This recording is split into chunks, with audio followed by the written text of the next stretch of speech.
Good evening, everybody. What's going on? What's up, Satellite Sun, Le Retro Spice-Ho, RV Winkle, PM Collector Boy, Two Hit Goods, Silver Mike. Hi, everybody. Happy Saturday. I hope you're doing well. I am doing lovely, quite good. I've had such a nice day. It has been pretty much ideal. Good evening, good morning for you. Good afternoon, evening, and good night. Yep, today has been lovely on many levels. I had my lunch was so good. There is an Einstein Brothers Bagels like right out on the corner of the main street out here, and we get buy one get one free deals from them all the time. And right now, they have like seasonal bagel sandwiches. And right now, they have this like beef brisket bagel and egg sandwich, and it is incredible. It is so good. Yeah, I will definitely update this. Thank you for your service, Fury Fighter. It's a worthy sacrifice, to be sure. Long may the Oddish Hunt reign. There was that. It was super good. Dinner was really good too. My wife made this really nice like chicken butter curry. It was absolutely delicious. So it's been a good eating day. Real good eating day. My kids were doing a bunch of, they had Japanese school and cheerleading practice today. So I had the time to put in some more Hard Space Shipbreaker. And that is good. It's become just, I don't know, like routine. It's become this thing where I'm like, okay, I got some free time. I sit down and I do a couple shifts and I rip a ship apart, and it's really it's such a zen experience most of the time. Interestingly, the parts of it that I'm getting tired of are the story. They keep interjecting like these, I say dialogue, but it's really just all the other characters in the game just monologuing at you, and I'm honestly getting really sick of it. I just want to rip ships apart. That's all I want to do. I did start ripping apart Haunted Ship. That was really cool. I like what they did with those. Okay, Frankie. It is pretty super. What's up, Cragger? How you doing? We're having a blast with LX. Oh, LX2 this weekend. Nice. Very nice. I don't know much about the LX game. But I have heard folks speak of them fondly. I think I'm just going to be on Hard Space Shipbreaker until I finish it. And I'm not really sure how far I am into it. It has kind of a strange, unknowable structure to it. Supposedly 3 acts, but I can't tell how they're split up. So I don't really know how close I am to the end of it or anything, but I'm enjoying it. I'm still very much enjoying it. There's a neat bit of meta progression that gets introduced, not immediately. It's a ways into the game. But once that's introduced, I find it very compelling. So Haunted ships are amusing. Damn, can they be? Yeah, one of them tried to kill me with some surprise compartment pressurization, and it almost got me too. So I actually I got really mad though at it today. I died twice taking apart the Quasar boosters for this thing just because the game decided to squish me out of nowhere. Like, Quasar boosters, you have to cut the thruster out of the back, and that ruptures the fuel lines in it. So you have to dig your way through the booster to the fuel control, to the fuel injector, and flush the fuel lines before the whole thing blows up. Which is fine. I've been practicing this a lot. I can do it no problem. However, once you flush the fuel, the entire booster splits in half. But for some reason, 2 of the 4 boosters I did on this ship, like, sheared sideways and killed me. Like, without any recourse whatsoever. Like, my suit, your suit is supposed to have an alert that tells you when you're at a crushing risk. It didn't even activate. It like, it started to come apart, and I was like, okay, I'll get out of here. Dead. Instantly. So, game's got a bit of jank to it. Fortunately, it doesn't seem to matter much, but I would never, ever, ever do hardcore mode in that game. It is, like, death in that game is way too random. Clone's probably worth less than a booster. True. Yeah, I definitely made that money back by doing them correctly, but yeah. I was home alone while I was playing this, and when the second one killed me, I was shouting. I was hooting and hollering in here. People out on the street probably thought I was streaming. So that was cool. We've been watching One Piece. We're deep into stuff that I haven't seen anymore. We're finally on a new storyline. It's really fun. There was a really funny episode with a really badly drawn dragon that was absolutely hilarious. So it's been a spectacular day, folks. I've been having a lovely day. I hope your day has been good too, certainly. But yeah, just very high spirits. Just can't wait for whatever's left in this magazine to just drag me back down to earth. But before that, before we start raining on my parade, there is something that I wanted to share. For those of you that are not terminally online and in particular attached to our Discord, I posted something that I think everyone will find very handy. And the bot's going to remind everyone about this, but I want to go ahead and throw it out up front. So last night, after a big announcement that we've become a Weird Old Games channel, I was taking suggestions from everybody of what kind of weird old games you'd like to see me play. And y'all gave me, like, I think literally 150 games, right? After the stream, I was looking at that list and I was like, this is just unmanageable. I wrote it all down in a TXT file too, which was probably not very smart. So today I did something smart, and it's just a shame that I did it the day after. It would have been really helpful. But I made a form, and the form is here. And you may travel to this form and suggest a weird and or old game for me to play anytime. You can suggest as many games as you want, whatever kind of games you want. And I will use this information to start synthesizing an idea of what kinds of games we should really consider for full playthrough.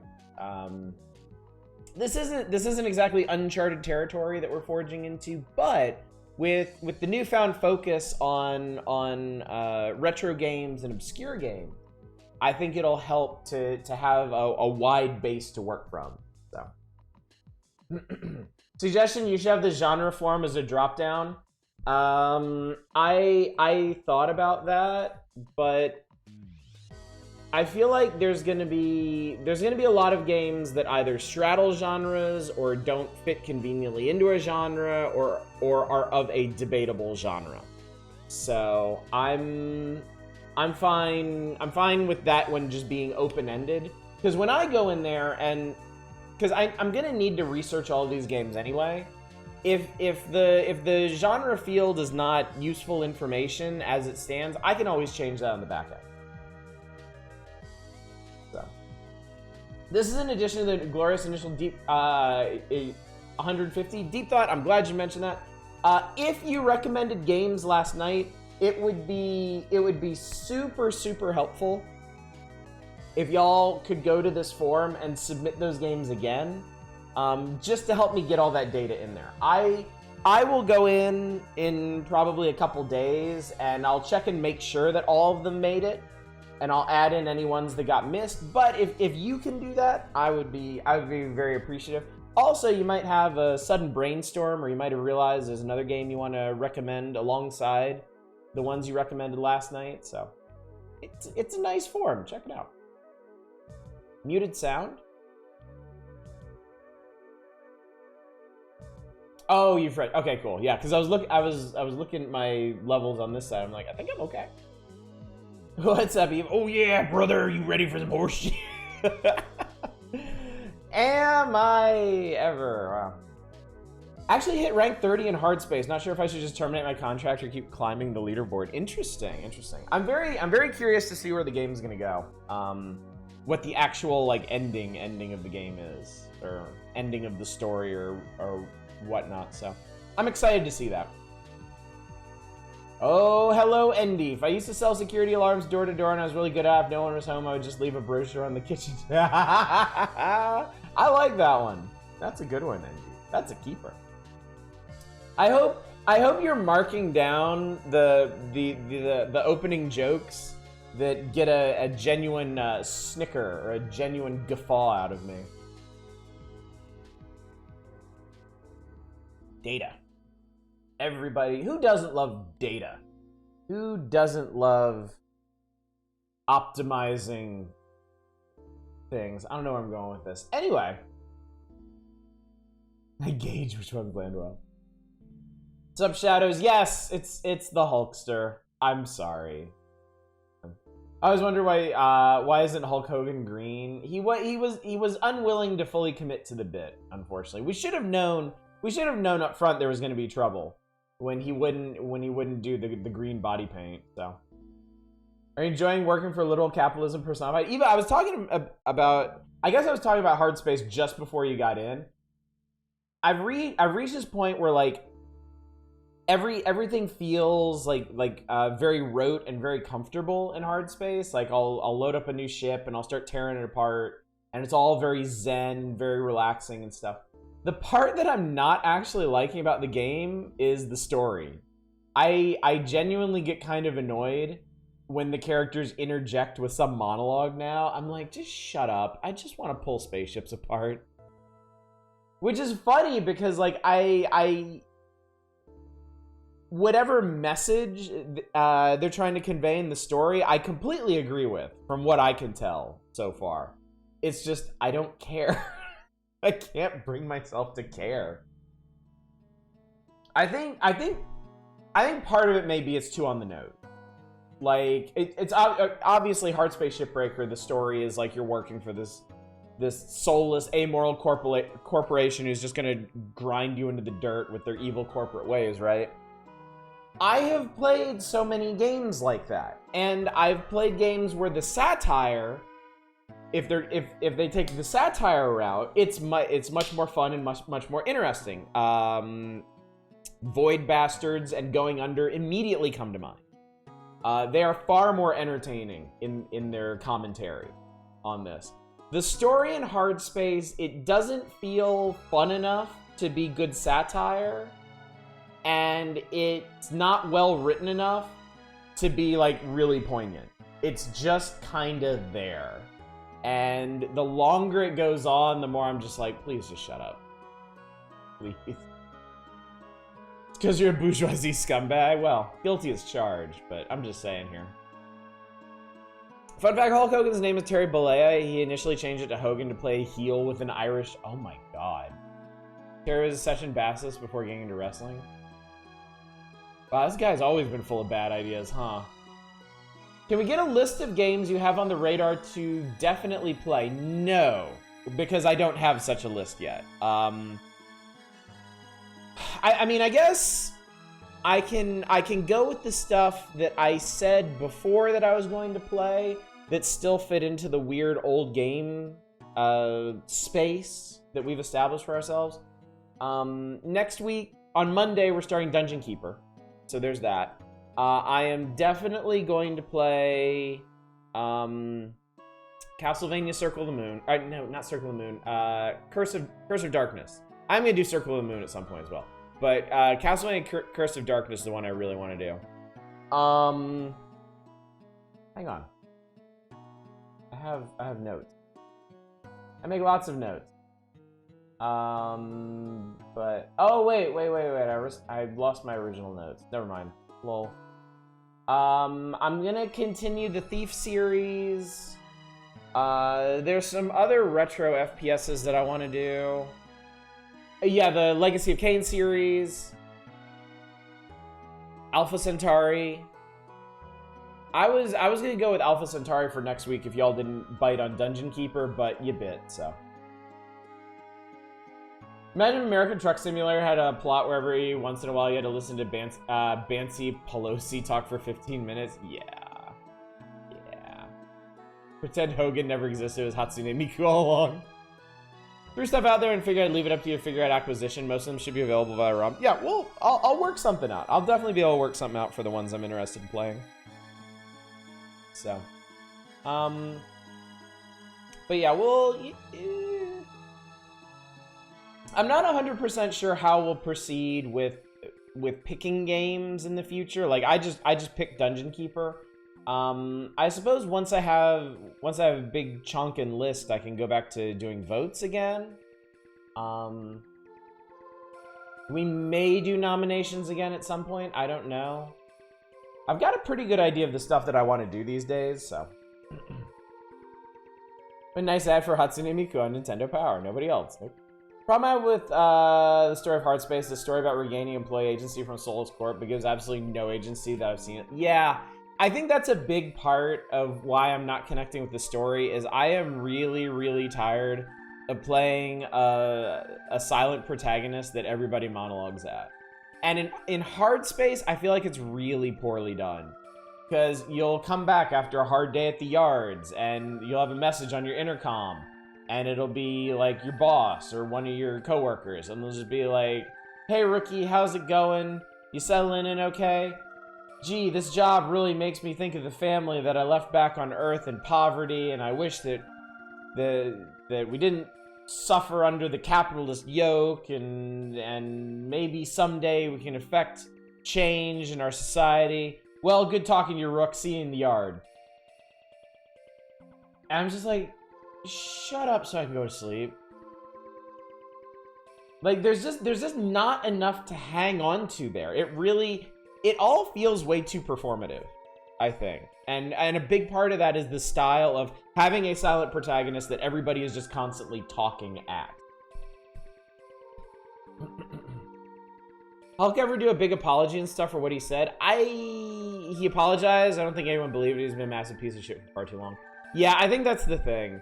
Like, some people, an apology is not going to go very far if they have like a pattern, a lifetime of doing stuff like that. So, sounds like my story frustration with story-driven mainline Pokemon. Don't give a crap about the story. I just want to spam water gun. Yeah. I think Hard Space in particular would benefit from less story, because there's so much, like, it's so easy to get immersed in the gameplay that you don't really need. It's kind of like Subnautica. Like, Subnautica 1 has exactly the right amount of story. Like, you'll spend hours and hours collecting stuff and researching stuff and scanning stuff and building stuff, and then you'll get to a special location on the map and you'll find like a text log that gives you the next little sprinkle of story. That was great. That was cool. Subnautica Below Zero, your character is talking all the time. Like, there are plot beats happening constantly, and eventually I was just like, please shut up so I can build my submarine and collect fishes, please. Some games just don't know how to balance their stories for what they are against what the gameplay is. Some games that have really, really thin or repetitive gameplay, they need a lot more story to keep the hook going. But something like Hard Space absolutely does not. And there's, unfortunately, too much of it.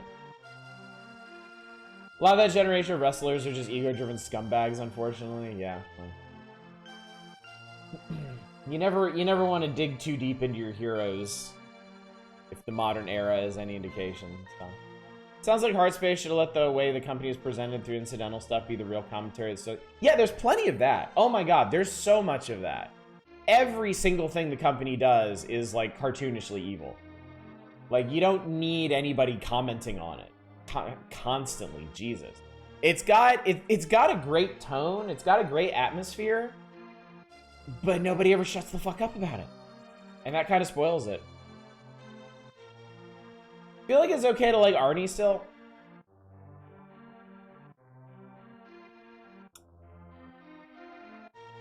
With Arnold, the highs are unexpectedly high, but the lows are pretty low. Like, dude is definitely a creep on a lot of levels, but I do, especially being a California resident, I do have to respect that he's used what power and influence he has in unexpectedly positive ways. So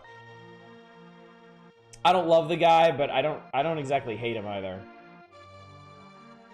He was an awful governor. I think he's done a lot to rehab his image in the wake of that, though. And I mean, now that we have Newsom, it's like it hardly matters what came before, because he'll tear up anything that he needs to gain voter approval. What's up, Del Polo? I saw this on the thumbnail and had to join.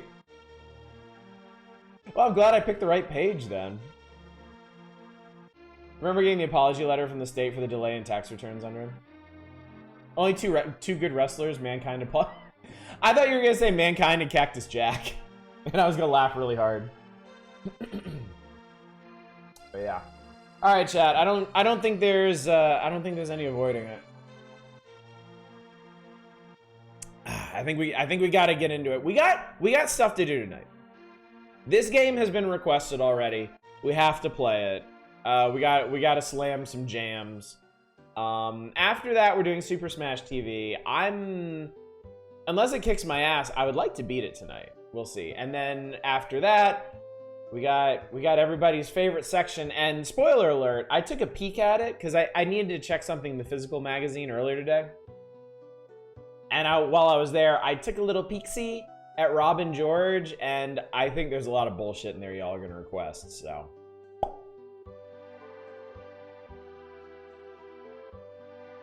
This is probably the most incongruous music possible for what's on the screen right now.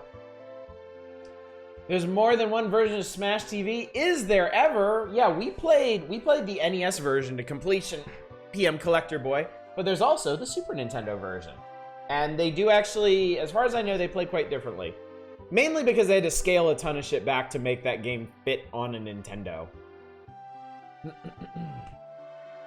It's super, how could it be bad?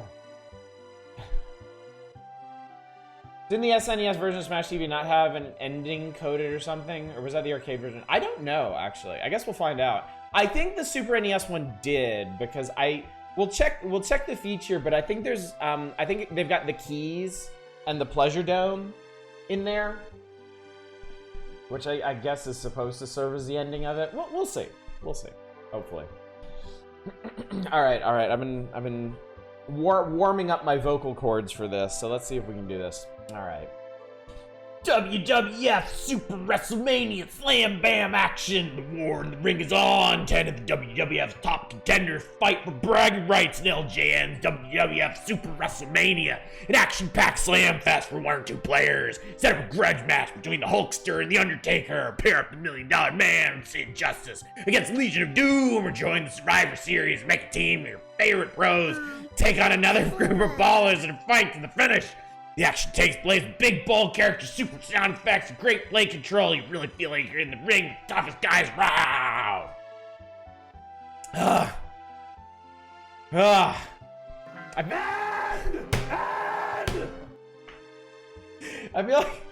feel, you know what? More than anything, I feel like I was channeling Alex Jones there.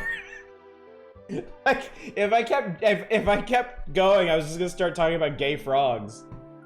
And brain supplements.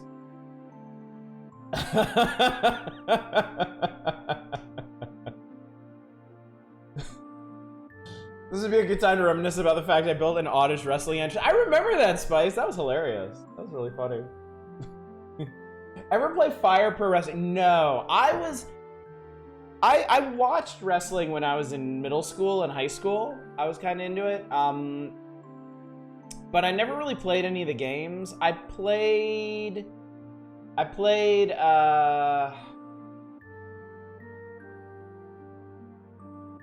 can't remember the name of it, but my roommate in high school was big into wrestling, and he got one of the PlayStation 2 wrestling, like WWF, WWE licensed games, and we played that a bit.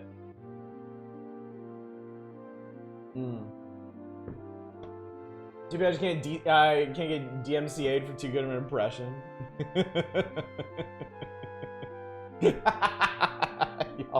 Y'all don't have to worry. It'll be fine. Yeah, it might have been one of the SmackDown games. I played pretty much all of these SNES WWF games. Really? Okay. Forget Gay Frogs, I'm all about getting a major in lesbian dance theory. I have to assume there's a lot of really interesting material there at this point. So. Oh, by the way, I robbed you of the Street Fighter 2 fold-out poster. So, with some pretty amazing faces on it. Andre the Giant is still good to idol worship. That's the Street Fighter 2 art is great. Decent art. You say it'll all be fine. I'm still making sure I know where the matches are. Don't worry. I could never. All right. I'm not doing that voice anymore. That fucking hurt.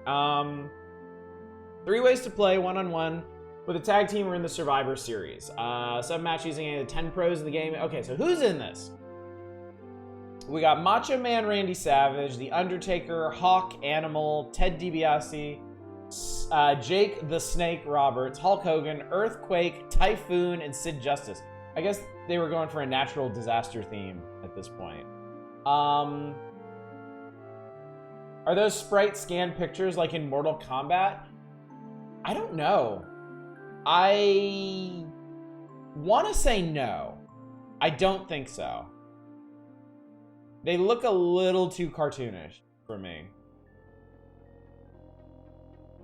I like Rowdy Roddy largely because he was in the... Yeah. Have you ever... Eva, have you ever seen him in Hell Comes to Frogtown? God, that was on one of the low-budget cable channels. One, like, Sunday afternoon when I was a kid, and I was just, like... I was dumbstruck. I was like, what the Christ is this movie?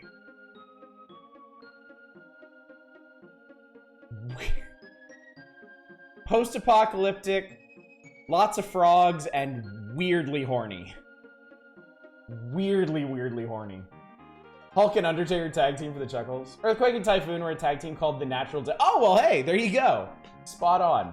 Typhoon was called Tugboat before turning heel. They went to WCW and had that whole Shockmaster incident happen.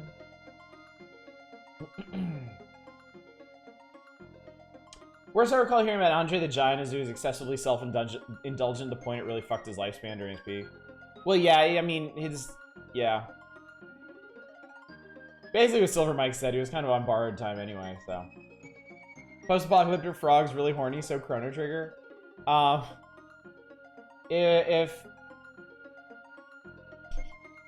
If Chrono was the only fertile man left on the planet, and he had to wear an explosive chastity belt, yes.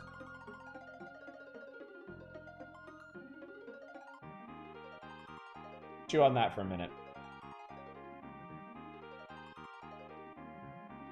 Which one of the NES wrestling games nearly killed you with how bad it was? It might have been... it might have been the WWF game on that one. I remember getting pretty salty about that. Heard Diamond Dallas Page is cool. William Regal is apparently a very nice mentor to a lot of wrestlers. DDP is one of the best people in wrestling. It's a classic. WrestleMania sucks on NES? Okay, that must be what I'm thinking of then. Dude, who stole my embarrassing Chrono Trigger fanfiction for that plot? Yeah. If you have not seen Hell Comes to Frogtown, it's an experience. It's gotta be free. It might even be free on YouTube right now. I don't even know. It seems like the kind of movie that would be. And there's just like this moment on Twitter where like people are like, oh my god, this movie.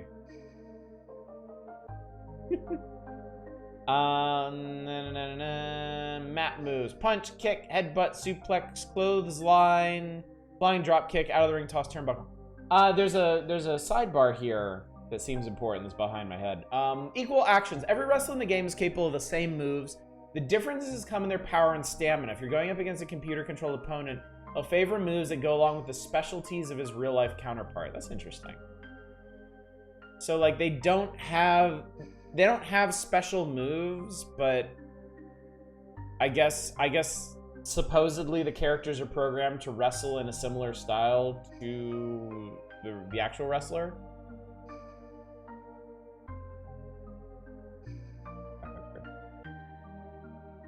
DDP has legitimately saved people's lives for sure. Well, there you go. All right, there's your homework, chat. I'm gonna be off on Sunday. Spend your time watching Hell Comes to Frogtown. Forget if they have their signature finishers in this. They would probably mention them, wouldn't they? Talking wrestling is hard for me. Right-wing idiots I hung out with. My SO's brother who fucked off ignored all calls his very sick mother deep into it. Well, don't ever let the fans of something put you off of something. I always hate when people say like, yeah, I think I might really enjoy X, but like, oh, I can't stand the fans. Like, don't worry about it. People find their entertainment, their respite, and all kinds of things. Don't let somebody else's choices influence your own. Can't tell you, you're not my real dad. Am I not a fake enough dad for you, Manic? Find people like AEW or NJPW. They tend not to be shitheads. I know a lot of people talk very fondly about AEW. I'm sorry. I'm so outside of this stuff. All of my wrestling knowledge comes from a very thin band of watching it and talking about it with people in like the mid to late 90s, and that's it. Oh, New Japan. Okay, cool. Japanese wrestling is pretty wild. Japanese wrestling is some really cool shit. I do know that. So we got Macho Man Randy Savage. Ooh, yeah. Been mainstay in the WWF for years. In an exclusive interview with Nintendo Power, he told us he's very big on the new game. It's just like getting in the ring, especially when the Macho Man's winning. Why is Randy the man you should take to the ring? Because I'm the Macho Man and the madness is out of control. I'm sorry. Because I'm the Macho Man and the madness is out of control. Strike me down with a bolt of lightning. My moves are the real deal on WWF Super WrestleMania. Ooh, yeah. What a fucking nut job, man. I'd be down for auto streaming Fire Pro Wrestling. I don't even know what that is.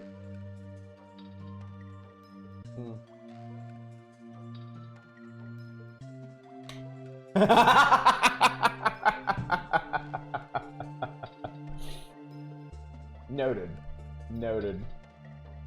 Jake the Snake Robert, did this motherfucker actually wander around the ring with a goddamn boa constrictor or something? While the subtleties of Robert's hypnotic wrestling style may not be apparent in WWF Super WrestleMania, Jake contends, did they actually fucking talk to these people?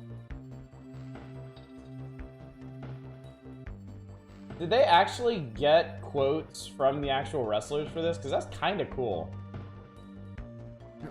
Snake in a bag and brought out whenever it made sense. Whenever it made sense. This just reminds me of one time I was driving. I think I was going to like drop my daughter off at her Japanese school over on the east side of town. And we're in the South Bay of Los Angeles here, right? And I remember this was like a main road. So we're going past like gas stations and like shopping centers and strip malls and stuff. And there was a dude walking down the street, no shirt, with a snake draped over him, like an actual live snake. And I just assumed it was a snake owner taking his snake for a walk. And I was like, yep, okay. Jake is in AEW now from time to time, Bros the line. Now you're not gonna bust a nut anytime we're in the ring. Oh my god. Japanese wrestling game series known for starting Suda51's scenario writing career and having lots of customization. Oh, cool. That's very cool. Was the snake wearing a shirt? No, the snake was nude. The man was topless, the snake was nude. Has a healthy modding community, full of shit posting. You live in fucking LA, don't even pretend that's the weirdest shit you've ever seen going down the street. It's true, it's not. It absolutely is not.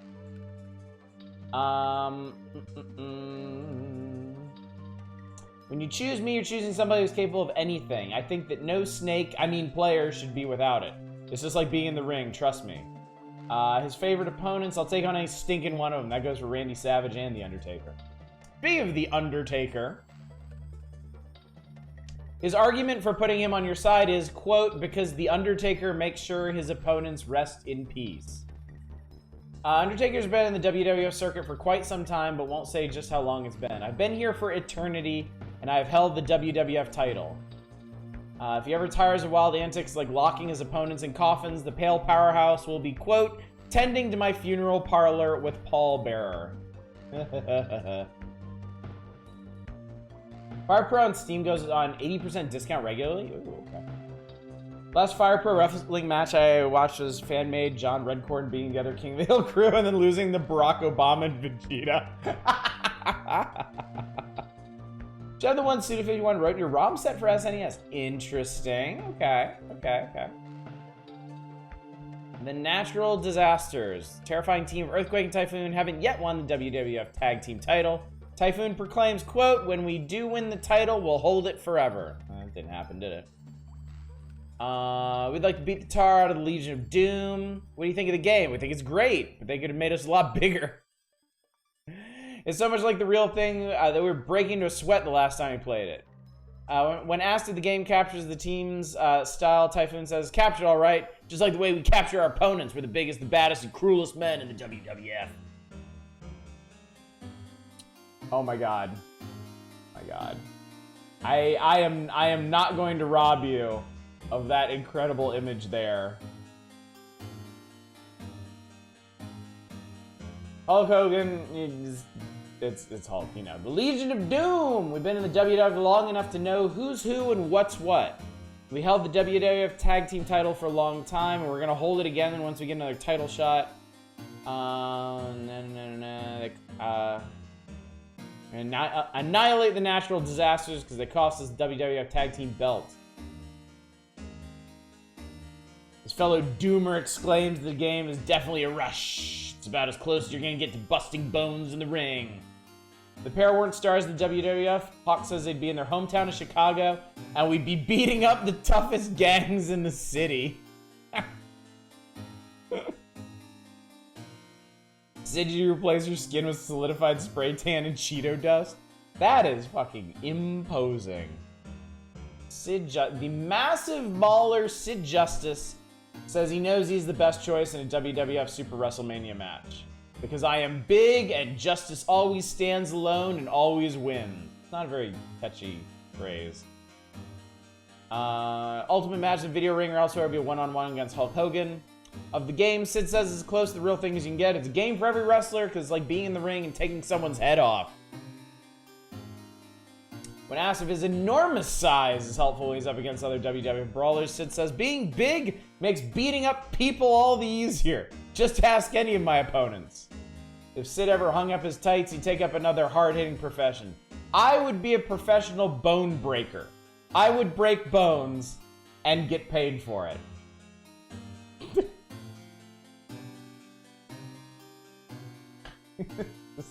This is a quote. This is a quote that a person said. I would be a professional bone breaker.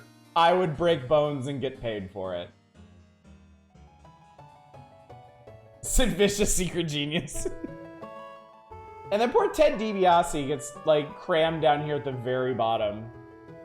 Self-proclaimed $1 million man says, everybody's got a price and I can buy anybody in WWF Super WrestleMania. In addition to a big bank account, I got a big body, and that's enough to scare the daylights out of anybody. When you're a millionaire, everybody's your enemy. Man, some things never change, do they? I never know you could go this far with 90s dude. Break his own bones or other people's? No comment. Of the game, Ted exclaims, so great that I think I'll buy the company that makes it in this magazine because WWF Super WrestleMania is just like being in the squared circle. I love that term, squared circle. So funny. I actually saw Ted DiBiase in person. 1 year at E3, they were, I guess this is 2K was promoting that year's WWE, or wrestling game, WWE game. I'm not even sure. Oh, it might have been. Didn't somebody do like a WWE Legends game years ago with a bunch of classic wrestlers? And I think that's what they got Ted DiBiase out for. Ted DiBiase turned into a preacher later in life. Wow. Ted DiBiase's entry should just be Kafifi. Lodra, you made it. No worries. We've just been rambling. I've been doing wrestling promos, and we just talked about WWF Super WrestleMania. So I guess that means it's time to play the video game.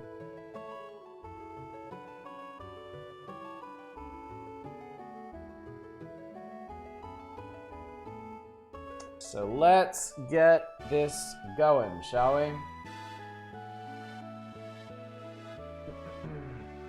Too much 2D even for this Sonic fan.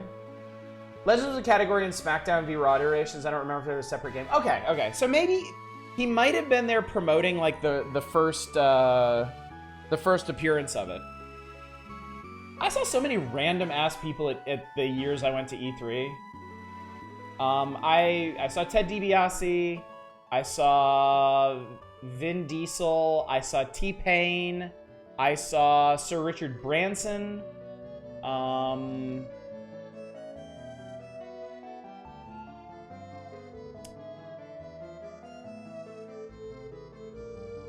Oh, I saw Lord British in person. Richard Garriott. That was funny. I saw him outside of the convention center. He was in his full leather and chainmail and pulling a suitcase. Big money conventions are strange animals. I'm surprised you saw Vin clearly through his cloud of smugness. It wasn't smugness. It was just... Vin is actually really short. And there was a huge crowd of people around him because he wasn't up on a stage or anything. He was on the show floor talking about... Shit, I guess it was one of the Riddick games at that point. So I mostly just saw the top of his head. Didn't Konami do a really horny wrestling game? Yeah, Rumble Roses. Yep. That is it. Assault on Dark Athena? Yeah, that might have been it.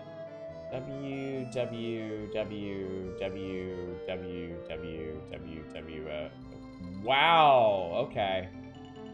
Y'all, I have four WWF games on the Super Nintendo. We're doing Super WrestleMania. I also have Royal Rumble, Raw, and WrestleMania the arcade game. How's about that? All right, shut up, SimCity. There's gamings to play.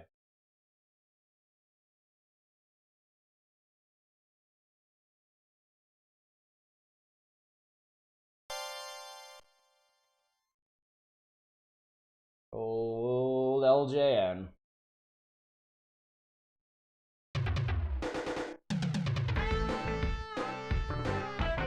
Okay.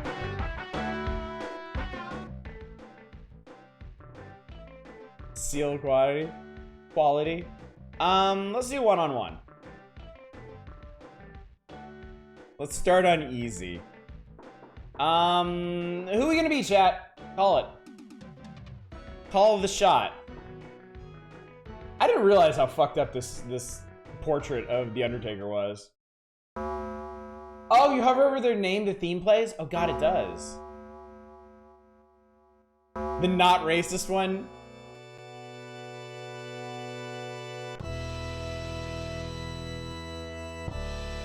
This is actually pretty cool. This sounds like the final boss in a Final Fantasy game.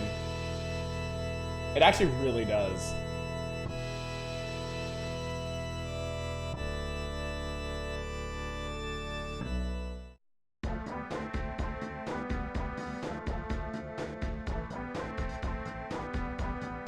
And then the fight against Capcom begins.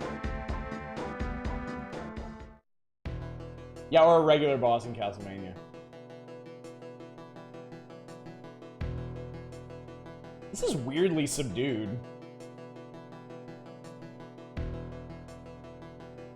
Huh. Interesting.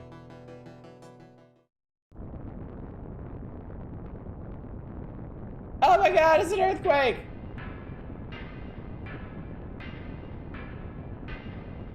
It's literally just rumbling. What do having them look like porn stars from an alternate universe? Well.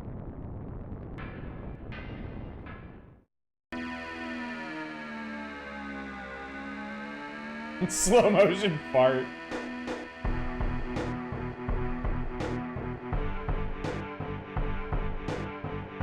Okay, that's pretty good. Because half of them made sex tapes.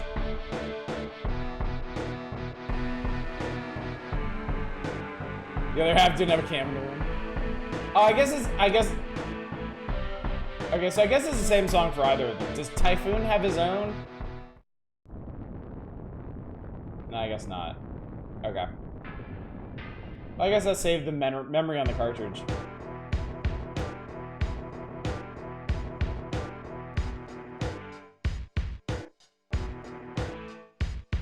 Alright, I like that.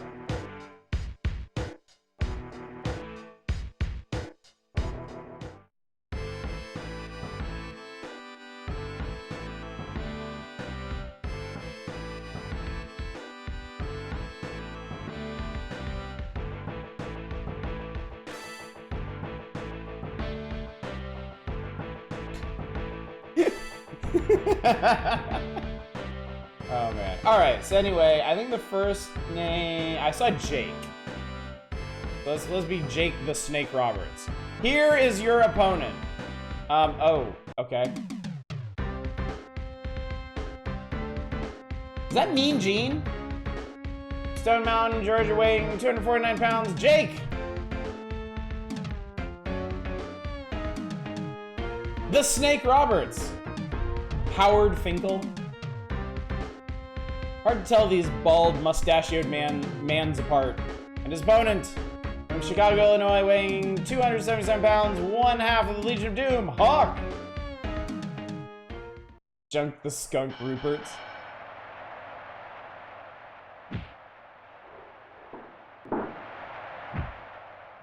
Dude, the animation in this is awesome! This looks incredibly good. Ow. What do I do? What do I do? What do I do?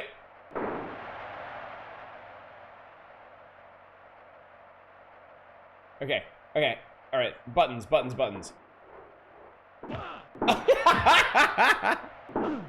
Okay. Everything seems to be context sensitive in this. It's okay. I found the punch button. I found the kick button. Oh! No! One, Get off me! two, Get off me, you fucker! Holy shit! That was pretty awesome. Okay, I found the run button. Boom. Oh, and that's the grapple button. Okay. Alright, alright, alright. There's punch, kick, run, and grapple. Boom! Look at that shit. Oh, that was awesome. Can I pin him? Yeah, here we go. one, Okay. two, Ah, kicked out. Oh. Oh, cool. He can go in the ring.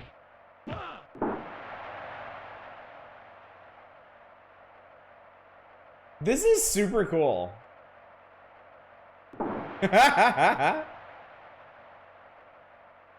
Oh, wow, he kicked out immediately. All right. Boom! Can I leg drop it? Yes! Ha-ha! Oh.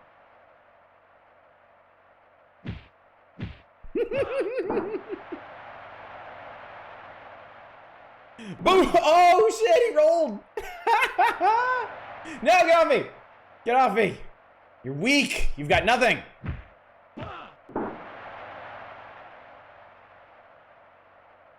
one, two, three.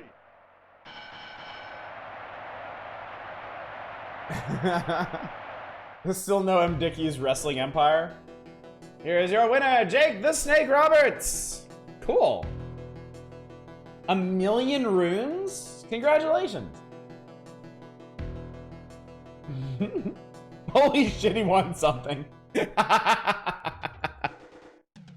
Let's try a one-on-one on medium. I'm curious how difficult the game gets. I'm not getting a swelled head here, chat. I'm sure I won because it was on easy. All right. I think somebody said Undertaker. Here is your opponent. Oh shit. Oh shit. Make him pay. Bury his ass from Death Valley, weighing 320. Big man. Large man. The Undertaker. And his opponent, from Venice Beach, California, weighing 303 pounds, the immortal Hulk Hogan. I did not Sigma fan. We have not gotten to Smash TV yet. Oh, wow.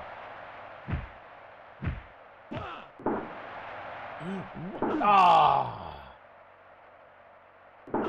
Nice try, idiot. I was gonna say, can I just do this for the entire match?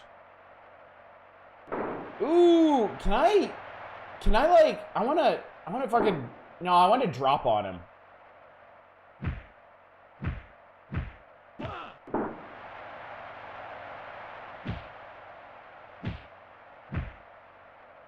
All right. Yeah. Boom, there we go.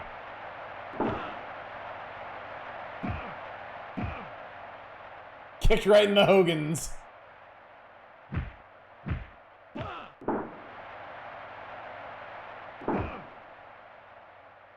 One. I gotta wonder, is there any, oh shit. Is there any point in pinning them? Oh god. Okay. He Angie. Ah, I did it myself. Uh-oh. I wonder if there's any point in pinning them before you get their health down. Uh-oh. Ah! Ha ha! You moron. You big shitter. 1, 2, 3. Alright, okay. His name is Walk Wogan on the HP bar. Should be a chair outside the ring you grab? Oh shit, we need to try that. Maximum Carnage is LJN pretty well thought of too? Really? I know for a fact that pinning at the beginning of the match is a waste of time in the newer games. Okay. Alright, let's do... We gotta do tag team. We'll do medium. Let's see. Well, I definitely want to be these strapping lads here.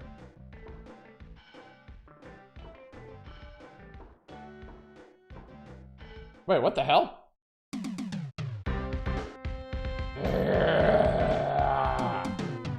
Weighing 468 pounds! Jesus Christ! One half of the natural disasters! Earthquake! And his tag team partner weighing 384 pounds, Typhoon! And their opponents, from West Memphis, Arkansas, weighing 318 pounds, Sid Justice. And his tag team partner weighing, yeah, this asshole. Oh no, it's the man with no neck. It is. There is no neck, only beard. Oh, shit. Oh, ow. Hello. Shaboo! Oh, I rolled. Got me. High five! I wonder if your tag team partner can interfere in this one. Oh, shit. I wonder how the grappling system works. Because I just mash buttons when I get into a grab. Look at the way Typhoon takes damage. He fucking sticks his gut out. Ooh, there we go. Ah, shit. Can you like climb the turnbuckle? Oh god, you can!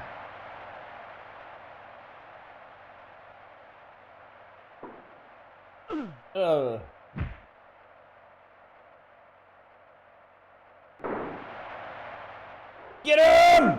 Oh, that was gonna be awesome. That man is almost a perfect circle.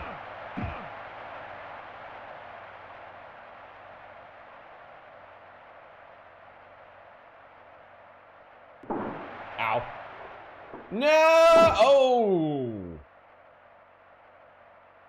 1, Yeah, get it! Oh, that's me.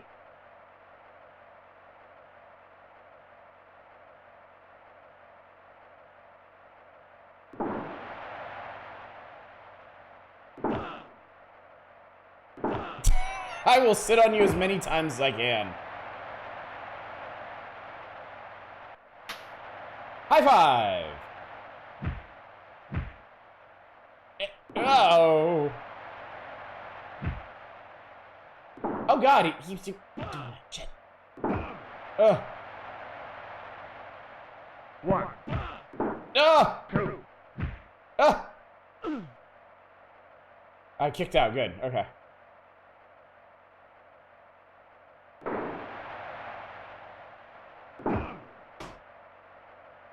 One, 2, There we go. I have interfered in the match. Yeah. Yeah, there we go. Oh, you can't climb the turnbuckle on that side. Oh, shit. No! 1, 2, No! 3, No, they got us. I just magnanimously offered to sit on a face. Here's your winning team: Sid Justice and Hulk Hogan. All right, let's try Survivor Series. Choose a captain. Okay. Shit. Well, ill-advised jump there. Choose a wrestler. Choose another wrestler. Choose another wrestler. So what, this is 4-on-4? Is that what we're doing? Like all the names were trademarked. Captained by Ted DiBiase, the members of this Survivor Series team are Sid Justice, The Undertaker, and Macho Man Randy Savage. 4v4 elimination, okay. And their opponents, along with this Captain Jake the Snake Roberts, the Survivor Series team includes Earthquake, Typhoon, and Animal. Sounds like a really fucked up Muppets cast.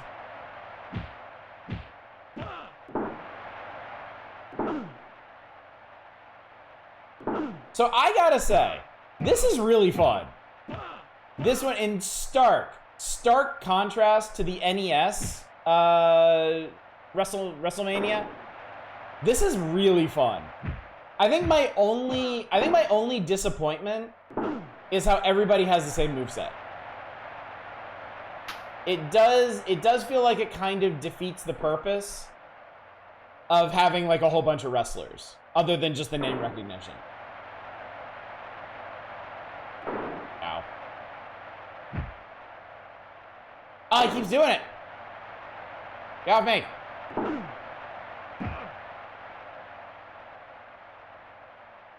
Oh no, I didn't want to, okay. Go look for that chair. Is there a chair around here?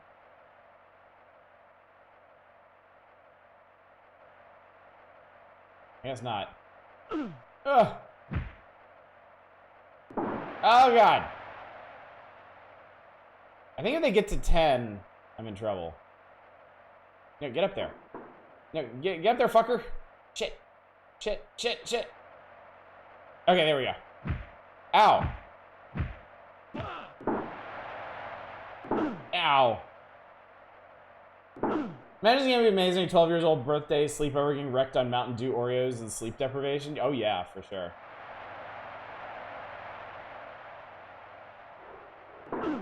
Oh, what the hell, man?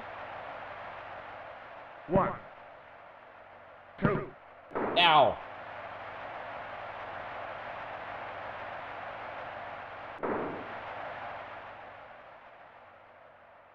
One, 2, 3. Oh, I couldn't. Ah.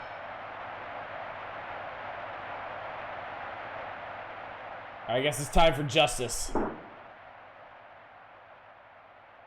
here comes Undertaker. I think it's the game itself. Yeah, the animation in this game is not particularly smooth. I will say that.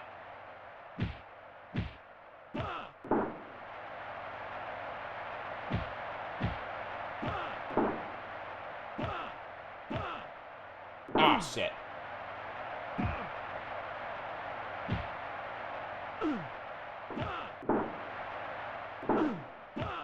Punch kick, it's all in the mind.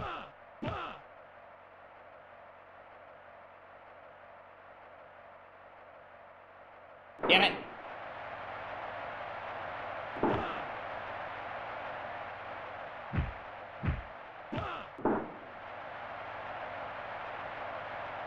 One. Two. Don't interfere. Damn you, snake.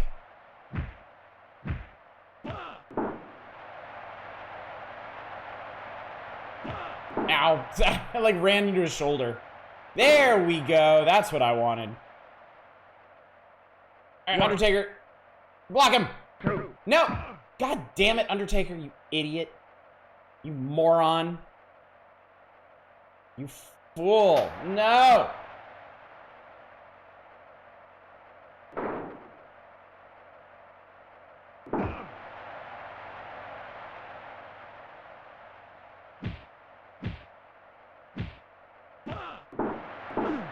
Ah.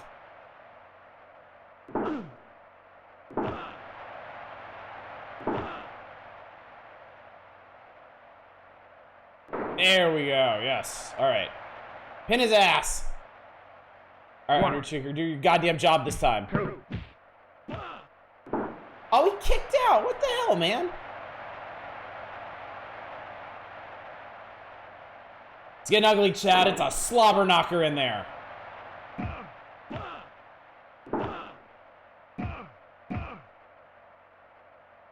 I'll keep kicking you even if you do roll. Motherfucker. One. Two. Three. Yeah, there we go. Taker doesn't do jobs. You maybe remember the Jammer Lammy stream? That was fun, wasn't it? Oh shit, look at that crazy motherfucker.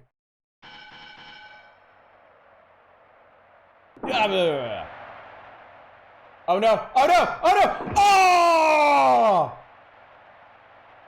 One. We playing Pit Fighter? What's up, Tradon? We're playing WWF Super WrestleMania, and this game is actually really fun. Two.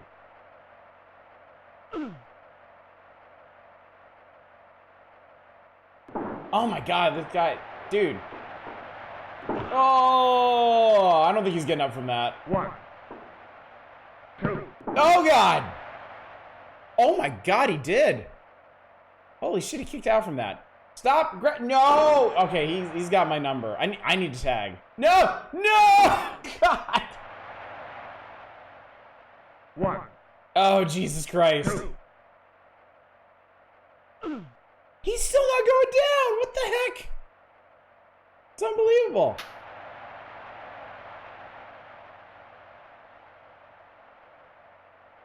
Ah. Alright, I think maybe I get it. I think maybe... Yeah. I think you gotta mash the grab button when you grab dudes. Up now. Oh, or maybe you could... Okay, maybe... Okay. I think I'm starting to understand. Oh. Need a turbo button, maybe? I almost punched the ref in the back of the head. Boom! There we go.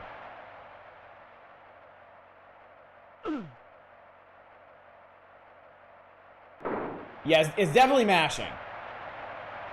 It's definitely mashing.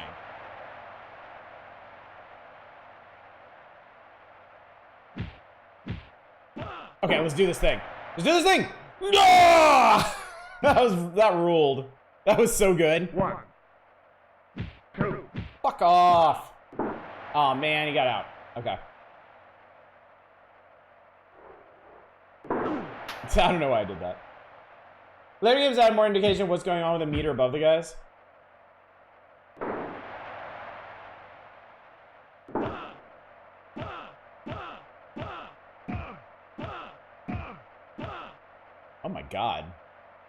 Up. Boom!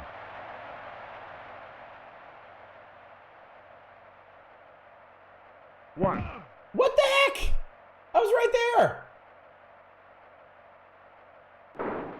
All right, he's not. There's no way.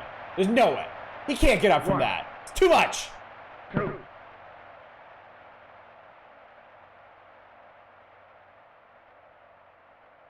This is unbelievable.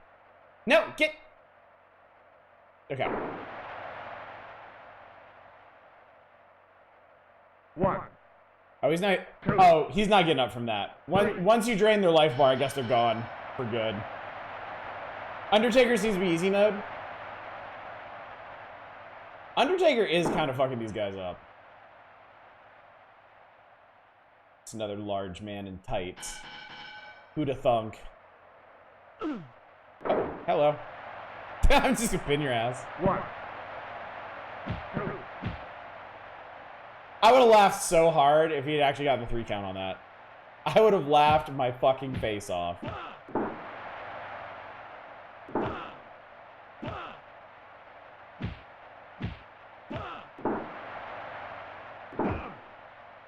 I think we got him. 1. 2. Undertaker was champion at this point, if I recall, a recently champion. He is killing these dudes, which I guess is pretty on brand for him. You got anybody else back there? Oh, looks like this is it. Not much surviving going on in your series, is there?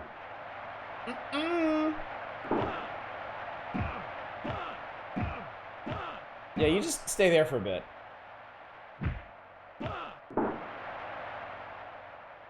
Oh, we got him. We got him. 2. Survivor Series is ours! Hell yes!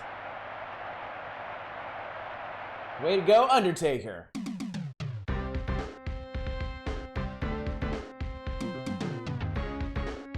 Alright. Here's the thing, chat. If I had been a wrestling kid in the early 90s, this game would have been fucking amazing. Like, this is shockingly entertaining. It controls really well. It's got a nice snappy pace to it. You can do all kinds of neat wrestling moves. Got all your favorite wrestlers, I guess. But yeah, this is great. This is honestly really, really great. Certainly lacking variety in the move sets, and I mean, there's just, you know, there's the one ring, so to rule them all. Modern wrestling games certainly put them to shame, but if you can cast your mind back to the early 90s and the aspirations of a young wrestling fan to watch their favorite sweaty slabs of meat just slapping damply against each other, I mean, this absolutely fits the bill. Add more features to the games they iterate on later games. Oh, I'm sure they do. I'm sure they do. But this as a basis, as a foundation, oh, this is great.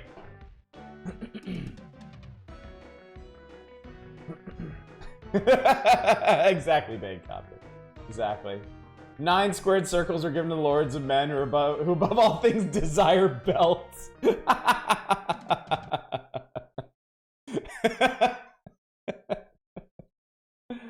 Oh my god. How would you describe it? Is that not act? Look at this. Look at this man right here. Look at this orange Cheeto in tights. And imagine the sound that he makes when he slams into one of these oiled baby men. Very damp men. Basically like a muscular squeegee, okay? Anyway, we should probably move on from this. My mind's going to very bad places. Super Smash TV! This is what I wanted. This is what I was waiting for tonight. The year is... Chat. The year is 1999. Television has adapted to the more violent nature of man. This predicted reality TV, chat. It's ahead of its time. Large prizes, substantial money. I am appreciative of this. Not to be that guy, but the homoeroticism in wrestling is undeniable. Certainly. Certainly. And I think there's a case to be made that's part of the appeal, even. In the not-so-distant future, or far-flung past at this point, the most popular form of television remains the game show. One show in particular is dominating the ratings. That show is Smash TV. Let's just say this game show gives new meaning to Jeopardy! Each contestant is armed with an assortment of powerful weapons and sent to a closed arena to do battle. Okay, you know what Smash TV is. I'm sure you know.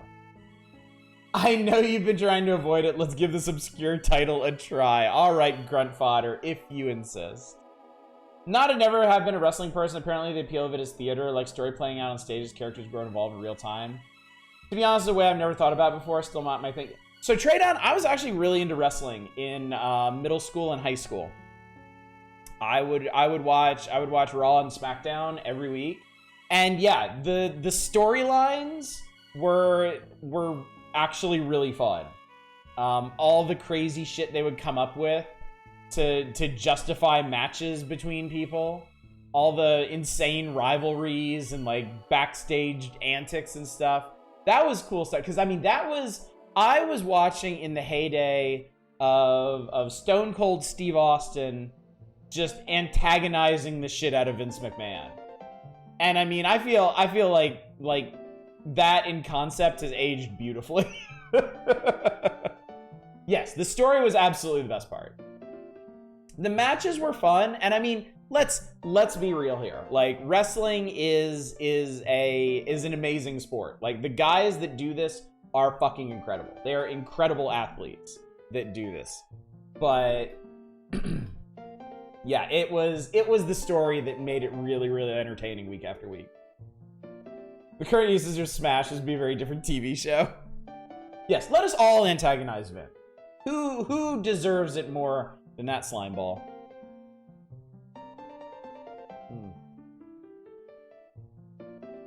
Wow, they have a whole thing about Mutoid Man right on the first page. Rocket launcher, grenade launcher, spread shotgun, double shot.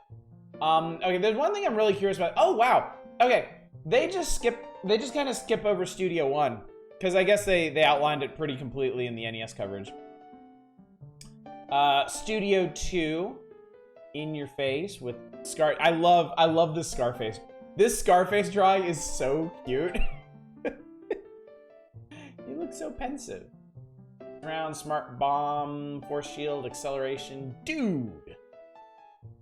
Yeah, this art is great. Art is super good. Studio 3 has the Cobra Twins, and then, yep, at the end, you fight the... spoilers. Spoilers! Sorry about that. I guess I was wrong about the Pleasure Dome. I don't see any mention of keys in this. So, maybe y'all are right. Maybe there is no actual ending to this game. Well, I guess, hopefully, maybe we'll find out. We'll see, I guess. I don't know. Let's play it.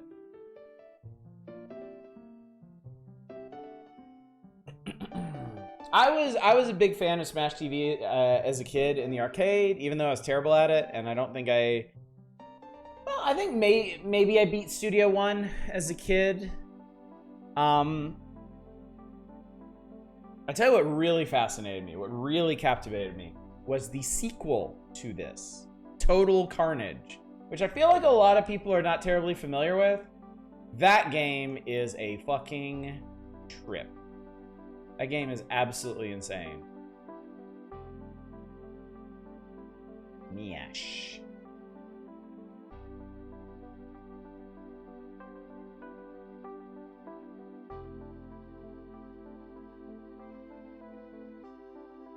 Total Carnage was a killer rental. Oh, I bet. Wow, that was from Rockman 4.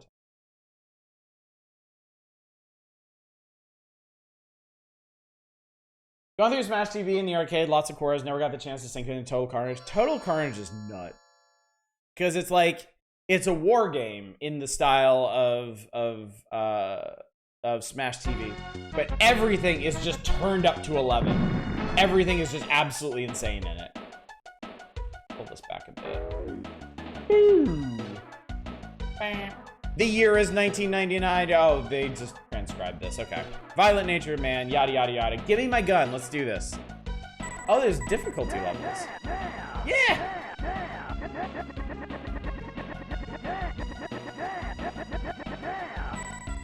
Not easy. Normal. We're gonna try this on normal. Good luck! You'll need it! Go! Go! Go! Go! Go! And I love this layered presentation with the stage lights and stuff. Oh, this is gonna be fun on a Super Nintendo controller. Because the second stick is basically the face buttons, treated as directions. So to like fire diagonally, you just lay your finger across two of them at once. Controls really well.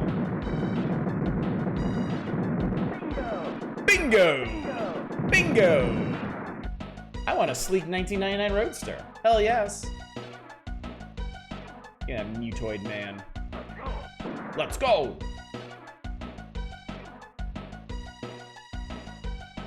Good luck. You'll need it. He even got the Dr. Wily eyebrows going. Woo! Oh, it's Mr. Shrapnel. Hate that fucker. Mr. Shrapnel has ruined my life so many times.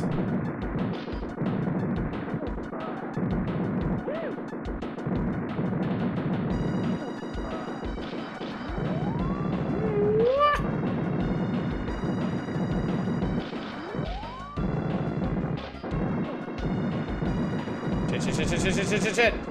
But the money! I'm here for the money! There we go. Give me that. A brand new VCR! Boom! Bingo bongo. Game epitomizes the 90s philosophy of extreme. It really does, yeah. It's so excessive in everything. Excessive shooting, excessive gore, tons of enemies. Oh, okay. Aw, Aw. I did a really poor job getting out of that because I didn't. I did not. I failed to escape. Shit. Bingo. Bingo bongo. Bingo. I played Space Megaforce at all over the years. I don't believe so. That's an awfully generic name, to be fair, though. Dude, 2 1-ups in a row? Yes, please. I'll buy that for $1.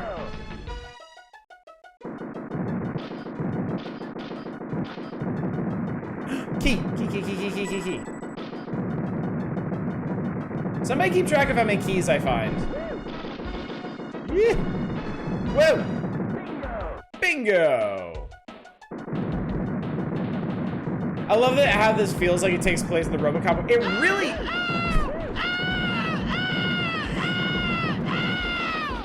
It really hits that satirical dystopian tone that RoboCop has. Like, oh, shit. Oh my god. I can't believe I'm not dead. I really want that shotgun too. Shit. I'd buy that for $1. There we go. There's our boy. There's our man. Oh, 2 keys. Damn. Right, 20% of the way there. Let's go. Meet Mr. Shrapnel. I'd rather not. He's a piece of shit. Actually, many pieces of shit. Many fly. Oh.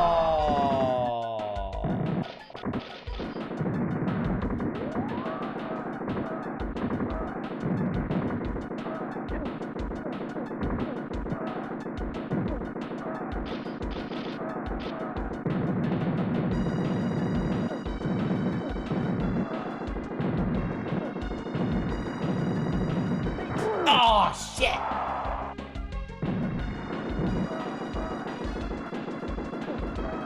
So many Mr. Shrapnels.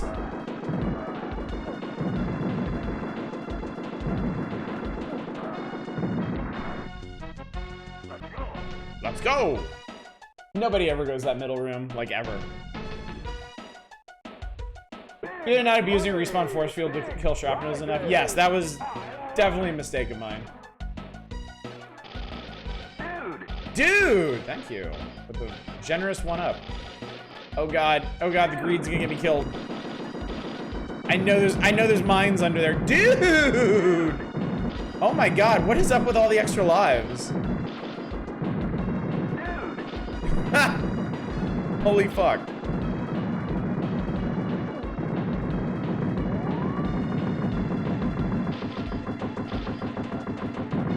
No way! I have maximum lives right now. I have 9. Maybe the game knows something you don't.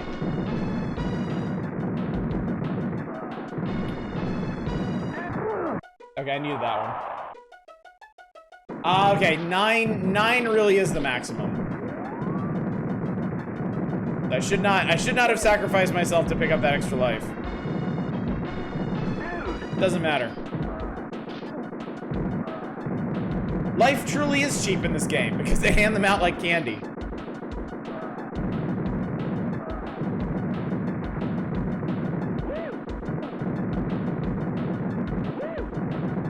I will need to go back and compare this. Like, I'll need to watch the VOD of when we played Smash TV on the NES. I feel like this game is much faster. I feel like maybe some, like, speed concessions were made to, oh shit, were made to get this running on the NES. Probably the speed of enemies and the number you could have on the screen were most likely concessions. This already feels a lot harder.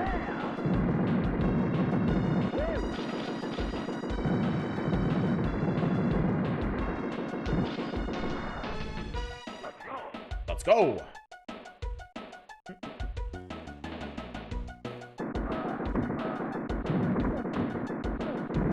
Need that.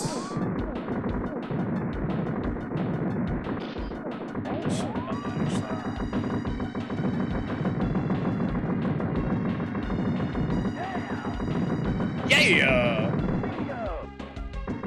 Be shocked that it didn't run faster than anything on the NES, not to mention enemy count. Yeah. It almost has to be, right? And the moment you start adjusting like something that, it's gonna get worlds harder.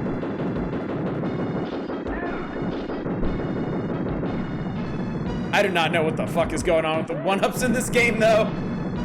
It's kind of bonkers. Wouldn't it be funny if that was the only difficulty adjustment? Every difficulty played exactly the same, except the lower difficulties just spawn more extra lives. Bingo! I can't help it, man. The sound clips in this are just so much fun. They're so entertaining. Really feels like the Running Man changed just enough so you don't get hit with a copyright infringement suit. That may have been the concept, because as far as I know, there's no Running Man video game. Here we go! I'd buy that for $1. He said the line, chat! I don't think they had this weapon in the NES one. If I remember correctly. Oh god, oh Jesus Christ. Oh, fuck me, okay. Roar! Roar, roar, roar, roar, roar.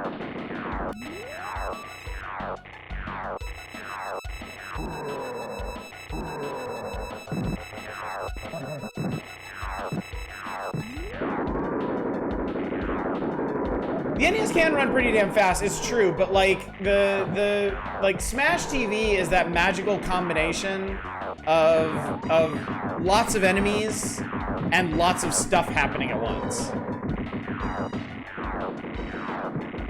Oh shit, that's right. It starts hanging shrapnels.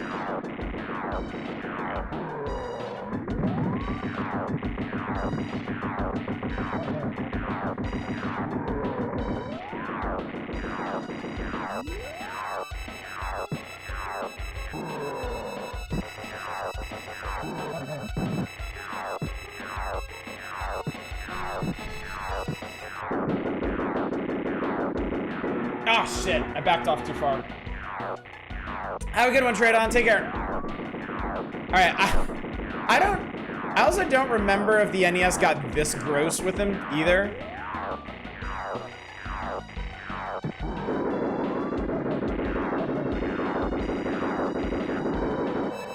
But motherfucker's been reduced to a rib cage.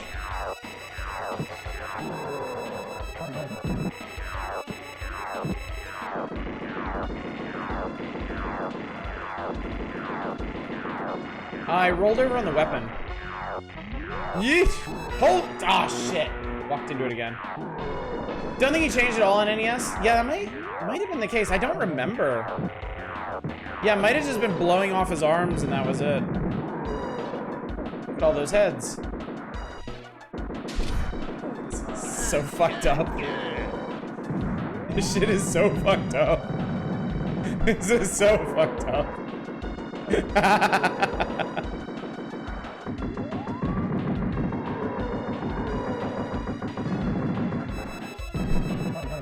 But yes, Chad, I am a sociopath. How did you know?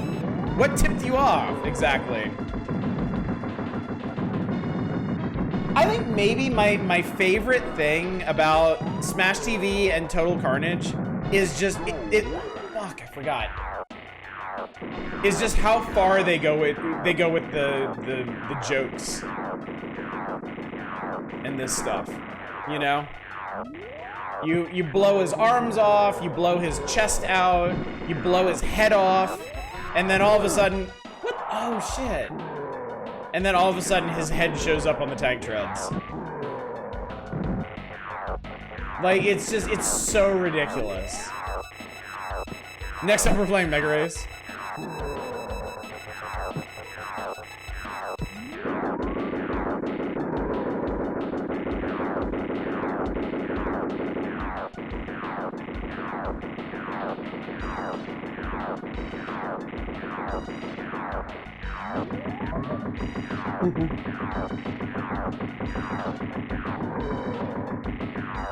Got him! Don't die to that. This is... I think this... I think it was Midway, and then this one was published by Acclaim, I think? That's the game, there's weapons of a range, but yours go all the way across the screen. Yeah, that definitely helps. Look at all my toasters! Look at all my sleek 1999 Roadsters. Even long in those dinosaur fights in the K-Bang game. Super VCRs.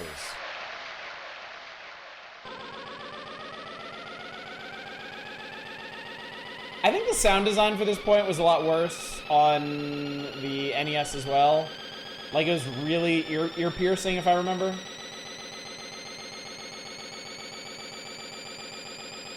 I mean, this isn't great, but at least it's softer. I got a lot of cash. Big money, big prizes. I love it.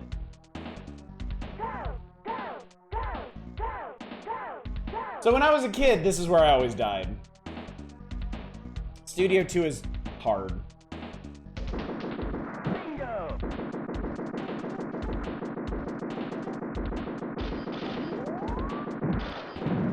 Orbs are tricky enemies.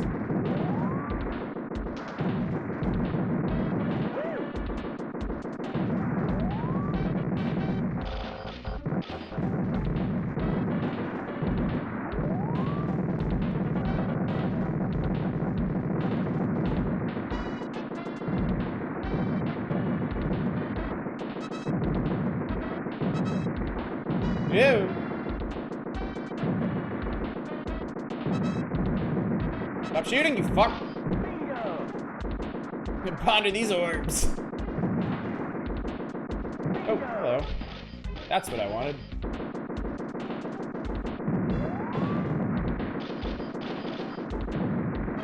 I remember when I was a kid, I always felt like every single room in this game was just too long. And now that I'm older and I have a better grip on the combat, it's like now it feels like it's almost too long. Like it's getting there, it's almost there, but not quite. I'm gonna gonna go up. I don't think I ever go up. Rowdy droids. Oh shit.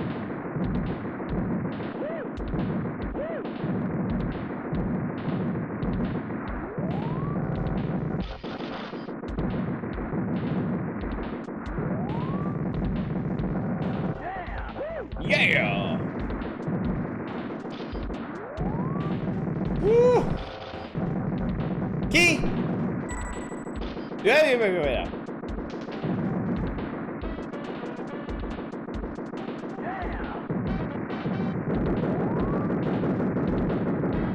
Shit. Rowdy sniper. Uh-oh.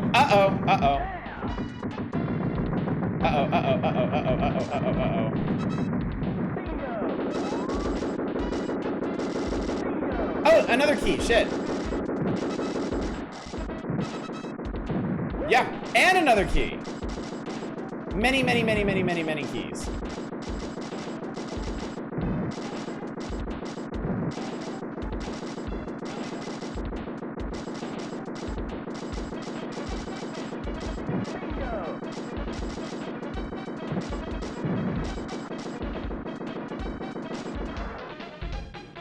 Whew.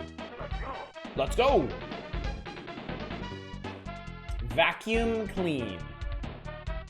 I'd buy that for $1. He's at the line again, chat. Ah!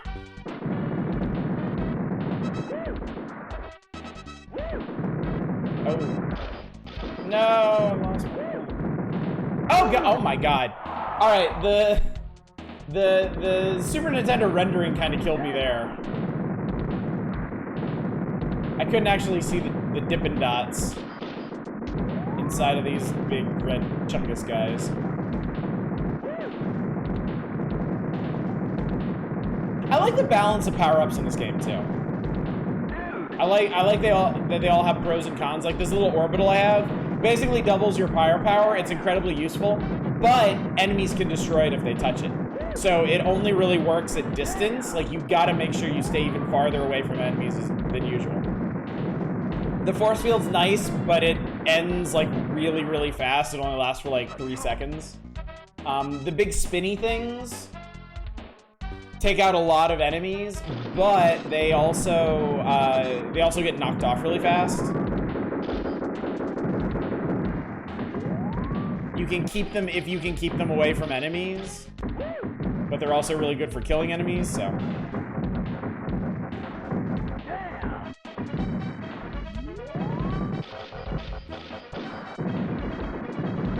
And I like the weapons.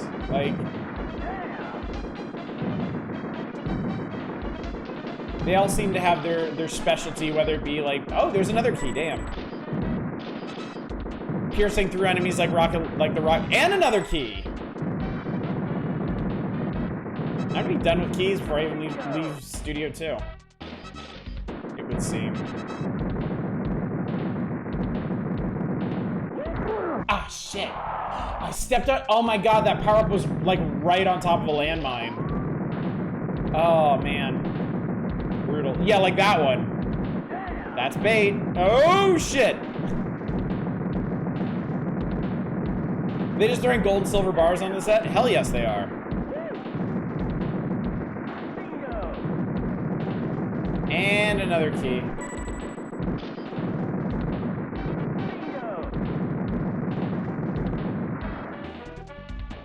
Woo! RNG falls in love with a power-up and just spams you for it. It does seem like that, doesn't it? One-ups in the treasure room in Studio 1, keys in that last room. And it does tend to get stuck on power-ups. Like, there have been rooms where it's just all... Like, it's all grenade launchers. Or it's, like, all rocket launchers.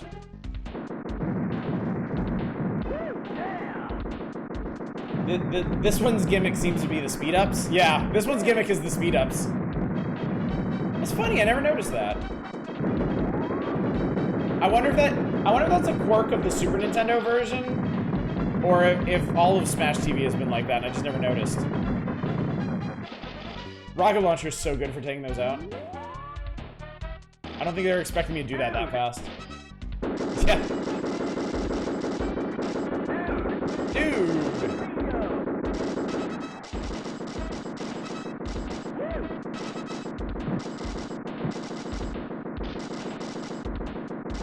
To the latter, you're pretty non-observant. Fair. Fair. Hard to argue with that, really. The logic is ironclad.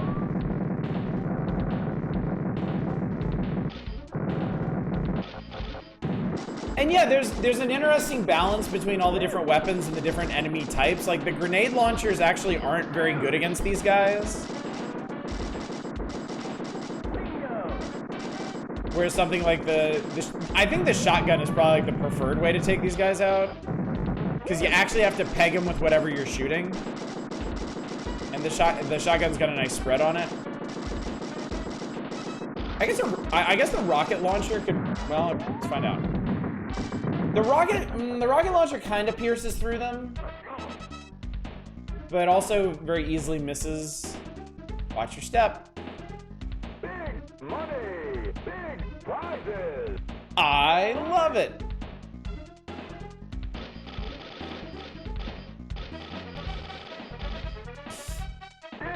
Dude, I got it.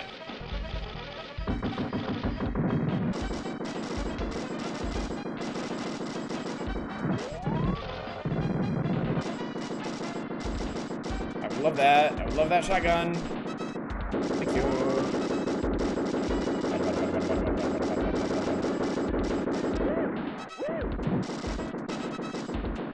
Man, combining Mr. Shrapnel with all this bullshit is unkind, to say the least.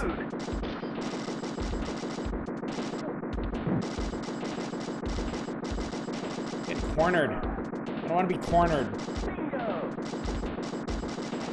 Getting cornered in this game is fucking death. Like, you always have to have room to maneuver.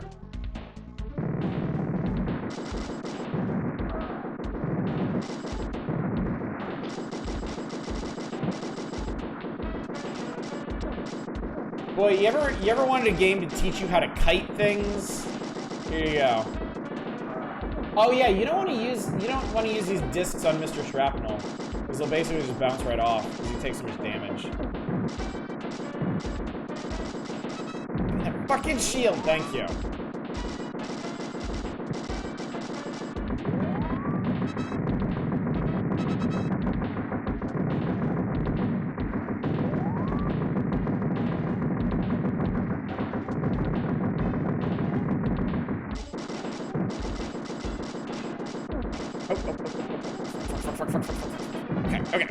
Okay. I got it. Yeah, Mr. Shrapnel. Boom! Got it. This game, yeah, this is hurting my hand already. And we're like maybe halfway. Slaughter him.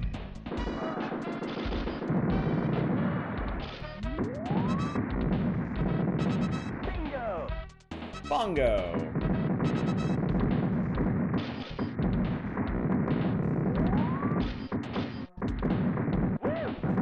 Look, I have everything. I have the force field, I got the spinning discs, I got the option.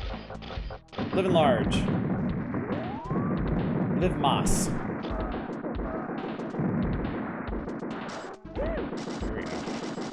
Here we go. Yeah, shotgun is definitely what you want for these guys. Oh my god, I can't believe I'm not dead. Oh, fuck. Shit. The hell out of my way. Oh, they got my option.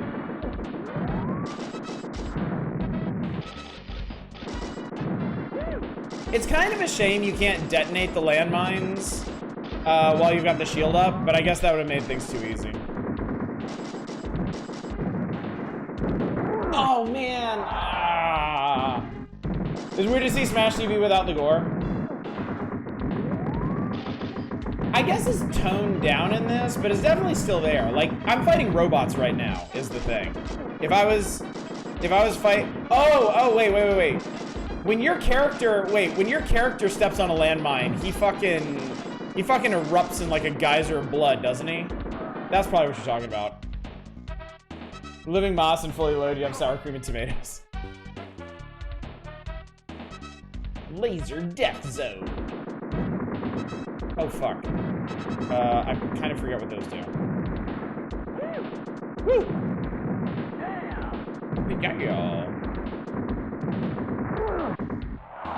Yeah, this one you just spin around and fall down. But yeah, if I remember, now that you mention it, in the arcade version, you just like erupt into blood, don't you?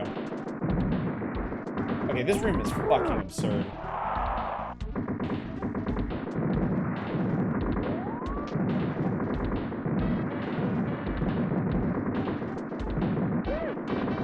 Shit is a nightmare.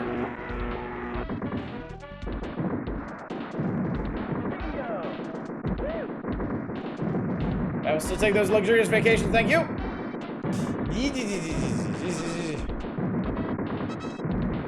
Okay, if they keep it. Oh, key. Shit. Oh, it's too late anyway. I'm getting owned in this room. I've died like 4 or 5 times already.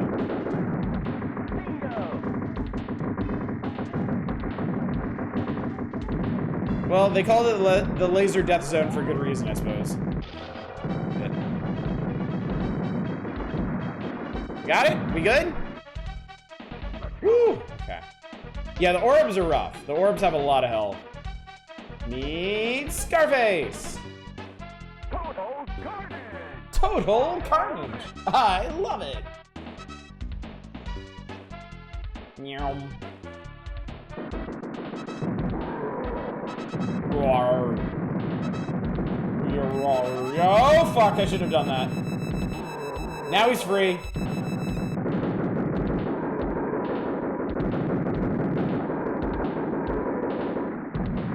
Oh god, oh god, oh god, oh god, oh god, oh god, oh god.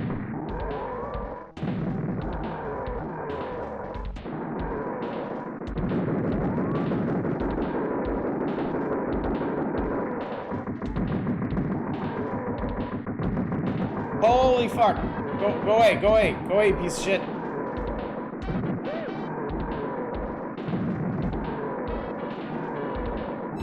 Oh, this is not a good weapon for him. Because you have to keep him away from you. And this does not suffice. I'm gonna start skipping that one. This is gonna get me killed. Now rocket lawn chair, that's what we need.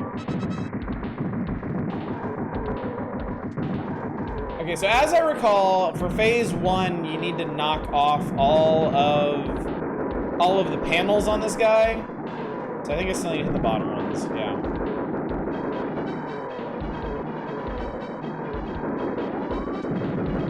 Oh, shit.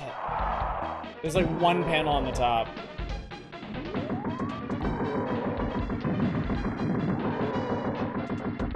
I guess do damage for a while.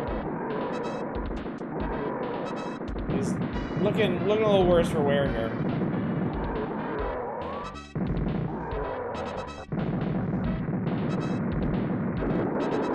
Boss designs are so good, they really are. They really, really are. Total Carnage has some absolutely rowdy designs. Unfortunately, I feel like that game probably like ran out of money or something, because it's only got 2 bosses. And they are absolutely insane. Like well, I'm dead.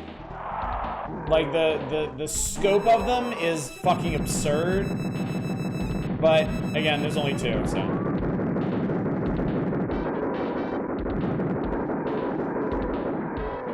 Missing something here? I feel like this guy should have gone down by now. Oh man.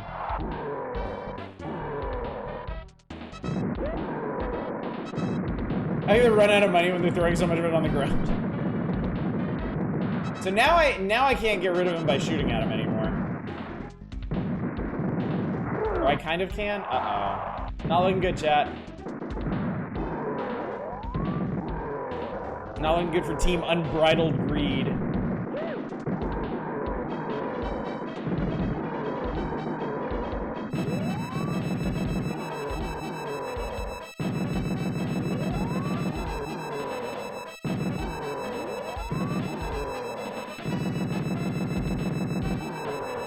Oh, okay, we're getting somewhere. Yes! No way!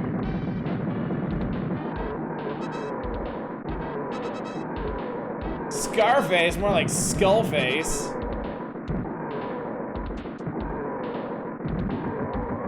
Oh, shit.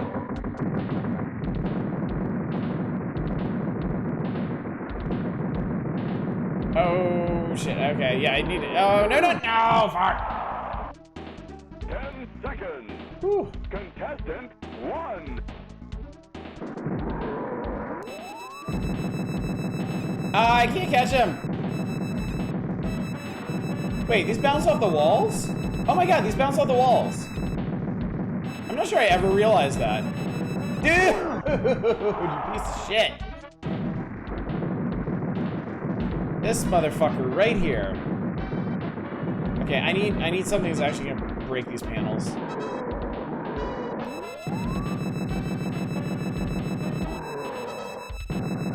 No! Buddy. Buddy, I need something that isn't this gun. Shit. Here we go. That's like exactly what I needed. Also, it seems like I'm getting free shields every time I pick up a weapon. Okay, if I can keep this guy pinned in the corner.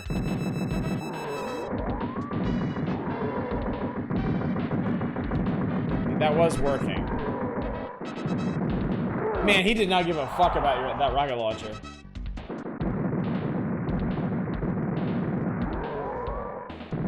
Okay, I'm not sure why specifically, but this boss is so much harder. So much harder than he was in the NES version.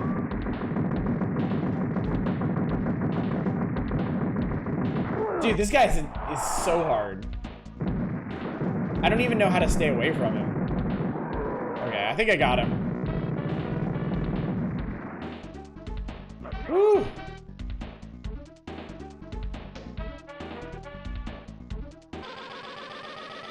Thumb blister of a game? It really is, yeah. This shit is intense.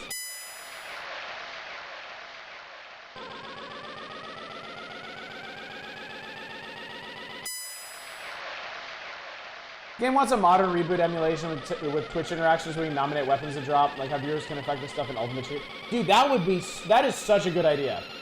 That would be so much fun.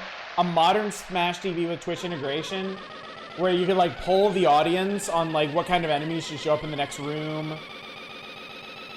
Or like who the boss of the area should be, or yeah, power-ups.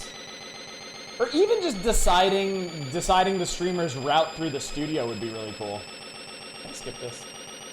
I can't skip this, I'm sorry, chat.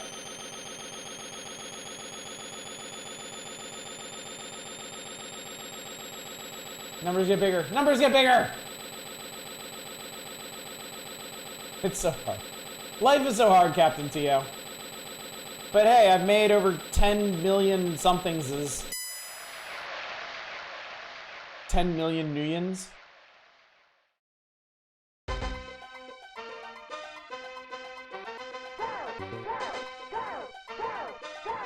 Is it stuck in a shepherd tone or something? Yeah.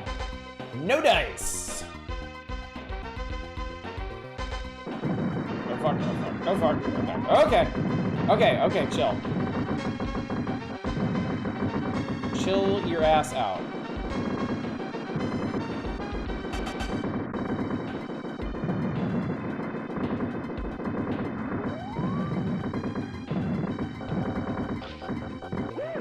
Oh god, oh lord. I forgot about the small snacks. Bingo! Bingo! A fabulous riding mower. Oh! Our exciting home game! Isn't that what I'm playing right now?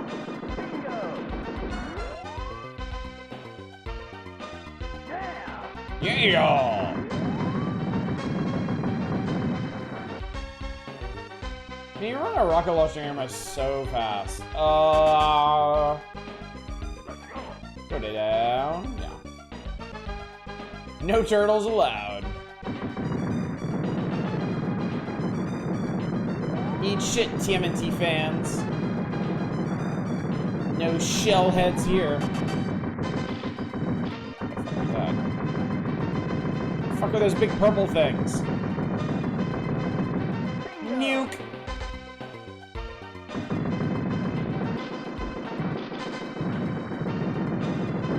Yeah, okay. Chill the fuck out. Everybody cool it. Be cool.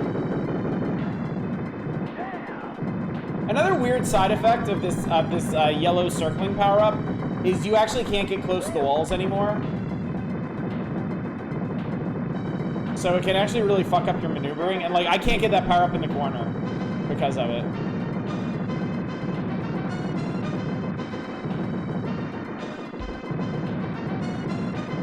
I don't want to be cornered.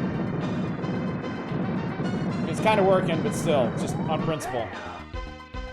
Stop with the snacks. Stop with the Mr. Shrapnels.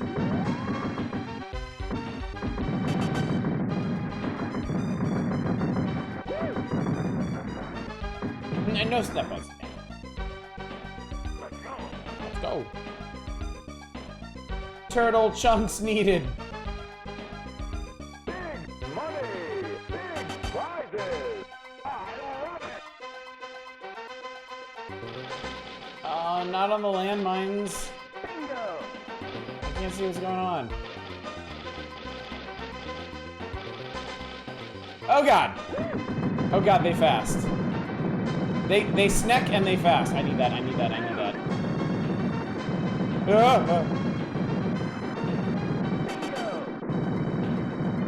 Like, the worst thing, the absolute worst thing you can do during a fight is pass right in front of one of the doors. The top one is a little safer than the other ones because you can at least see that one open. But like the one place you should always avoid in these fights is right in front of the door.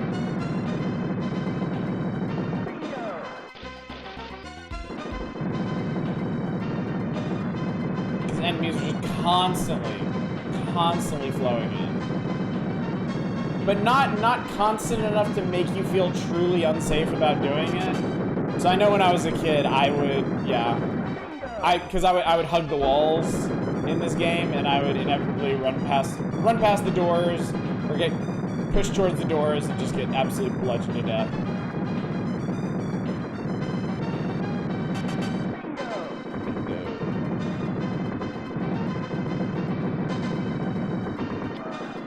Yeah. Oh shit! My brain didn't complete that as a mine. I think for a second I actually thought it was a power-up. I immediately forget where all the mines are as soon as a gold bar shows up. Right? Yeah, exactly. Exactly.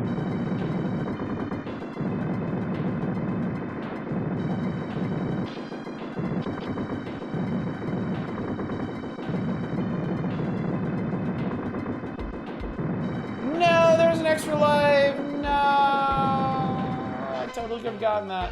Head empty only DACA. Dynamite Cobra Boss. Snacks.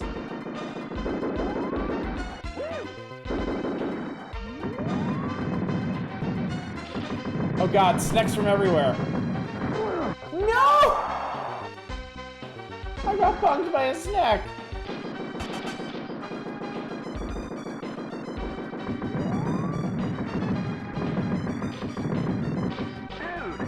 Dude, thank you for the one-up. I feel a little bit better now.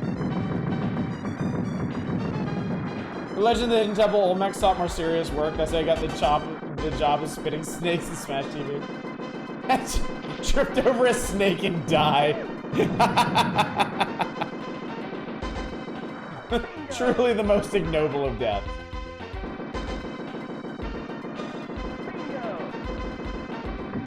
Should have taken a page from Smash Brothers Brawl and just had you trip occasionally in this game.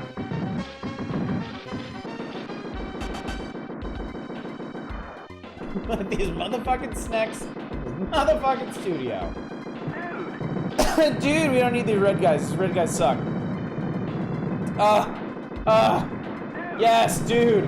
Dude, yes. I guess this is now the one-up room. I'm not practicing what I preach. I'm running in front of that stupid left-hand door.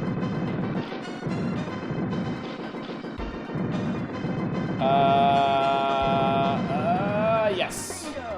Bingo. Yeah. Yeah. Oh dear. I saw a path through, but I wasn't strong enough to take a chat.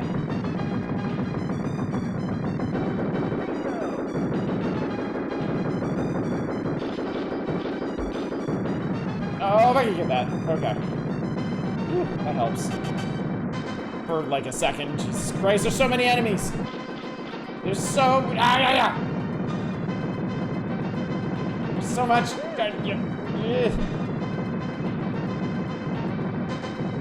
No! I was. Yes! Ha ha ha ha! Exactly as I fuck.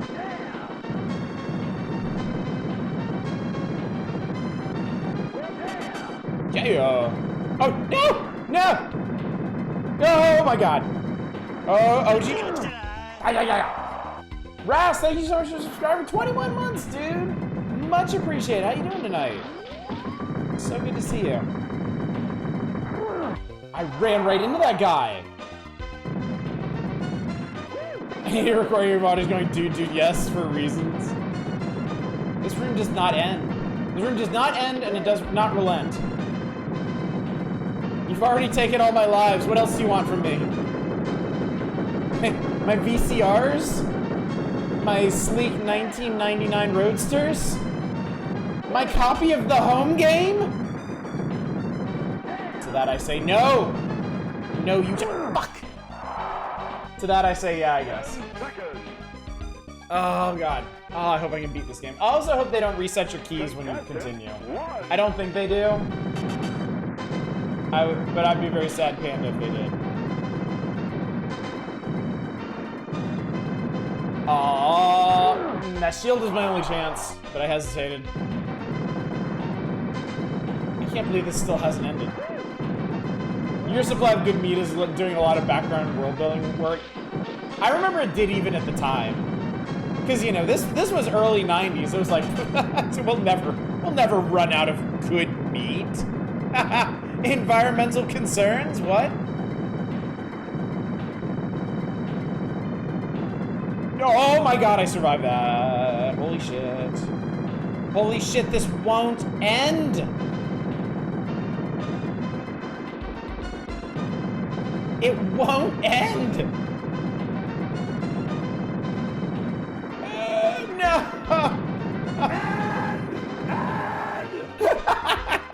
Okay, good, thank you. 2 hit. You made it end. Medication withdrawal, that sounds rough, Ras. Oh, good. We get to go from that to total carnage.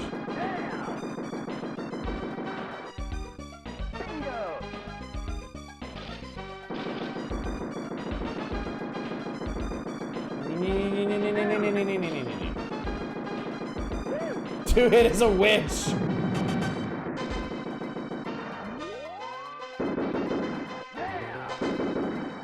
Well, there's another key.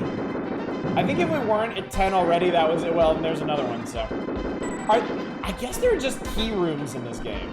I guess that's just how it works. Aw, I lost him instantly. That sucks.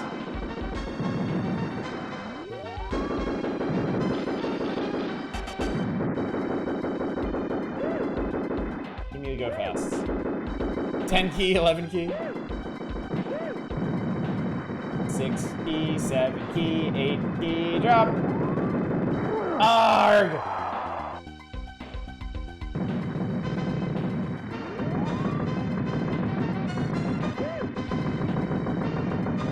Fuck out of my way.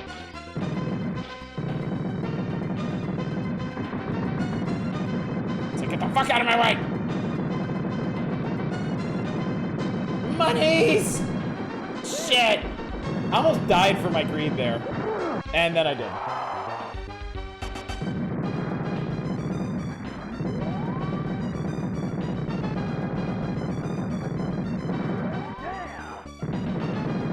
I was like Robotron better. What's up, Dom? No! Oh my god. thought that motherfucker had me. It's so many. Dude, this is... Okay.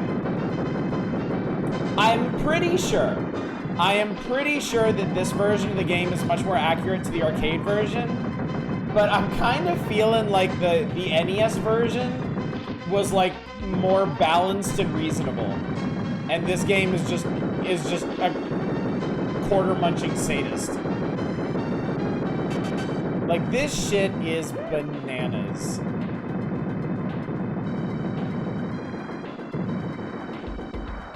These Studio 3 levels just don't end.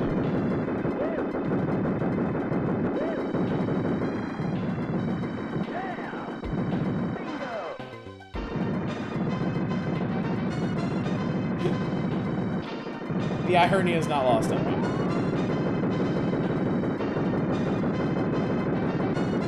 Christ.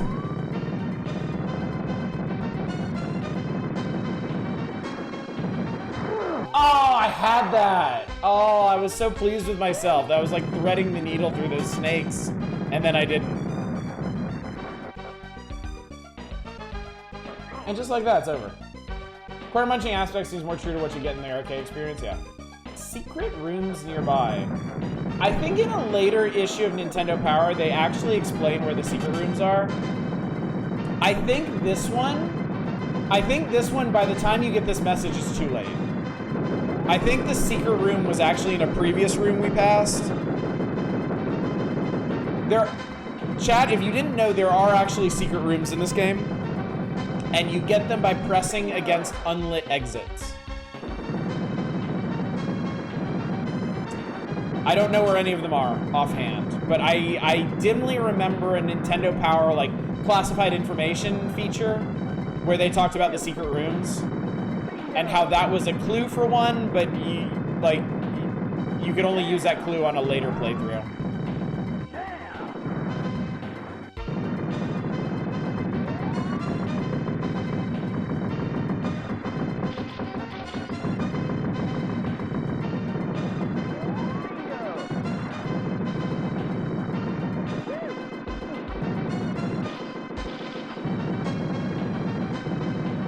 Shit!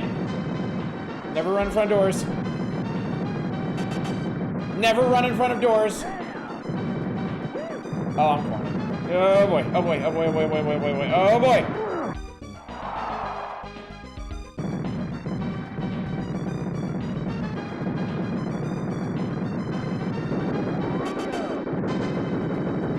Whoa! Man, those little red ball enemies are total bullshit. I hate them.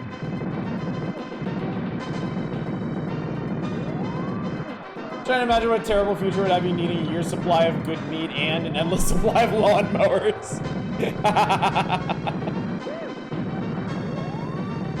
That feels like a great hook for like a cyberpunk short story. No! Oh, those stupid balls.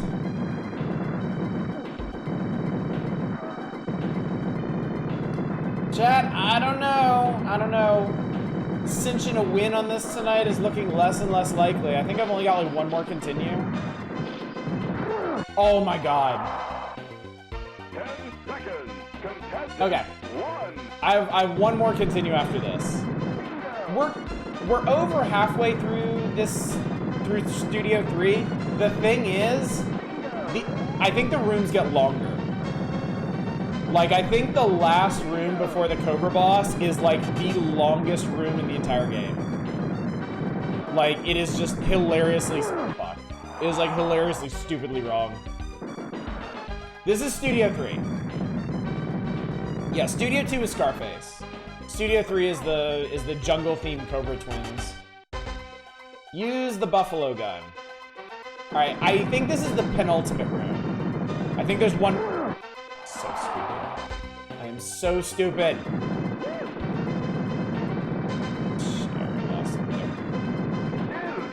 Yeah, I believe there is one room after this. I am fucked. So, fuck.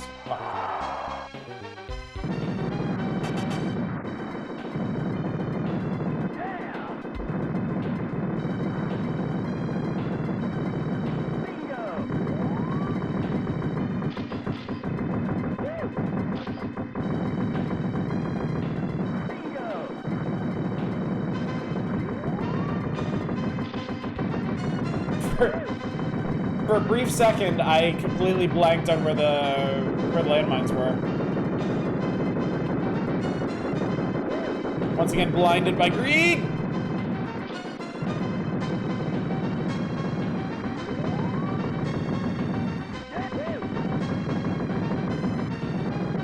No! Wait, what? Dude, I was already reacting to being dead, and I didn't die. Oh, I need that shotgun. Really, really, really, really, really, really, really. Oh, yes! How serendipitous.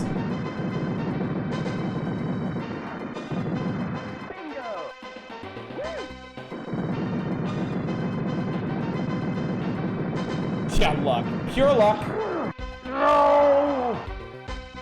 No, I needed that. I wanted that. I needed and wanted that. It was very important to me.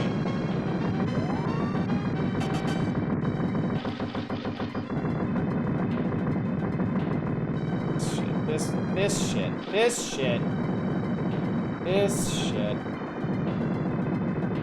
I forget what these enemies are supposed to be.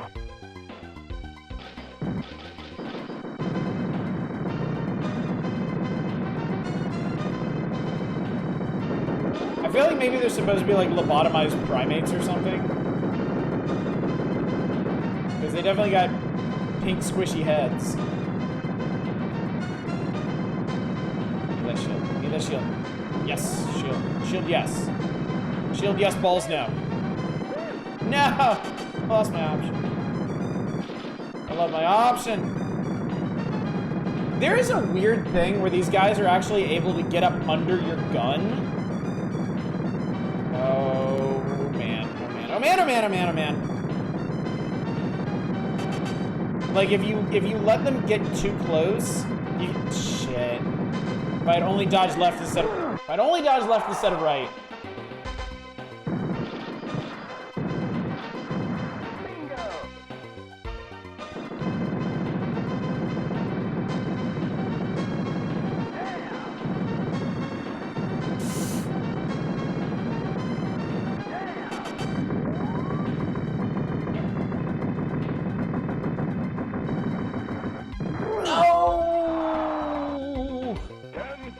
Alright, this is it. Last chance.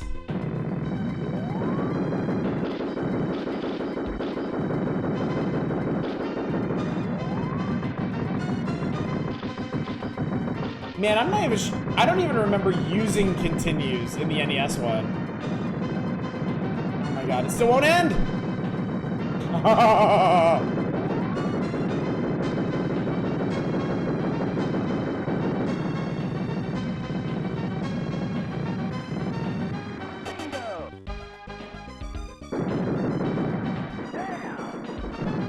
Lol, it's not over. Speedrun this game before and still do? Damn.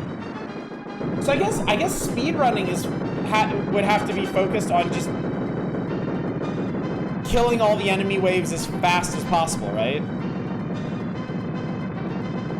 And I guess identifying the most favorable rooms, the ones that are the quickest to get through.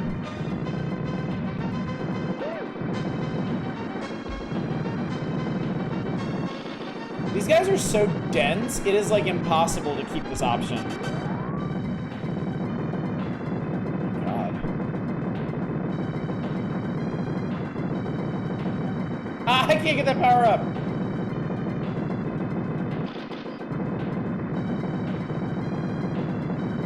No, no, no, no, no, no, no, no, no, no, no, no, no, no, no. Sigma fan, I can just imagine you being there like, God, what an idiot. God, why did he dodge that? Why is he over there? Why is he doing that? Why did he pick up that? I just imagine when you reach like the point of speedrunning something, you're so familiar with the strategies and stuff, like watching somebody else flail with it, you're just like,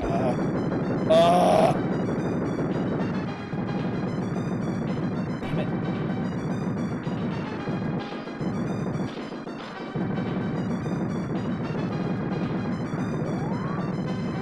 Didn't play the SNES version much of the NES, and the routes are different for those games. This room has taken 5 minutes. This next one's gonna be even longer. Yeah, this one, I think, if I remember correctly, is just absolutely relentless.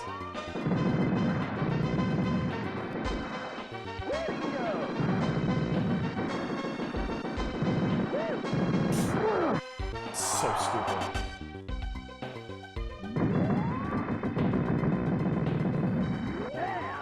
Well, I guess if I have to die in this room, taking out one of these landmines is the best way to go.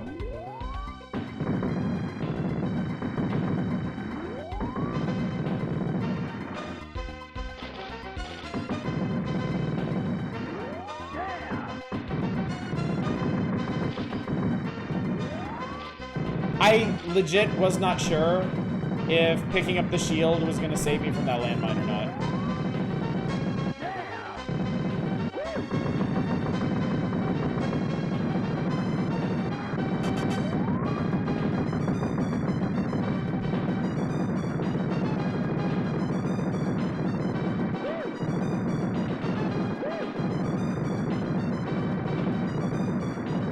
Just an option.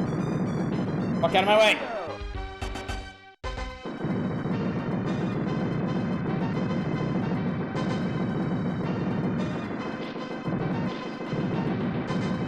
My God.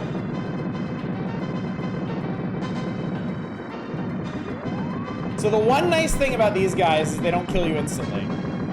Once they get in range of you, they have to swing their bats. So you can actually juke past them. It's not just straight contact damage.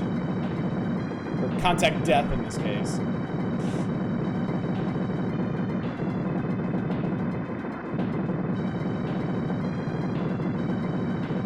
It's also why you never stop moving ever. This is unfavorable. Okay. Oh! Yep. Hate to intern on this show. I'd like to see you try an easy mode run and put a timer on the board. Oh, shit.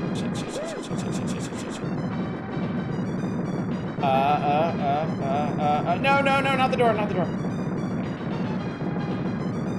Oh, did you see that? Did you see that bullshit? I went through the snake.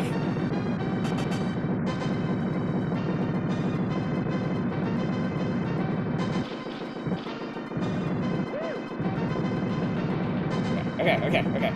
It is shocking how much the option helps you keep things under control when they get out of hand. Ugh.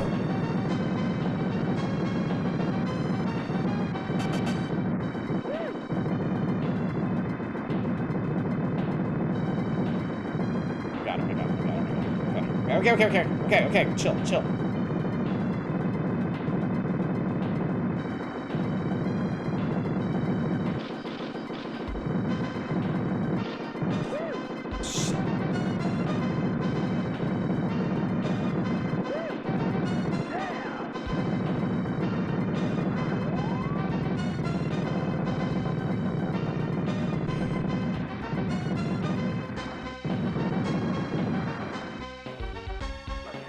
Holy fuck!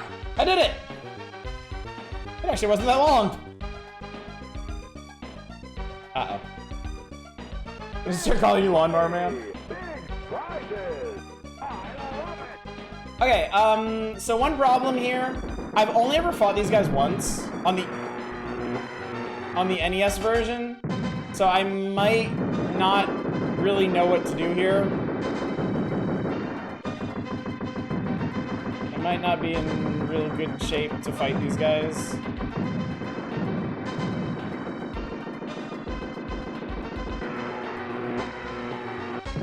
Yeah, I got my feelings.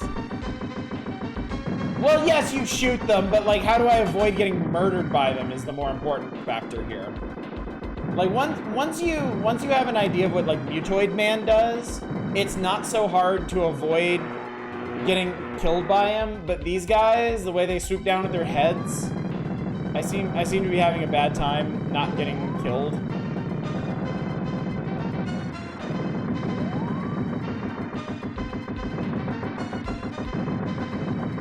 Top half of the screen, they can't hurt you? Really? Wait, what?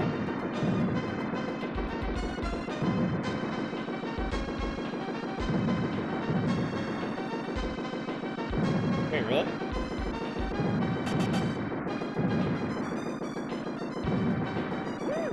What the fuck?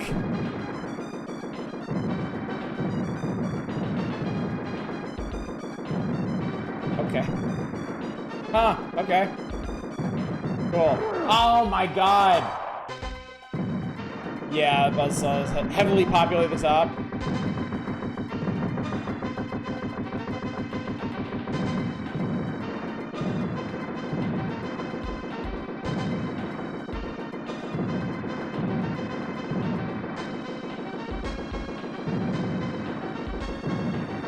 Well, still, I have a much higher life expectancy up here than I do down there.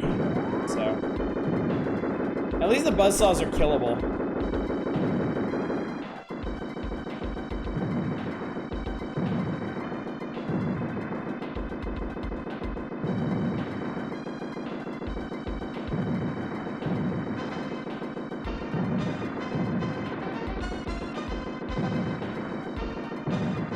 Oh my god, I walked into the snake's shaft.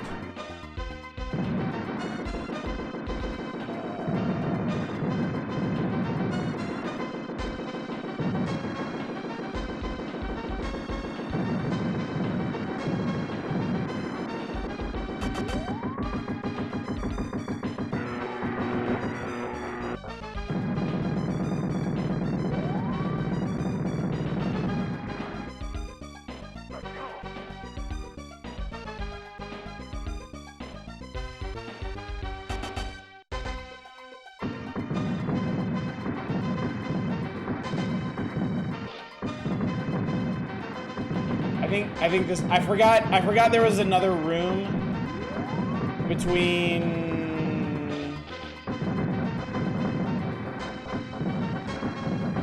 the snakes and the final boss. So this might be it. This is probably it. Oh my god.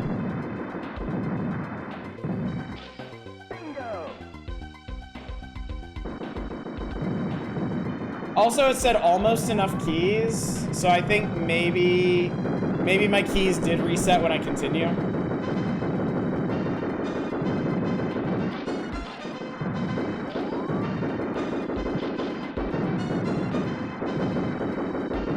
Keys don't reset? Is this room always called almost enough keys then?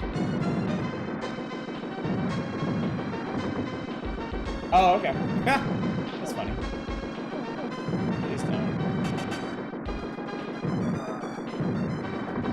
Oh my god, oh my god, oh my god, oh my god, oh my god, oh my god, oh my god, I need that. I need that. Thank you.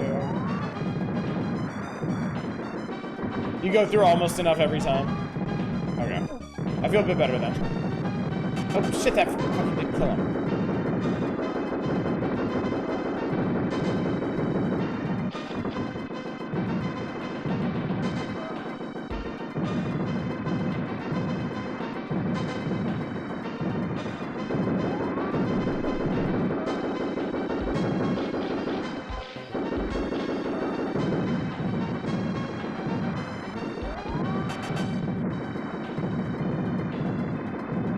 Well, there's another one. For good measure, I guess. Ah! Guy tried to shoot me in the face!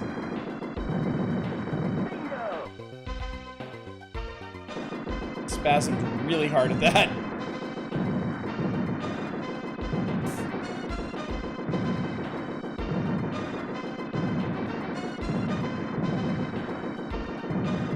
Give the man a one-up. Yeah, I wish.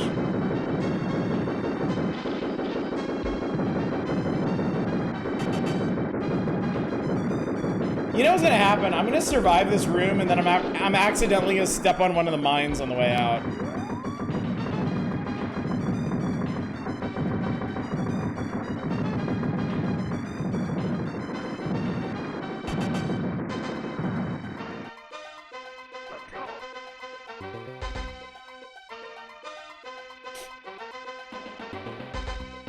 You have enough keys.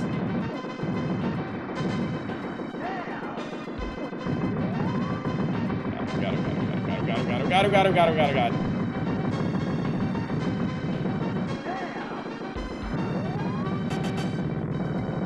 So once you hit the Cobras, no more 1-ups, huh? That sucks. That sucks real bad.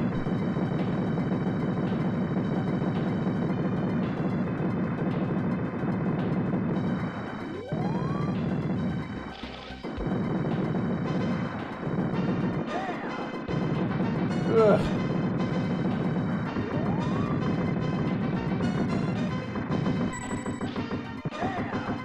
Got another key. Added to the pile.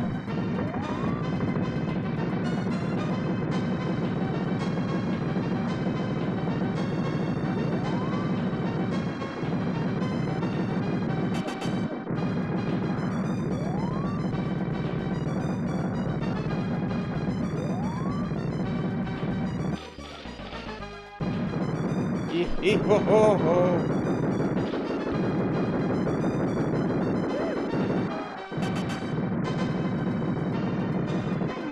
I should say that.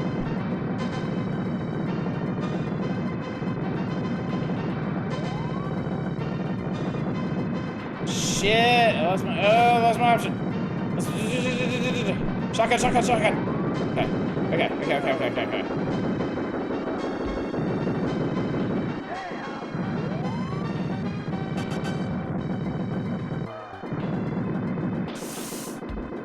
There's a landmine there. That was doomed.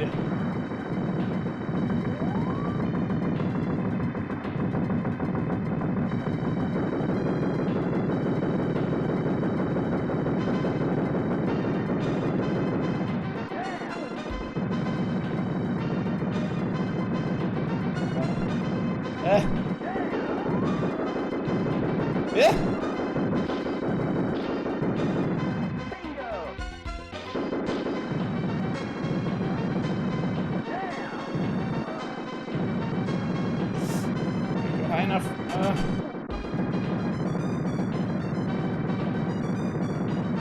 Yeah. Ah! Yeah. There's another. No.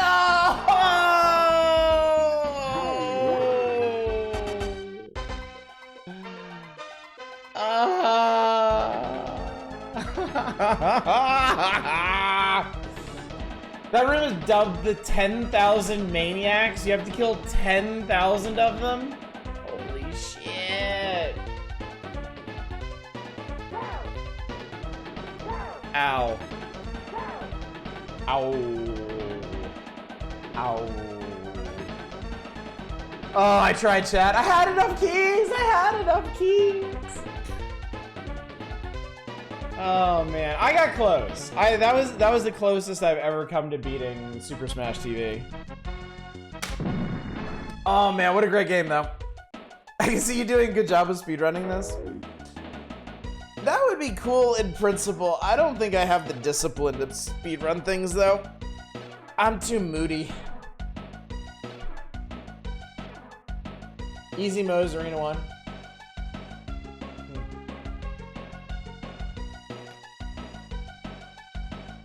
Spill water all over myself. In the throes of agony.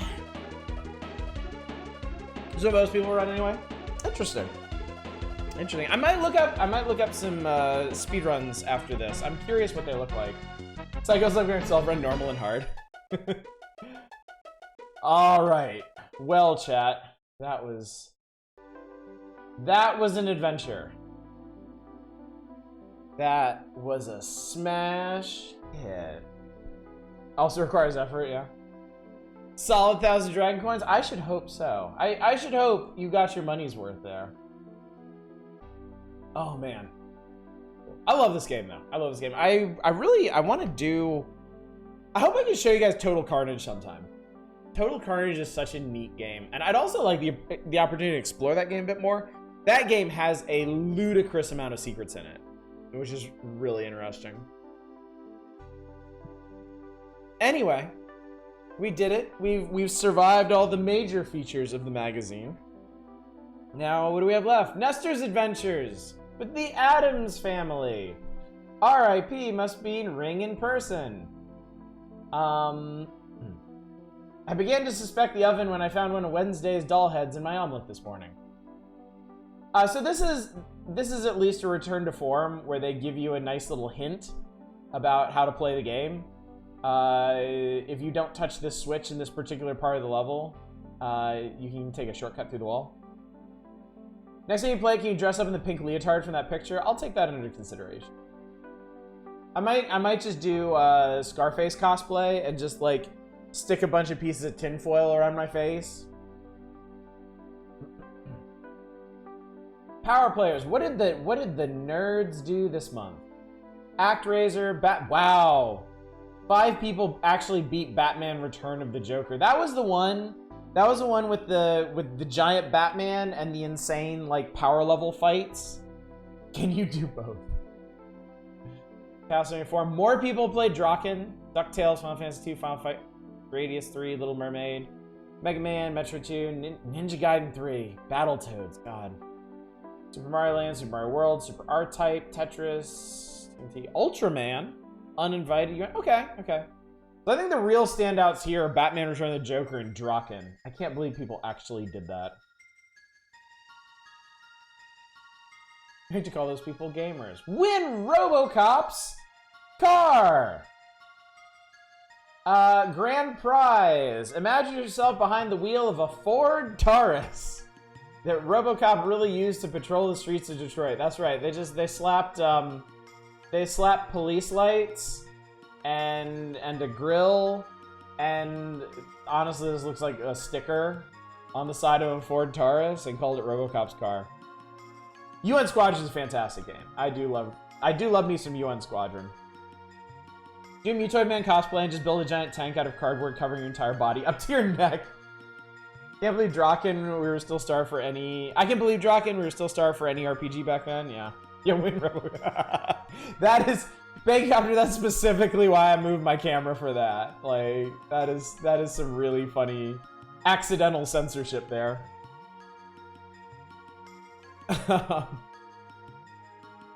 remember reading about this one later. The kid who won it, actually, I mean, he got a free car, which is pretty cool. The local police did make him take the lights off the top, though, so nobody would confuse it for a real patrol car. But I mean, free Ford Taurus, can't go wrong. My first car was a Ford Taurus. They were good. I still remember in college, I went to pick up my my girlfriend in I think that was my junior year. I was dating this one girl, and I went to go pick her up for the first time. And she got in my car, and I remember she sat down, she was looking around, and she's like, "This is a good car. It's not a cool car, but it's a good car." And I was like, "Thanks, we're gonna go eat." That relationship did not last very long. Yeah, Ford Taurus to a T. I can't deny it. She wasn't wrong, chat. It was just the delivery was so priceless. That was so funny.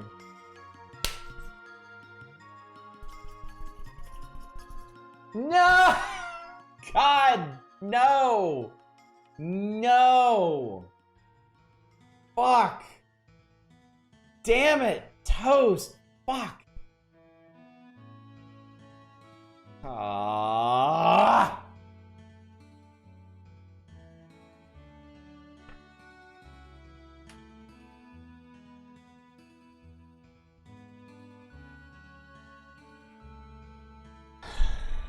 Right in the technicality.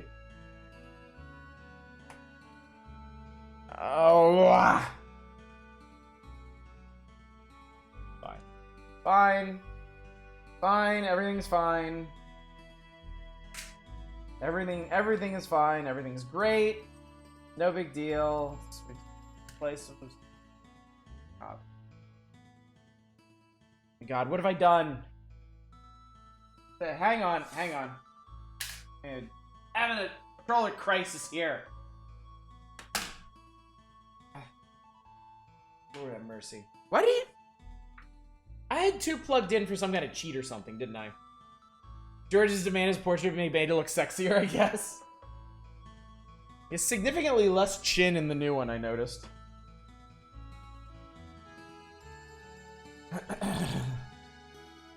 Oh my god, I can't believe we're doing this.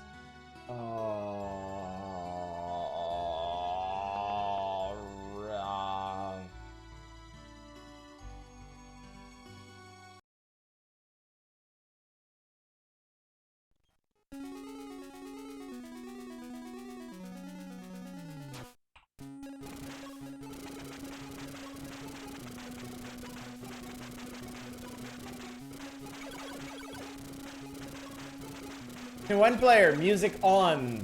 Sound effects on. A nuke laboratory has been located. Orders. Destroy all nuke on the premises. Target villains to be arrested or indicated by flash. Okay. Or the RoboCop 2 game has the part where you surgically disembowel a cop in front of a child.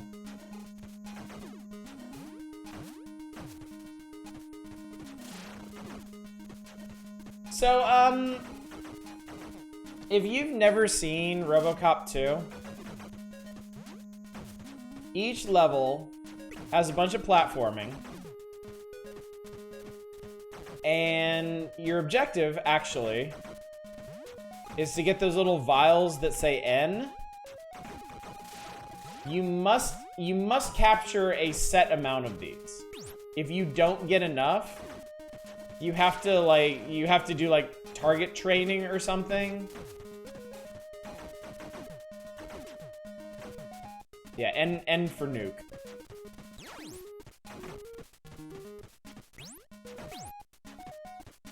I literally don't know how you get that one. I had to watch Helicopter Frogtown for a while.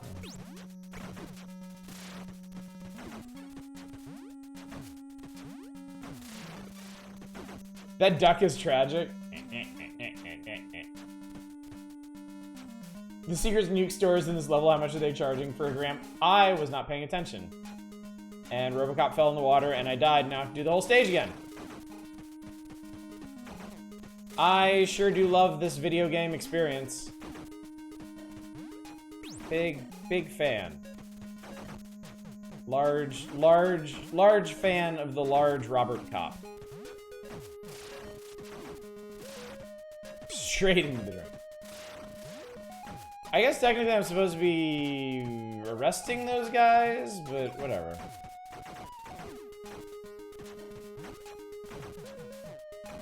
RoboCop meets justice out as he sees fit.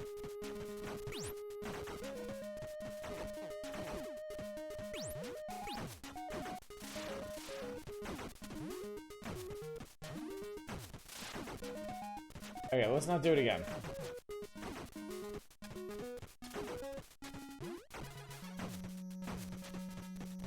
I can't wait to find out how I did. No, I fucking blasticated the guy I was supposed to arrest again. Up. I love the terrible acceleration you're moving in this game. You have destroyed 25% of the nuke. You've arrested 20% of the target villains. You have not destroyed enough nuke in your last mission. Proceed to the firing range for testing and calibration. God damn it. God damn it!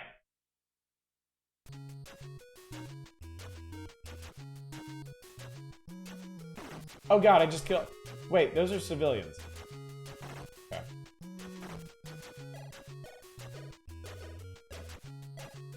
They look like ghosts. Pretty fucked up.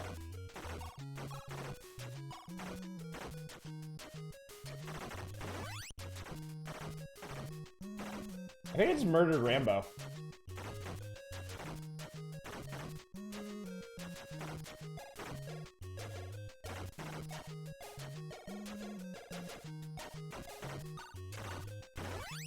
Bullets. Bullets from heaven.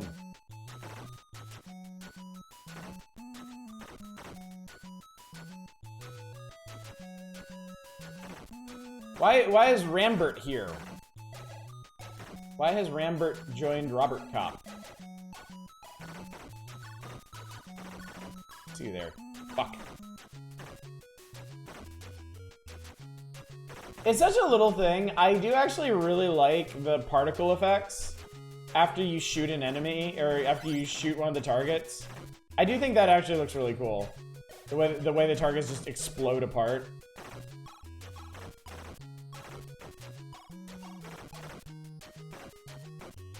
That better be sufficient.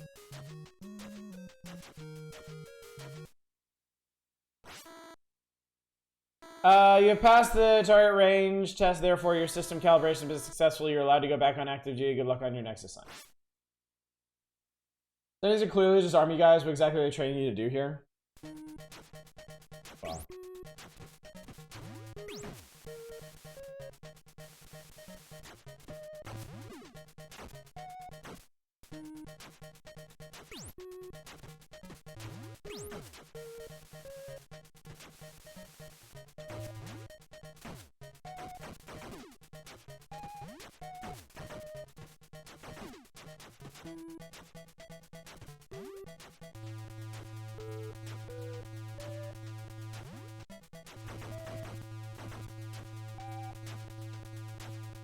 Great image for the hostages up there.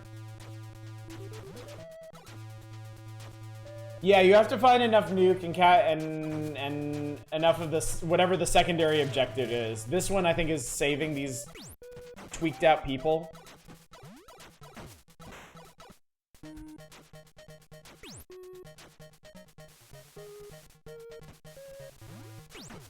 If you're wondering why I keep jumping wide here, there's one of those crushers right there. I remember, chat. I remember going through this.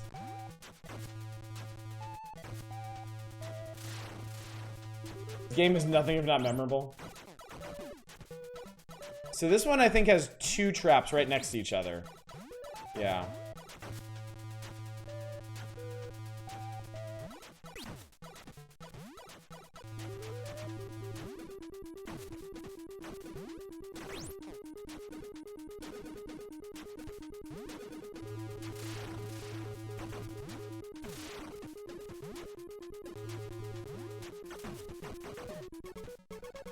I think you have to go over the top here.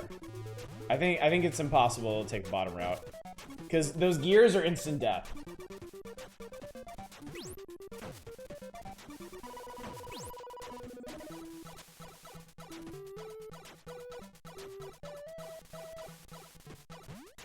Oh, and the lightning is instant death. RoboCop is taken away for calibration, but he will try again.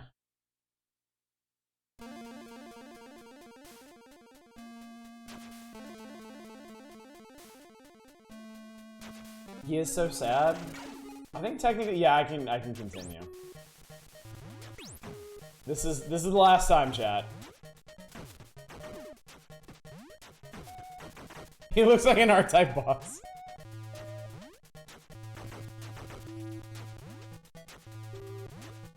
Infant continues the one saving grace. Yeah, for folks who haven't been around the channel that long, I have done a full playthrough of this.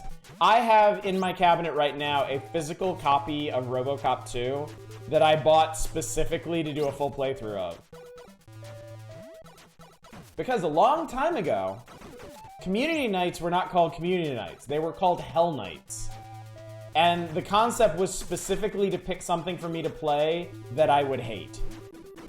That person just offed themselves.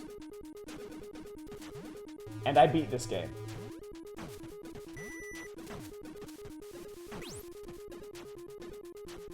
I don't know if that's fair. This game is obscure and retro.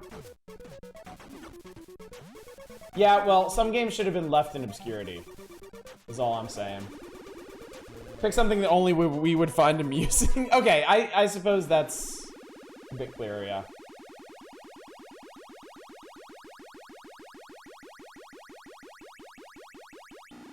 $87% of the nuke. I have arrested, or saved, I guess. 80% of the target villain.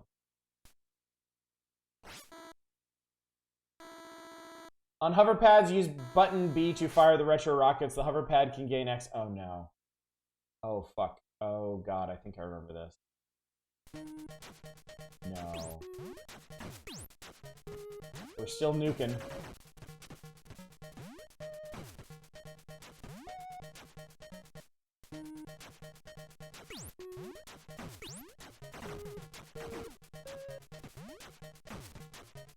I think I have to jump on this one? Yes. That was it.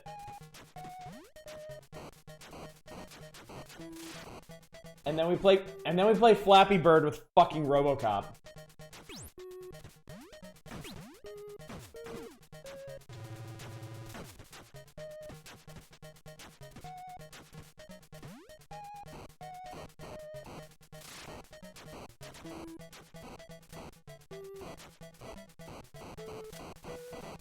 Flappy Cop.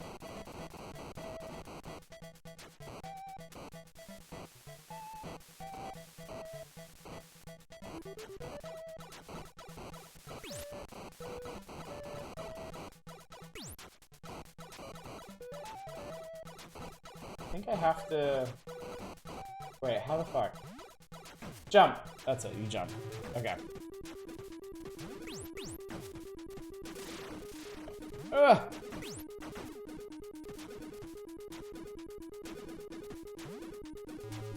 Fuck.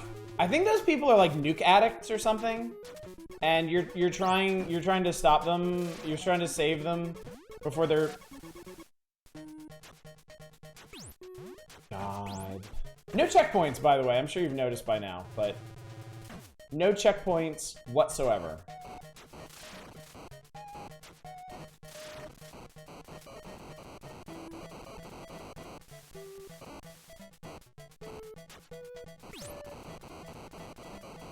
Checkpoints are for losers, are for closers. Stop trying to find reason in this trash. There are no checkpoints in life.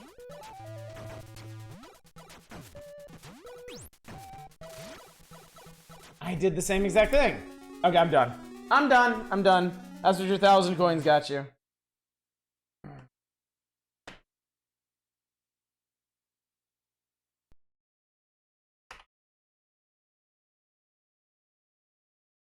When you play Raid Shadow Legends without a sponsorship, the ultimate humiliation. There are no checkpoints in medieval times, unless there are no checkpoints at medieval times. Now Gemfire? No. Now George and Rob. I know you saw Gemfire on here, but we actually need to go through this. Because if I just had to suffer through RoboCop 2... you have to suffer through George and Rob. That's the deal, chat. That's the compact. Actually, it's gonna be me who suffers through this, because I knew the moment I glanced at this page, somebody was gonna request AD&D Pool of Radiance. So, anyway. We're here at Cafe Mario to have lunch and discuss recent releases. I suppose the most important issue on the table is what's for lunch. I'm having soup, salad, onion rings, and a Coke. Not exactly your 4 food groups, but probably more substantial than a sandwich and a bag of chips, which is what I'm having. Let's talk games. We'll go over the list in alphabetical order, starting with NES releases. AD&D Pool of Radiance is on its way. We seem to cover at least one first-person perspective RPG like this game per issue. It's very much in the tradition of the Bard's Tale, the Wizardry series, and several other PC conversions. In the hour or so that I played it, the game didn't really distinguish itself from any other game of the same genre.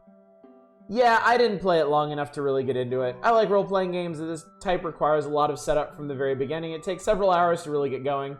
I spent a lot of time going around circles and didn't seem to be breaking new ground.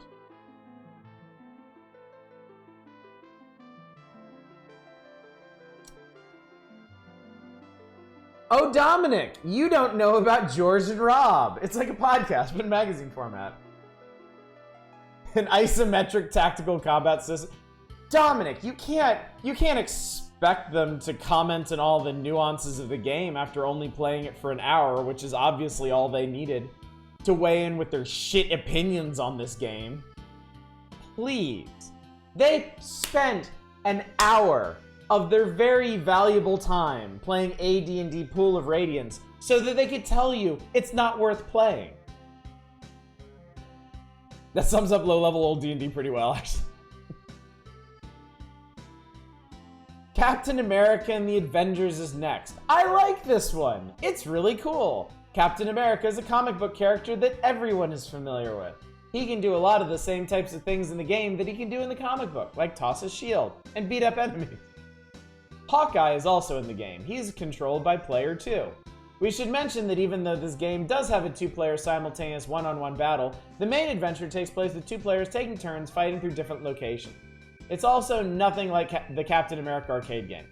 No, but it's still a lot of fun. The characters are interesting and they do a lot of cool stuff. They rated this thing really fucking highly. 2 are much kinder with Cap and the Avengers, and it looked like it deserved way, way nicer. Cap and the Avengers kinda sucks. George and Robert getting some hand party from the Marvel people. My 2nd edition DM doesn't let us reload saves. What's your opinion of Gemfire? That's the new historical simulation from Koei, the company that brought us Bandit Kings of Ancient China, among others. The setting for Gemfire is medieval times. I like this subject more than ancient China or feudal Japan, actually. A game like this requires a lot of work in setting up, though, without immediate payback. It's not a game that I would just pick up and play if I had a spare half hour. If you're going to play it right, you gotta set aside sessions of several hours at a time. So basically, shorthand to say, we didn't play this enough. Rob, you fuck, I hate these guys. Dude, it is the universal response to these guys. These dudes were fucking reviled by everybody. Like, this shit only lasted 1 year. And, like, I remember there being a small amount of fanfare in the magazine when they departed. People fucking hated these dudes. At some point, I think maybe next year, there's a section in Nintendo Power where they talk about some of the feedback that they've gotten. And they were like, far and away, George and Rob was the least popular thing we have ever put in the magazine. Ever. I want to see Gemfire so bad I never heard of it before. We'll get to it. We'll definitely get to it. I like when I get to play as Hawkeye, the coolest superhero, the best powers that everybody likes and totally remembers. They got put out to pass. They went to the farm upstate. Next up are the adventures of the grown-up Peter Pan in Hook. Available for the NES and Game Boy, both virtually the same game. I'd have to say right away, this is a pretty disappointing movie adaptation. The characters are there, Peter Pan, Tinkerbell, plenty of pirates, and Captain Hook, but it doesn't really follow the story of the movie. You've got this character that doesn't look at all like Robin Williams, running and jumping around the woods and caves of Neverland is collecting thimbles, but we don't know why. The one thing that seems to have been salvaged from the movie is a story about Peter Pan saving his children from Captain Hook. In the end, though, it turns out to be a pretty average running and jumping game. Remember, they hadn't invented platformers at this point. They're all running and jumping games.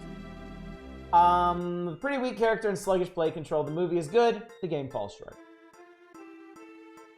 Hook NES because I want you to react to the fucking text screens.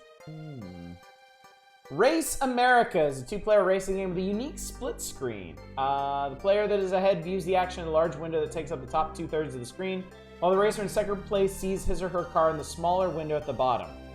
It's kind of like a rear view, mirror view, but not really. Nothing like that, actually. Okay, I'm attempting an analogy, but it's not working. Like any 2-player simultaneous game, I think that Race America is more fun when you've got 2 players going head-to-head instead of just 1 player racing against computer-controlled opponents. This game has a split screen that favors the player in the lead and an overhead view of the action when the cars are very close to each other. There's no pit stop feature, there are no power-ups, there's no machine guns, it's just a straight racing game. My only complaint is that switching gears is a little tricky. You've got to let go of the accelerator, press up on the control pad to shift up, then hit the accelerator again. It's kind of like shifting a real car. I'd rather just race and avoid obstacles than have to think about the mechanics of my car.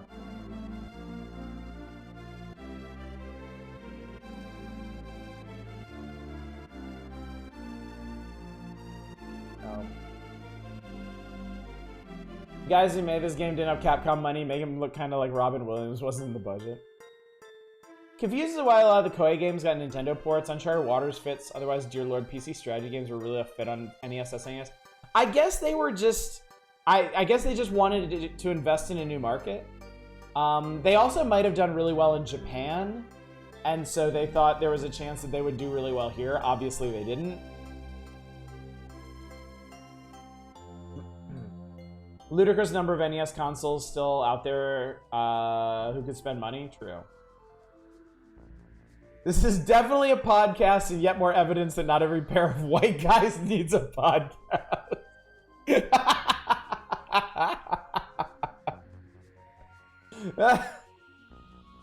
I was watching mass reviews of Spider-Man games. I didn't know that one time you play as Peter Parker in the game for the Amazing Spider-Man. It's in first person because they couldn't afford to get the rights to make him look like Andrew Garfield. That's really funny.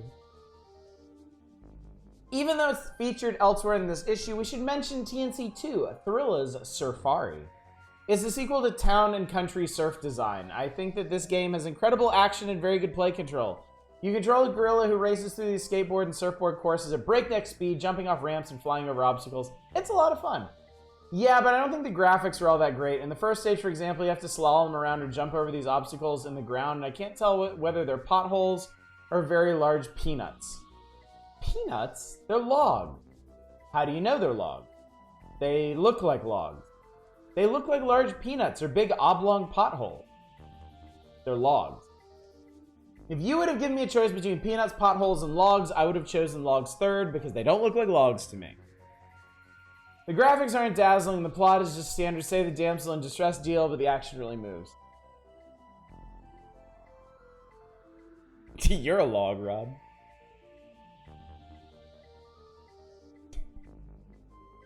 How do you know they're logs? Context, you dipshit. This incredible banter must have really solidified George and Rob as fan favorites. I imagine, I have to imagine that after the first 2 or 3 months of this, Nintendo Power is getting letters like, George and Rob fucking suck. George and Rob are not entertaining, like, the reviews suck, they're awful. The editors went to these two blowhards and were like, okay, you gotta do something. You gotta spice up Now Playing, guys. All of our asses are on the line. You gotta do, and this is what they came up with. One of them is too goddamn stupid to figure out that the logs in the jungle blocking the path are logs.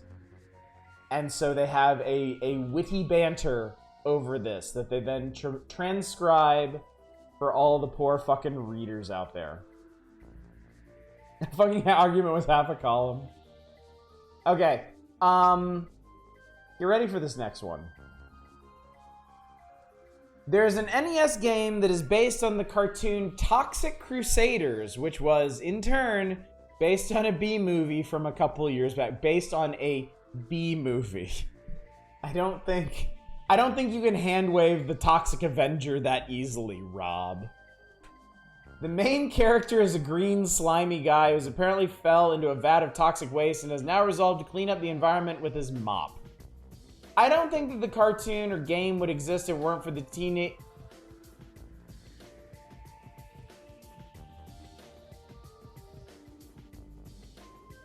I don't think that the cartoon or game would exist if it weren't for the Teenage Mutant Ninja Turtles, mutant being the operative word here.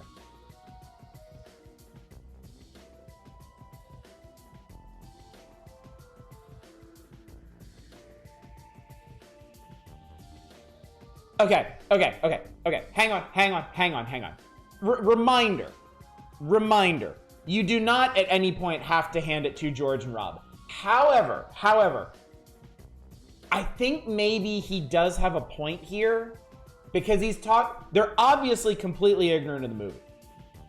I am certain that if they had any awareness of the Toxic Avengers contents, they would comment on that in some way. However, they are saying specifically the cartoon and the game exists because of the popularity of Teenage Mutant Ninja Turtles, and I think that's accurate. I don't think you would have had, like, studios scrambling for IPs like the fucking Toxic Avenger to turn into a Saturday morning cartoon if Teenage Mutant Ninja Turtles hadn't blown the fuck up like it did. So, he's out of line, but he's right. Give him credit. I think he has a point. The Turtles have opened up the doors for a lot of pretty strange superheroes in comics, cartoons, and video games. Yeah, okay. Yeah, Shadows. Yeah, I hate that Robin George is how you find out about this, but yes, they turned Toxie into a Saturday morning cartoon. They did. There was a Trauma Saturday morning cartoon and game and action figures. No Kabuki Man cartoon, though. The game is a lot like the last two Turtles games for the NES. The character sort of swings his mop the way that Donatello swings his bow. It seems to me this is just an ecological and contemporary version of the Turtles with the don't be a litter bug type of message. Running around slapping bad guys with a mop just doesn't work for me. And you lose the mop very quickly. Then you're just a slimy creature fighting with your slimy hands. As a game, it's alright. The graphics and play control are decent. I would say if you really get into Toxic Crusaders, you'll probably enjoy it. Does it make more or less sense than the Killer Tomatoes? I would say less sense. Because, well, that's actually a tough question. Because Killer Tomatoes is much more like campy B horror comedy, but just premise-wise, I feel like it is tougher to cobble a Saturday morning cartoon show for kids out of. Toxic Avenger on paper, I guess, is easier to make a cartoon out of because he's a mutant and he fights bad guys and whatever, right? Okay, cool, great.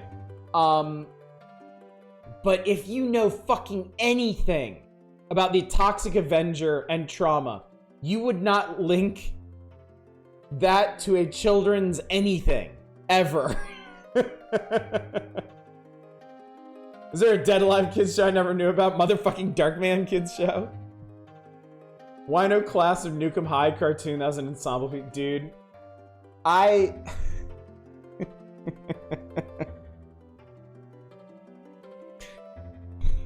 Class of Nukem High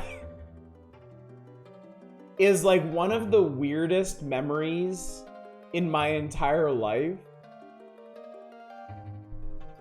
Cause I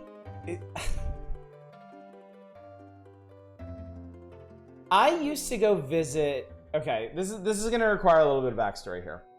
When I was a kid, we would go visit my great-grandmother and my great-grandfather, who lived I think they lived like an hour away in like Virginia or something. They weren't my actual great-grandmother and great-grandfather. They were actually technically unrelated to my family. It's just without getting into too many details, they were the people that raised my mom.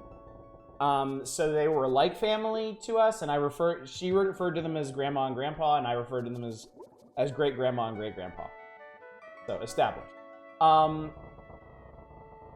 We would go over and visit them.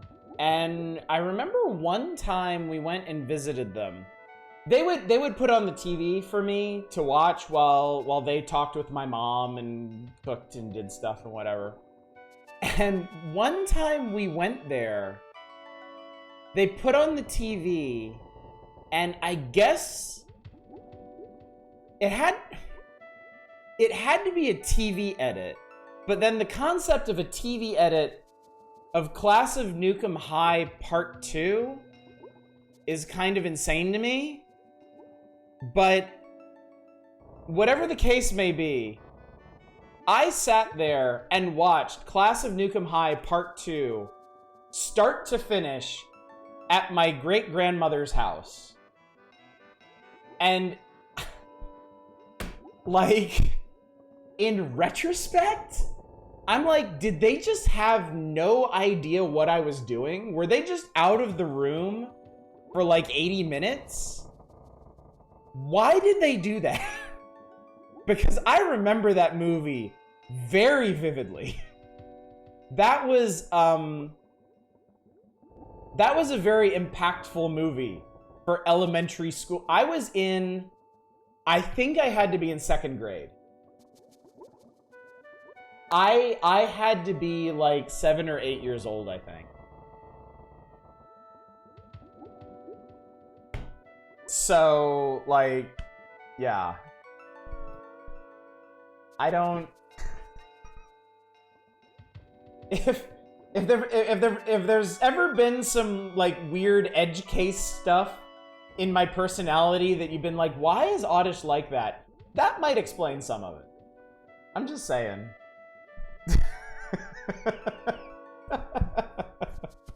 So, anyway, that's my experience with Trauma.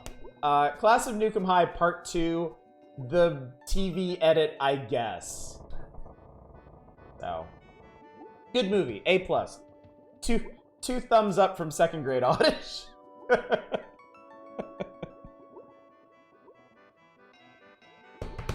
Let's talk about Wacky Races, another game based on a cartoon. This cartoon was on television several years ago. It starred Dick Dastardly as the bad guy and his dog, Muttley. Muttley is the character you control. His job is to help Dastardly win the race by finding parts for the car and stuff like that. It all boils down to another running and jumping side-scrolling action game. If you remember the cartoon, you like the character, probably makes for a more enjoyable playing experience. Muttley collects bones along the way that give him special abilities. Once he's collected enough bones, for instance, he can toss bombs or defeat enemies with a bark. You see the word bow come out of his mouth and it mows down enemies like a little missile. I think that's kind of fun, true to the character. Wacky Races is kind of a weird case. This one will show up as a full feature in the magazine either next month or the month after. But we're getting a little preview of it now. It is not Wacky Racers, the PC pre-Mario Kart game. This is a platformer based on, yeah, Dick Dastardly and Muttley, the Hanna-Barbera characters. So if you're a big Hanna-Barbera fan, it's got some strange cameos in it. I'm waiting to hear there's a TV editor kids cartoon version of the Reanimator. Wacky Races was based on a 60s movie called The Great Race. It starred Tony Curtis and Jack Lemmon. Dirk Dastardly was based on the Jack Lemmon character. No kidding. That's actually, I never knew that, Two Hit. I thought they had cobbled the Wacky Races concept together out of like loose Hanna-Barbera characters. Because I know some of these characters show up in other Hanna-Barbera, but I mean, looking back on it, there was so much crossover between Hanna-Barbera stuff, like, I don't know how you'd really sort it out. Wizards and Warriors 3. We are not going to get to Wizards and Warriors 3 tonight, because I'm going to do a full playthrough of Wizards and Warriors 3. We've done a full playthrough of Wizards and Warriors 1 and 2. I want to do 3. In fact, we may do that. I'm probably going to wait for it to show up in the magazine. We are going to do it. We are going to do it. Your coins are not going to go to waste. But it's not going to be tonight. Because it deserves way more than a quick look. It is a very ambitious game. Especially from the perspective of the Wizards and Warriors series.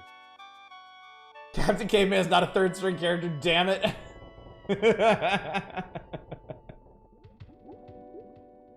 Trauma was involved in the production of My Dinner with Andre, apparently.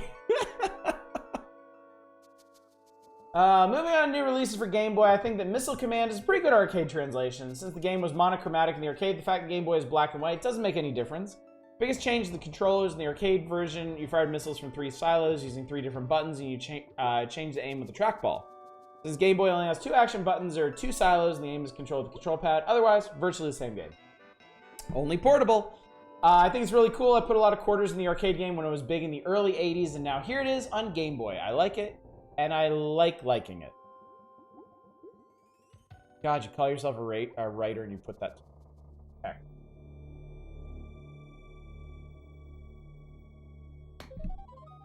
Captain Caveman was also not Wacky Races. 2 generic caveman dudes were.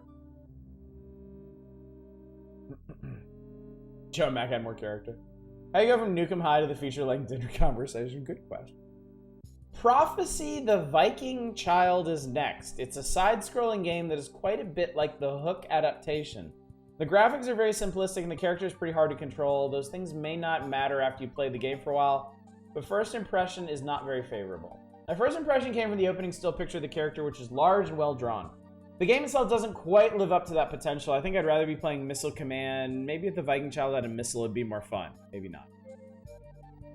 I have never heard of this game either, ever. It's from Game Tech. Game Type Hero Quest. Looks like it's a platformer. Interesting concept, though. Let's talk about the Super NES games that are featured in this issue. I like the Addams Family quite a bit. Better than the movie, in fact. George...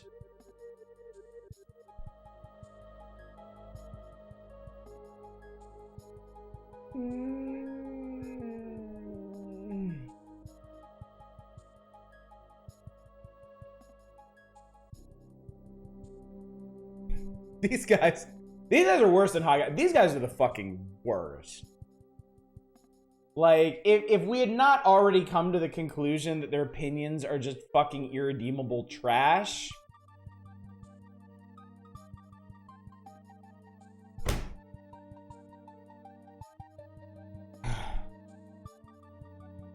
I wasn't all that impressed. I don't feel that there's that much of an upswing for the NES or Game Boy games of the same title?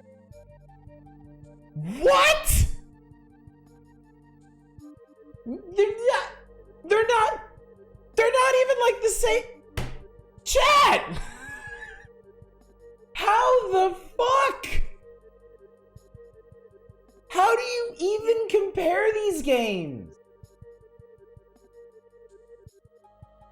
I used to think that opinions couldn't be wrong, but these guys proved otherwise. Can we skip the rest of this? No. No. No, this is our penance for something. I don't know what. But obviously, chat, we have sinned in this life, and we are paying for that through the medium of Rob and George. The NES game was not Fester's Quest. There was Fester's Quest years ago. And then a couple issues ago, there was an NES Addams Family game, which is... It's kind of like a platformer puzzle game. Where you need to search the mansion and find items to use in different rooms to get past certain roadblocks. Like you needed a bear trap to get past the bear rug. You needed a key to get through the conservatory, to get out to the balcony where there's a fog machine where you needed a piece of fog to make a shrinking potion or something. There is a Game Boy game. I think we played it, but it's blending together in my head with stuff like Beetlejuice. So I don't remember how exactly that one went.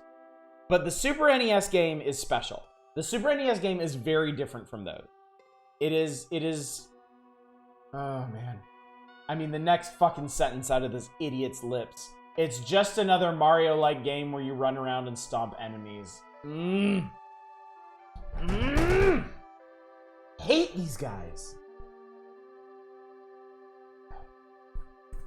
The SNES game is like an upscale port of that one. No, it really isn't. It's got a completely different pace to it.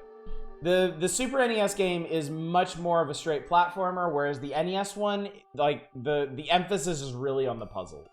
There is definitely some challenging platforming in it, but it's not paced anything like the Super Nintendo one.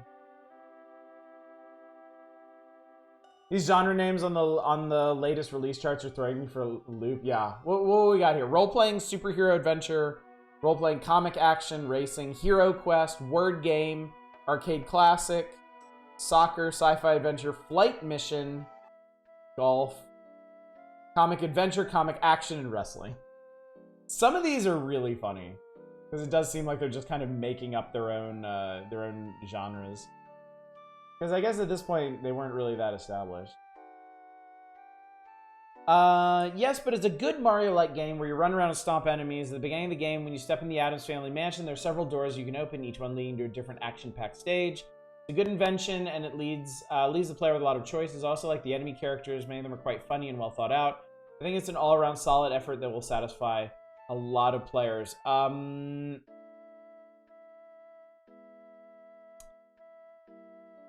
I just noticed something. I just noticed something on the chart. Check this out. Look at the Super Nintendo section, Super NES section here. Power meter rating. There's G, P, C, and T. C is challenge. Okay? Which I guess is how satisfying a challenge it is. They rated the Addams Family, Smash TV, and WWF Super WrestleMania all around the same challenge level. The only games they rated significantly higher in terms of challenge are Yoshi,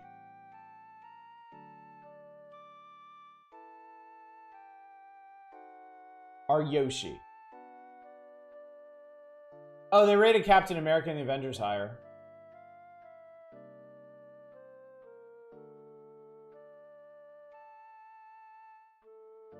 Like, I feel like if a site like IGN or something was gonna do like a parody of game reviewers, I feel like they could not come up with opinions this wrong on purpose.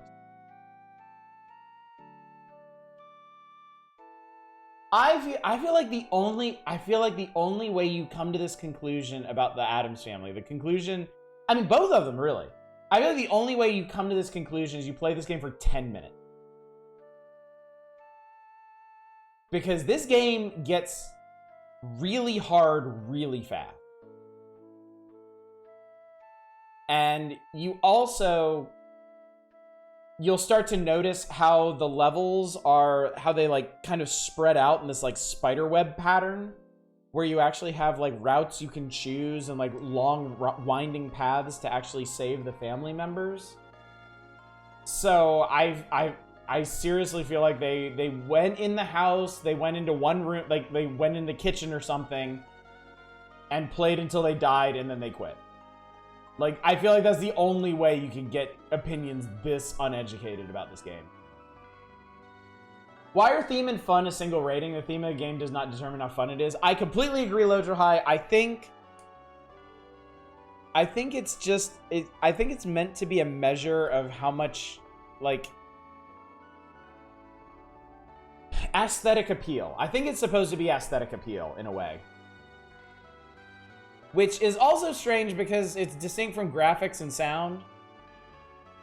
Yeah, they rate graphics and sound, which is the aesthetic of the game. Play control, which is just the controls. The challenge, which I guess is how hard it is.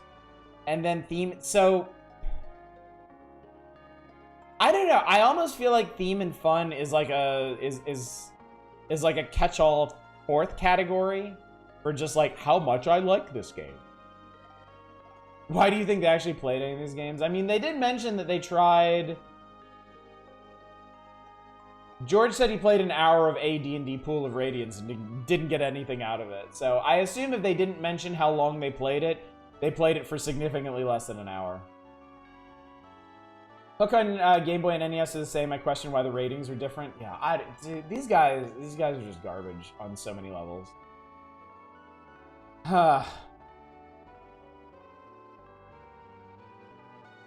Following a successful adaptation of the NES, the arcade hit Smash TV is now being released for the Super NES. This game makes really good use of the Super NES controller. Allows you to run in one direction, fire in another. It really comes in handy in a game where the enemies attack from all sides.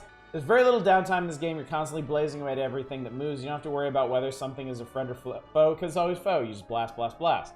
Not for the squeamish. Not at all. Graphics, action, play control of the Super NES version really take the arcade game home, so if the shoot-'em-up style of the game appeals to you, definitely get a kick out of this one. Alright, fine. Alright, that's it. That's it for Rob and George. We did it. However, y'all have requested a bunch of games. We need to play them. So this is your last chance to request anything for the night. We're going late tonight, chat, because we gotta finish the magazine. There's simply not enough content to continue on another night. We're going the distance. Played it for 16 seconds and halfway paid attention to the third intern playing it.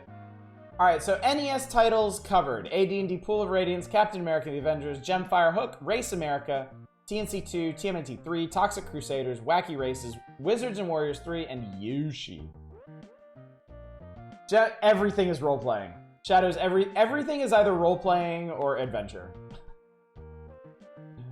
Game Boy titles: Boggle Plus, Hook, Missile Command, Mousetrap Hotel, Prophecy the Viking Child, Soccer Mania, Star Trek, Top Gun, Guts and Glory, Turn and Burn, Ultra Golf, and Yoshi. And then Super NES, we've already experienced all of these. Addams Family, Smash TV, WWF, Super WrestleMania. It has stats, so it's role-playing. It also might have a talk command, so it's role-playing.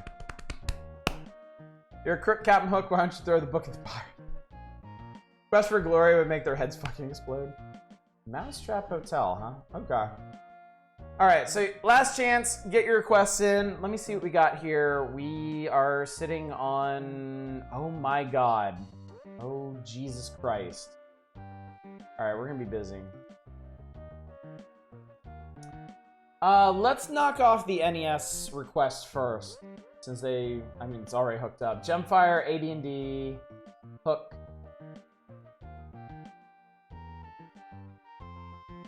And yeah, Wizards and Warriors 3 is gonna get a full playthrough, so. All three Nukem High movies are on Vudu, and I don't think I've seen any of them. Kind of makes me want to watch them. Again, now that I've been reminiscing about them. Was Star Trek game playable? It was garbage. It was so bad we didn't even get to a planet. It was VVVVV bad. Shadows, we'll see how I feel after we get through the rest of this stuff, but I may veto TMNT 3 just because I don't want to be up until like 3 a.m. tonight. Trying to clear these out.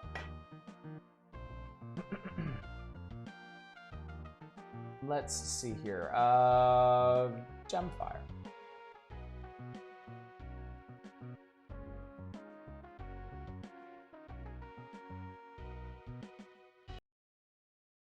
By the way, that song we were just listening to is from Mr. Nuts.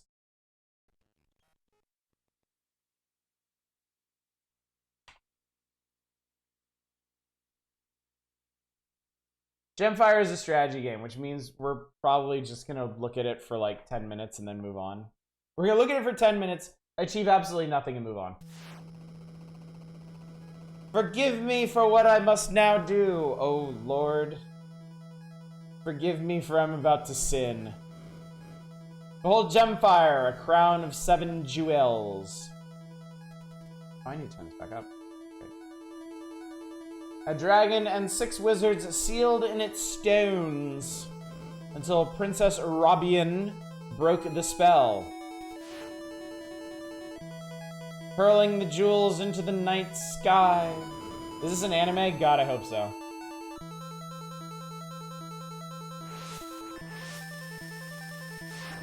Gemfire, TM.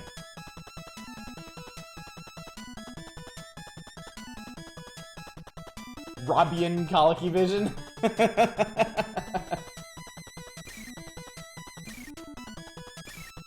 Alright, whatever, it's gems. It's gems and then I went flying off into space. Push! I am pushing start, fuckface.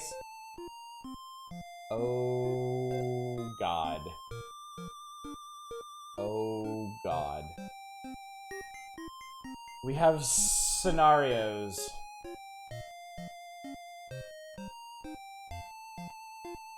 Aaron and Ender.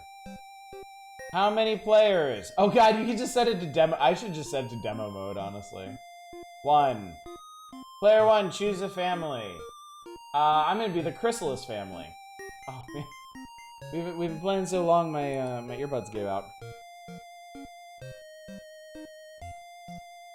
Was a Gemfire.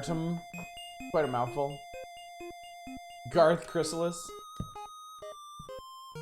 It's true, we are Garth Chrysalis. Party on, Garth. Party on, chat. Rule the Chrysalis family, yay! Select your advisor, Eldro the Wise, Zorax the Mighty, Jasper the Riddler, Jade the... Well, we gotta go with Jasper. Shall we begin? Yay! Yea, verily, shalt we embark upon thine journey. Plotting strategy. Prince Garth, what is your command? I don't know. What do these buttons do? Choose a military command. Attack, recruit. Hire a Can I hire a monster? Hire. I want to hire an ogre. Club swinging giant. Yay. The ogre joined our forces.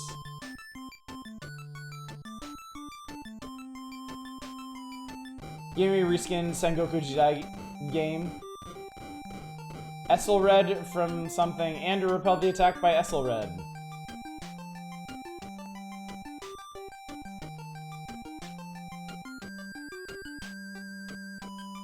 Esselred from Culver has invaded Rodale. Ender of Rodale ran away without fighting. Try invading some of the water ponds.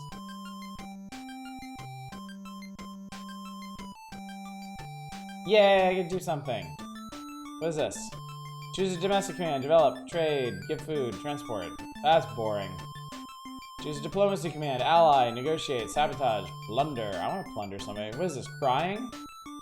View, change lord, and trust search. Okay, can I move my troops somewhere? Can I send troops there? Can I attack? Attack which territory? Let's do it. How many troops? All. That will require 25 gold. Choose the 5th unit. Ogre. It's okay? Yes. I like this song too. How many days of food? 10. You don't have 10 days worth of food. 8. You don't have 8 days worth of food. 5. Taking 115 units of food. This is okay. That was... okay. Garth from Lizzle has invaded somewhere. Whoa.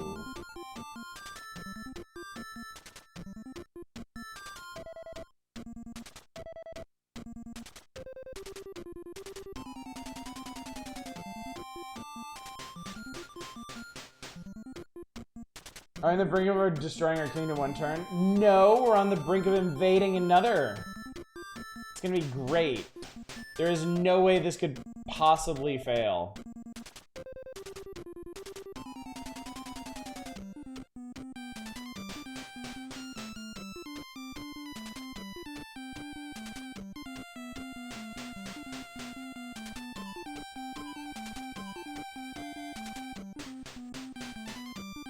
We massively outnumber these dudes, too. If I'm reading the numbers on the sides correctly. I might not be. Oh, I can auto-mode this. Computer's taking over for the attacker. Okay, yeah. Win this one for me. I have the utmost faith in you.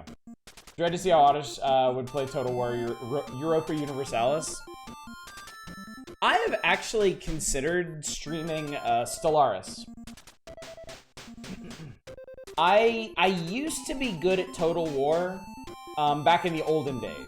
The original Shogun, the original Medieval, the original Rome. And then I fell off the series really hard, and I've never been able to get back into it. But those old games, I loved them, and I played them obsessively, and I was pretty good at them. I beat campaigns in Shogun and Rome. Europa Universalis I could never get the hang of. Stellaris is the only Paradox game that I've really managed to get a grip on. It does look like a lot more accessible than something like Nobunaga's Ambition. I agree, Theodore. This doesn't...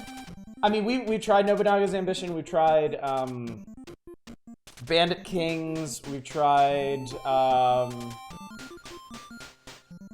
a number of really dense strategy games, and I was never really able to make heads or tails out of any of them. This seems not too bad. Ooh. Cool. Stellaris just defeats me every time.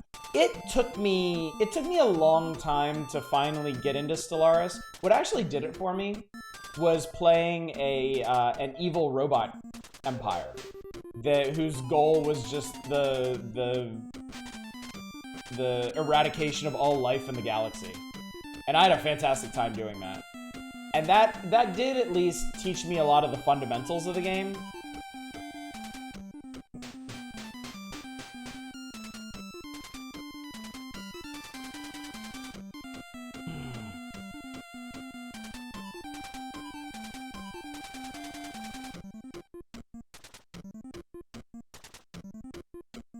Does seem like Koei tried a bit more to translate stuff to console. Does seem like it, yeah.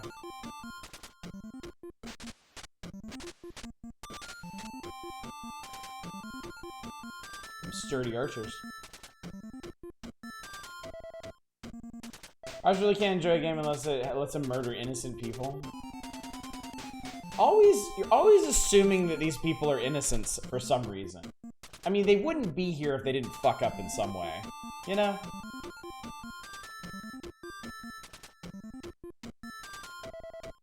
Man, I gave my army an ogre, and I don't know why they didn't just let him go first. They're all sinners in my eyes.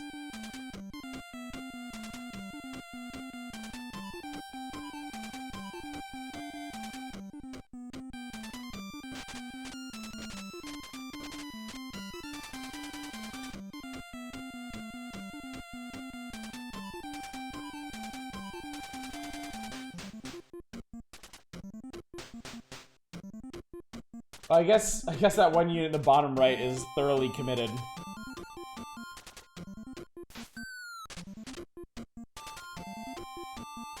Still put Uncharted Waters, New Horizons, Pokemon Conquest as the best console version of the Koei console strategy games. Credit where credit's due. Why are the red guys on the right side in combat? I don't know. I don't know. I'm really not sure what's going on here.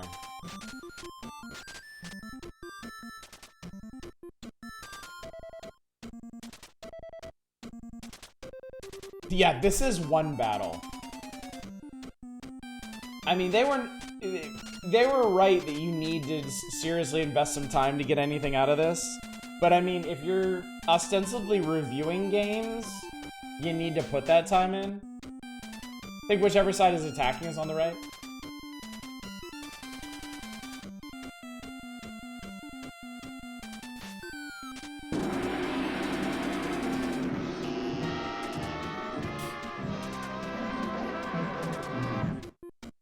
Okay, we gotta at least get through one battle, okay?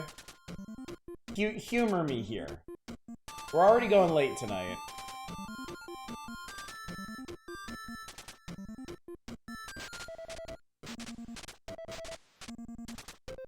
Oh my god. Is there a fast forward emulation on the emulator? No. I don't believe so. So late.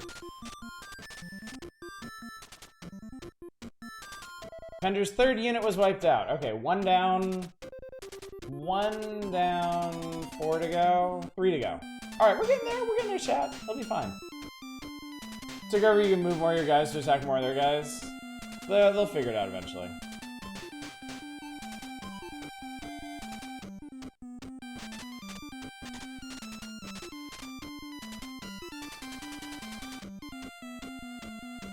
Clear Oddish has better work ethic than Rob and George ever will in their tenure. Thank you. I wonder why the AI is not bothering to use my archers at all. Okay. 21 horsemen should be able to murder 3 knights. I'm sorry. Thank you. 4th unit wiped out.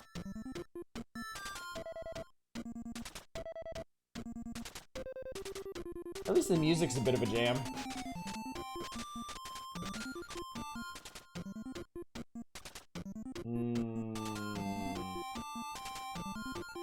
This frontal attack is not going so well. So far, no gems, no fire.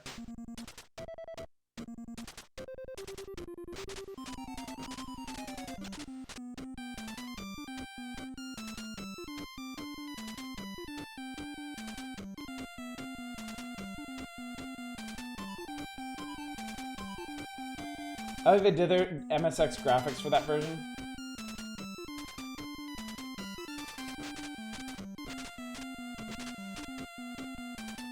Ooh, that was good. Rear assault. This is being charming. I don't know if I would exactly play like this over modern grand strategy. Oh yeah, definitely. It's just so slow for what it is. Second unit wiped out. Alright, we take out their horsemen, we win this one.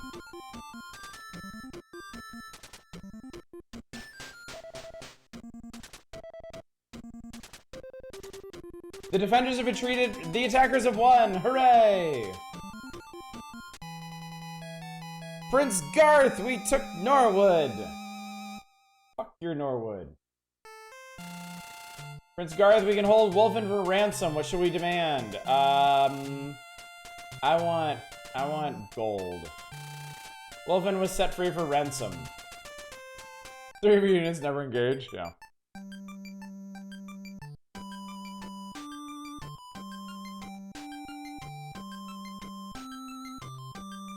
What is your command? Develop. Cultivation. With 10 gold for cultivation? Yay!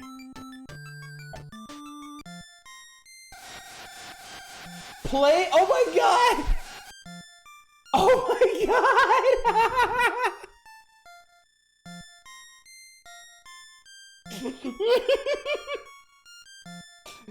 Dude, a little chibi Grim Reaper swept the land. Everybody died, and then our ogre went on a rampage.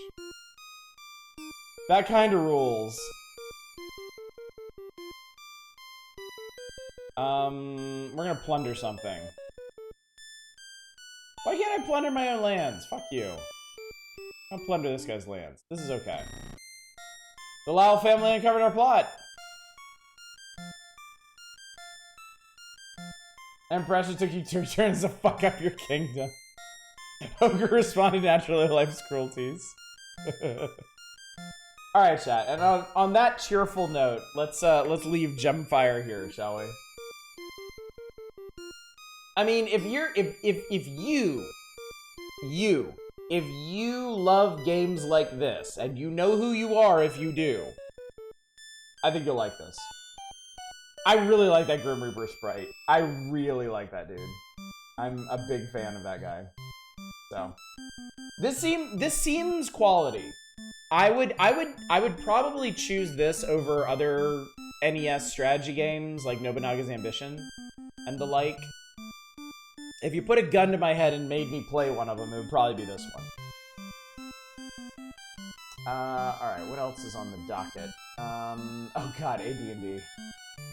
Okay, sure, why not?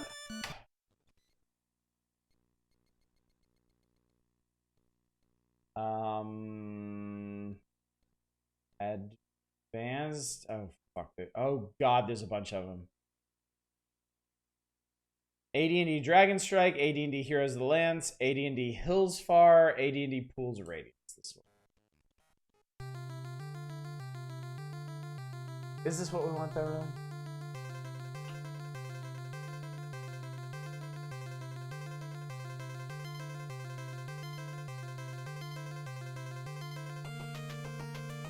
Make your fortune in New Flan. The City Council of New Flan is seeking heroes to free the city from the evil hordes. Riches, fame, glory. The council seeks heroes of all kinds to battle or for fame and fortune. Legends will be written about these adventures. See the New Flan City Council for more information. The New Flan City Council. An official advanced Dungeons and Dragons video game. Pool of Radiance of Forgotten Realms Fantasy Role-Playing Epic Volume 1 Push Start.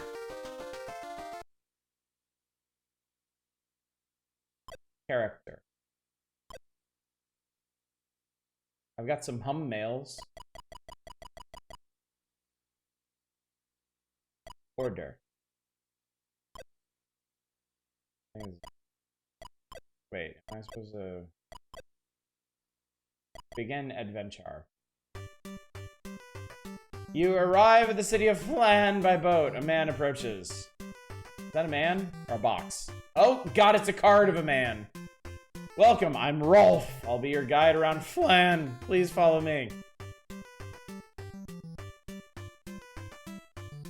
I'm not controlling anything.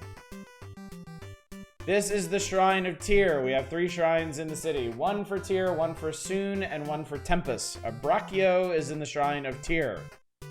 If you look over here, there's the dock. It's too dangerous to send out ships right now. We want to do something about it. See how hard the PC versions have to chug AI the battles on the site to see how the NES handles things? This is the training hall. You can train here or fight duels. You can also hire adventurers.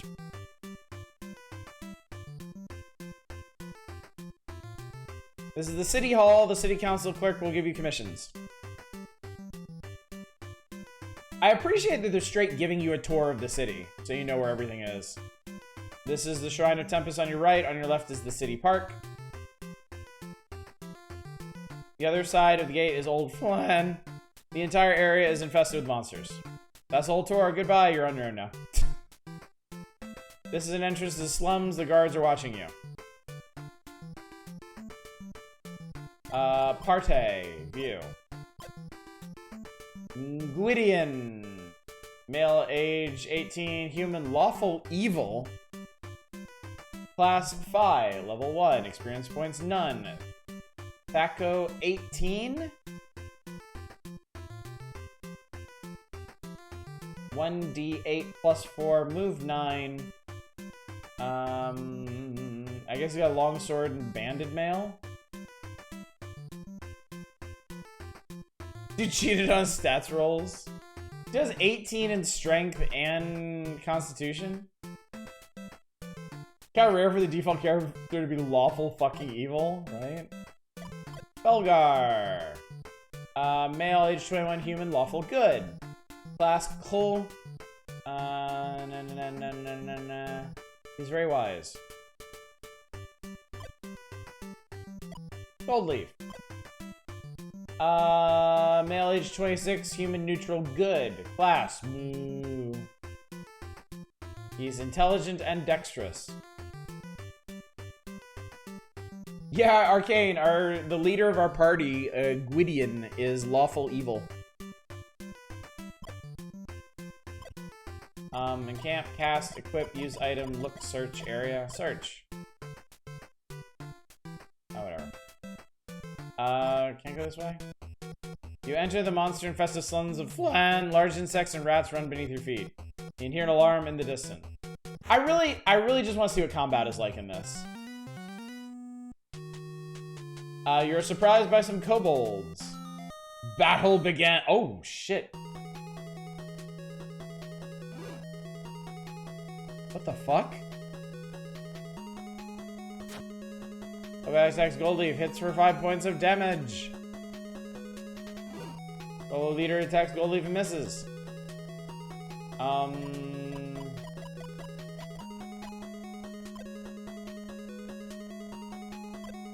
You can cure things. Aim? Belgar attacks Kobold and hits for 7 points of damage, and Kobold is dying. He is in the process of death. What do you do? Sleep! Gold Leaf casts a spell, sleep. He better not put his own ass to sleep.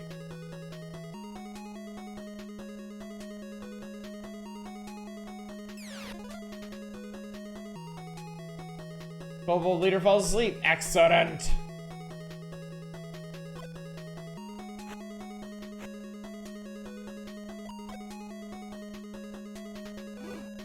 Fire attacks Kobold and misses. Alright. It's interesting the attack command is called aim.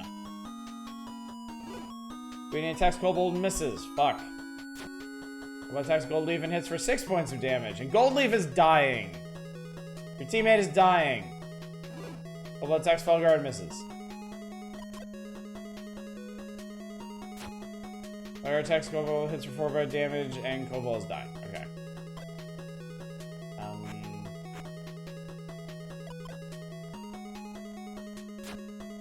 Attacks Kobold leader, hits for 4 points of damage, and Kobold leader is dying.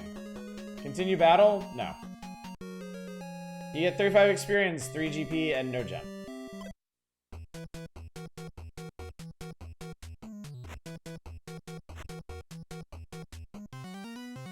You see some dirty kobolds. Filthy fucking kobolds.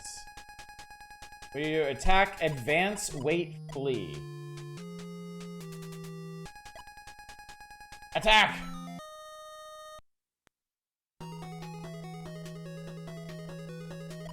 So wait, did they actually map out the entire dungeon in this perspective? And then they drop you onto it grid style for combat? That's really weird.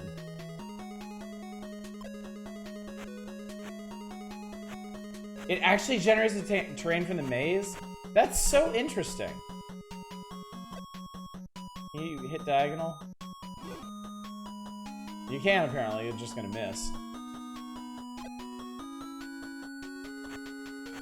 This is actually pretty cool, though. I have to question why not. No, it's adjacent.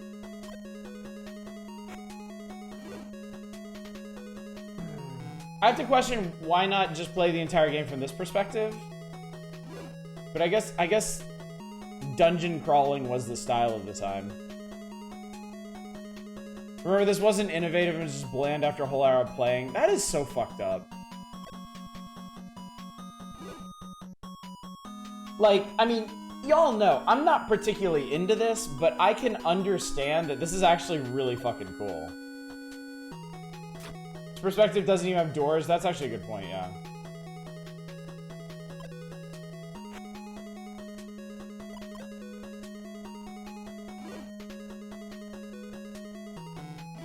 Oh god. We're having the worst time hitting Gwydion. The reason the Goldbox game sold a bazillion copies. Yeah, this is really neat. I think, you know, just like Gemfire, like, is, you know, not what I'm into at the moment, but if I had to play like a strategy game on the NES, I would pick that one. If I had to play like a dungeon crawling RPG on the NES, I think right now I would pick this one, because this is like legit really interesting. Mage lying dead on the ground where he belongs. Low level D&D is random as hell to score hits. Yeah, I'm definitely feeling that. And then you get a random hit and they just explode. Wow, you just got to go twice in a row. Fuck that guy. I wonder if facing is a thing in this. Oh, he turns to face you anyway. Global leader's dying! I got some experiences and stuff.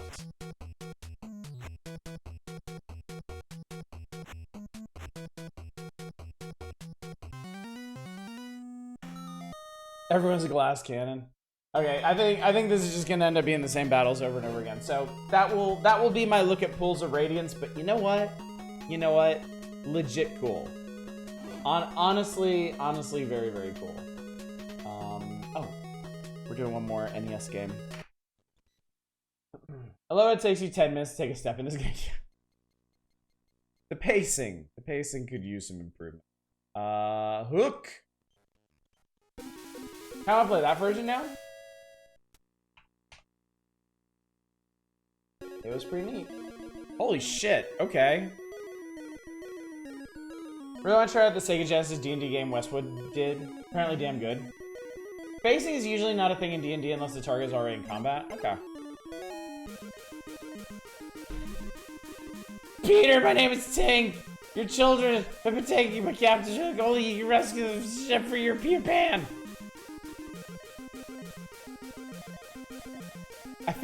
I feel like this text screen is gonna give me some kind of condition. She's literally flying over the word. Yeah, hey lady, out of the way. He's letting it in there. Do we want to go to the Pirate Forest or the Ghost Mine? I guess we're going to Ghost Mine. Careful, Pan, that mine is haunted. Use the metal detector to find hidden gold by collecting food. Thud, but has explosive results. But by collecting food, Thud Butt has explosive results.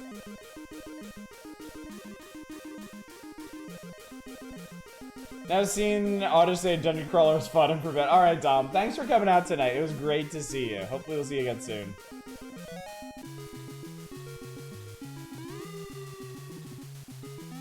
Oh no. Oh no. Dude, that crouch? Is that his ass?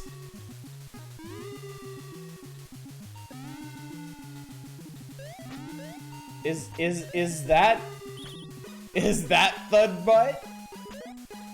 Because that is, if it is, that is highly deserving of the name. Pan is presenting. In the animal kingdom, that's known as presenting.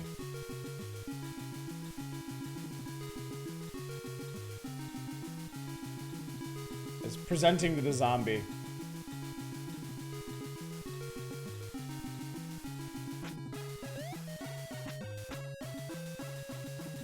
It's so much. Just so much cake. I'm sorry, what the fuck?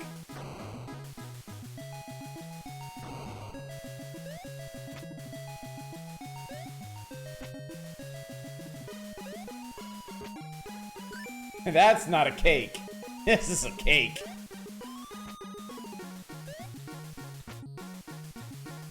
But then NES ROM set, I was curious what this was, got 40 seconds in and realized, oh.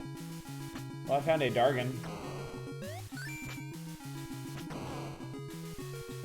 This is the saddest attack. This is the saddest attack I've ever seen in my life. It's so pathetic. It just has a dump truck ass.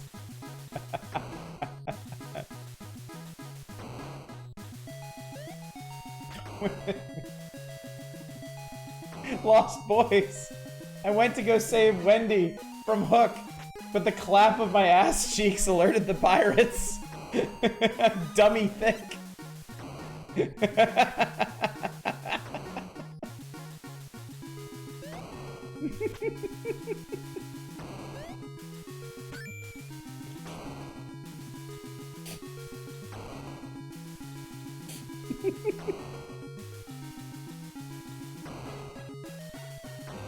I like how the dragon's face constantly changes colors, and the dude being like, oh. So I guess that was Thudbutt who got the hell out of our way. I guess? I guess? Okay, here's the exit. But there's food over here.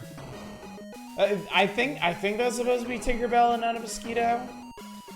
Honestly, your guess is as good as mine.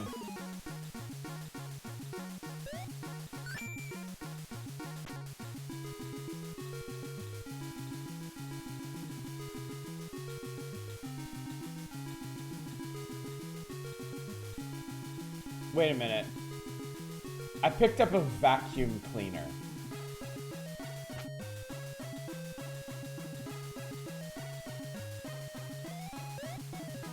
B button is vacuum.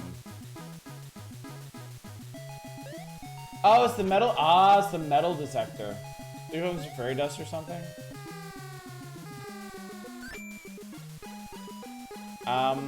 Okay, I guess I wasn't supposed to do that.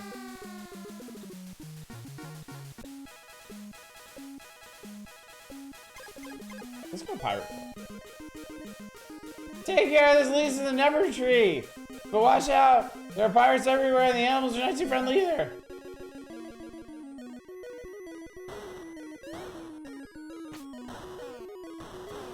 Shot fucking Peter Pan in the face.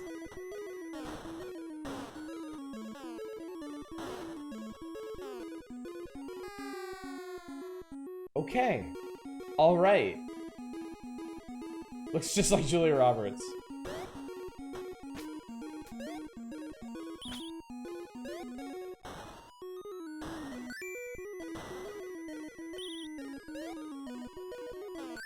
Oh, fuck. Yeah, you might not have been able to notice this in the mines, because we were underground. Watch this. Oh, no. I'm sorry, I have to touch him. Getting hit knocks you back really hard. Okay. I don't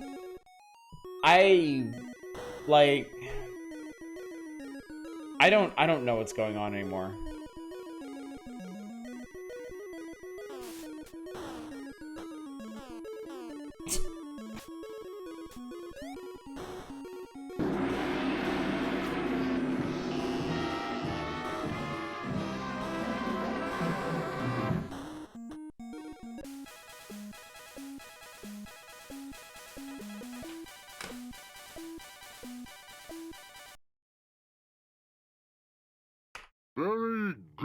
That was atrocious. That was incredible garbage. My God. My God. Oh, wait. One more. Toxic Crusaders. Totally forgot. And then... Yeah, and then we got a couple Game Boy games. And then we're clear. We're good.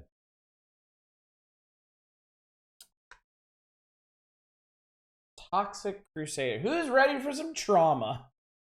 No, not the kind we just experienced. Real trauma. Film trauma. Toxic Crusader.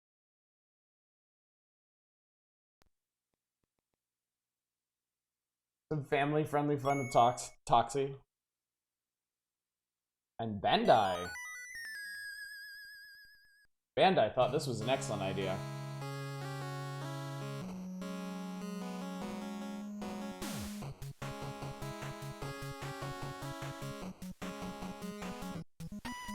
Island City is the home of the evil alien Dr. Killamoff. Across the river is Traumaville, home of the Toxic Crusaders. The Traumaville dump. Toxie has invited everyone for dinner.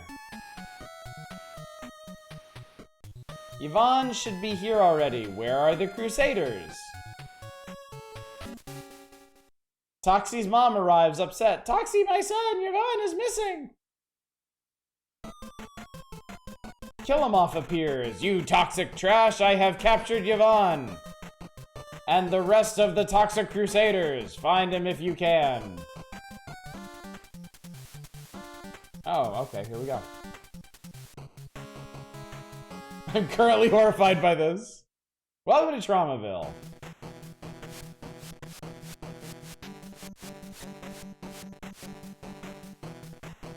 So it's a beat 'em up. Well, there goes my fucking mop. Easy come, easy go, I guess. Ow. These guys are just carrying around barrels of toxic waste. I want to see a modern equivalent of this. We need a beat 'em up based on like a trauma movie. We need a beat 'em up based on Toxic Avenger, not Toxic Crusaders.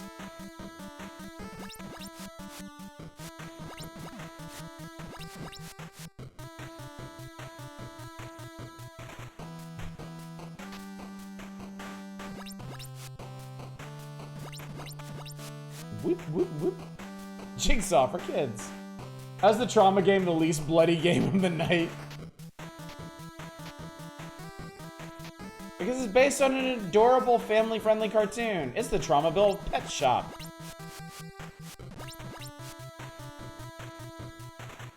Not like there's already a samurai-based trauma movie out there. Stop dumping your shit on me, you fuckers. Oh, we're going in here. Pluto is not sick enough to beat this cat litter. Take it. What?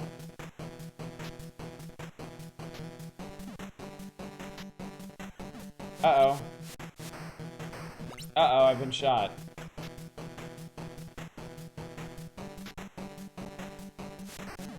Well, there goes my... One hit and you lose the mop, dude. One hit. That sucks.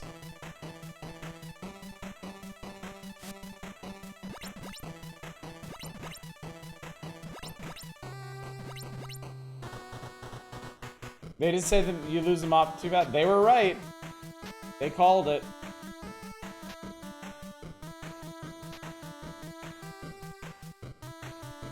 Toxie's status image on the bottom left. He says, "Oh no, when you lose a life." That's pretty cute. Ow. Does he make a face when you get hit?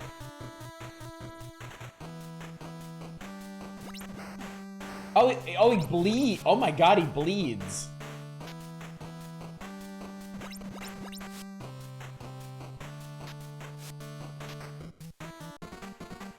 It's cleanup time! What the fuck is this thing?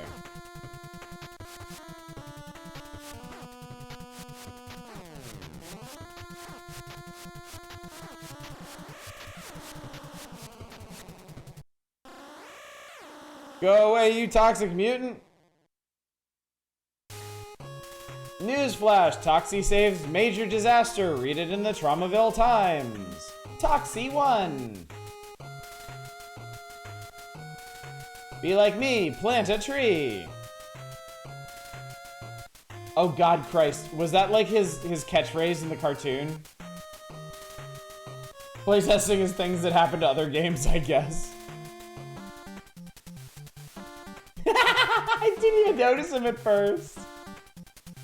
We have a little Toxie world map character. This is hard Spaceship Breaker level of writing. I didn't even get to hit anybody with it. Yo, the background? Dude, check out the background. The moon is actually rising. That's legit cool. Oh my god, it parallaxes. Y'all, look at this background.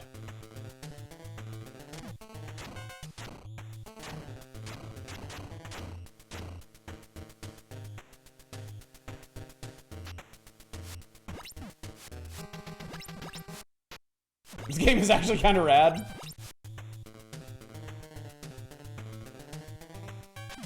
Damn it. Oh my god. I can do without the barrels, Jesus.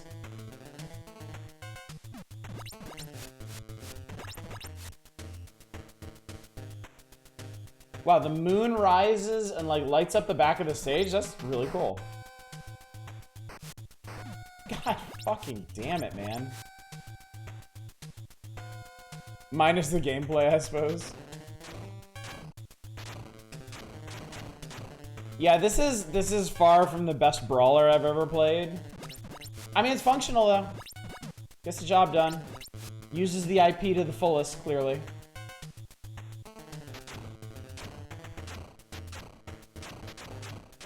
Rough around the everything with his own charm seems to be on brand for a trauma game. Fair enough.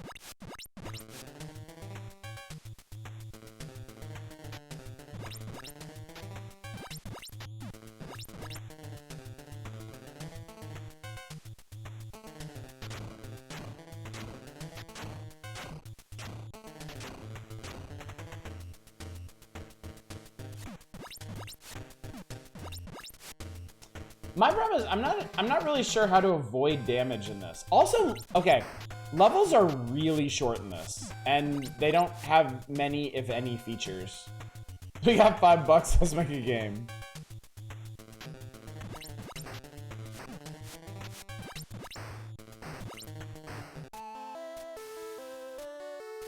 Game over.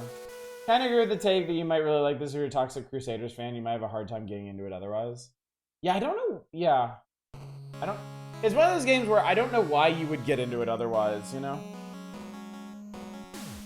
You kind of need that IP appeal. But I mean, how much IP appeal did Toxic Crusaders really have anyway?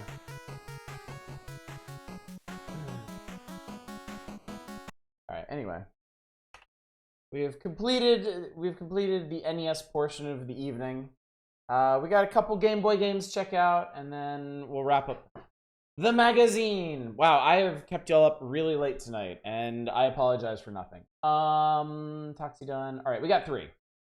Let me get going.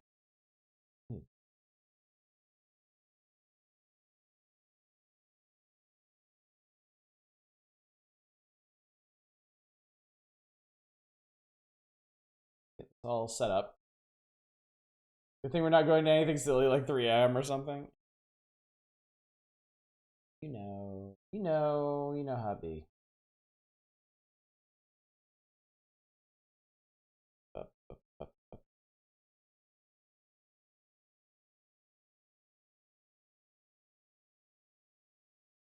All right. We're curious about prophecy, are we?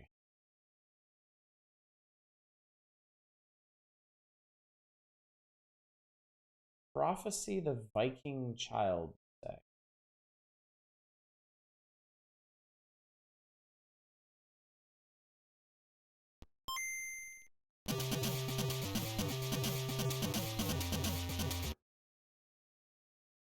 Yeah.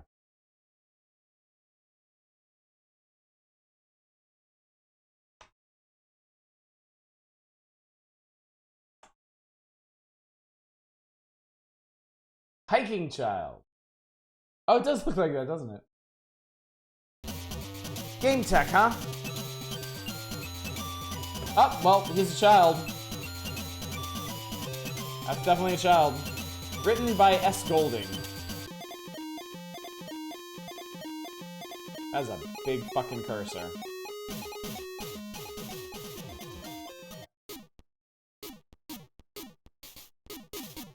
Why does it look so washed out? I think that's the actual art style. I think I mean, you can see sharp lines around the hand there, right?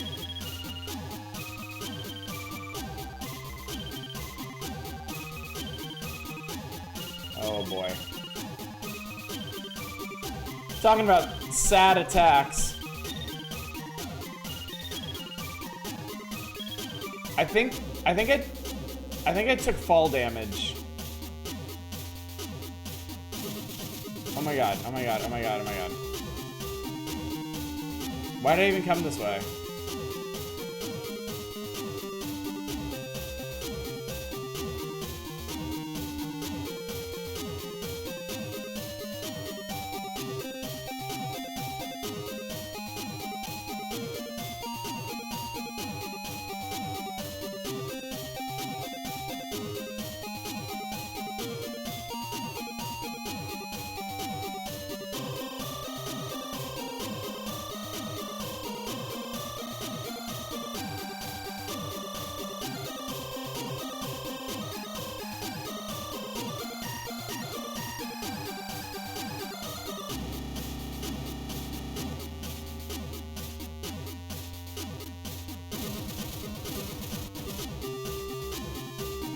The instrument is a choice. Dude, like, the music in this is going hard as fuck. Like, this music does not match what is going on the screen.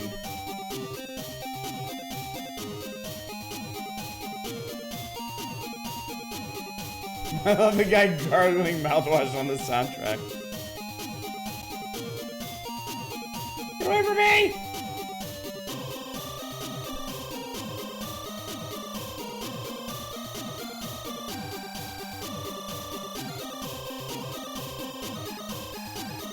Looks like an awful port of an Amiga game. Holy shit.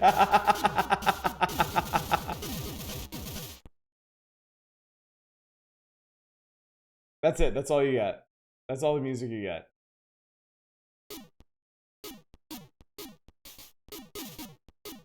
Are there just... There's no sound effects in this game?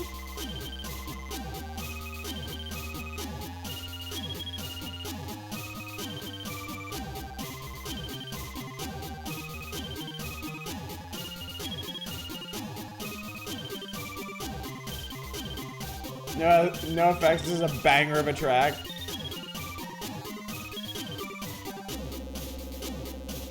Fuck off. This, I hate to say it, this actually plays suspiciously like Hook. You got the weird floaty jump, enemies knock you like 10 feet back when they hit you, and your attack is fucking pathetic.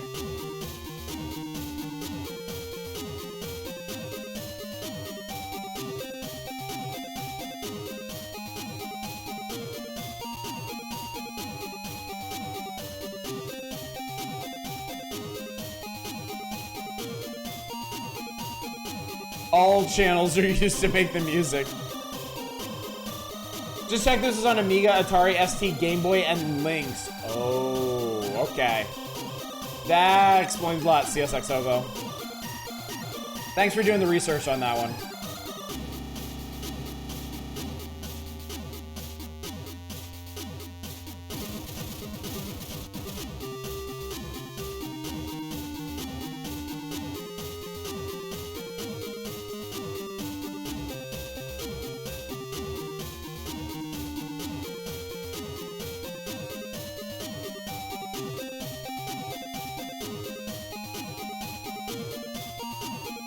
Did you moon everyone when you duck? CSX Hobo, thank you so much for the follow. Oh my god! Do you want the heart, the flame, or the anal beads? Well, seeing it. See, oh, Jesus Christ. Ow. Oh, Lord have mercy. My man.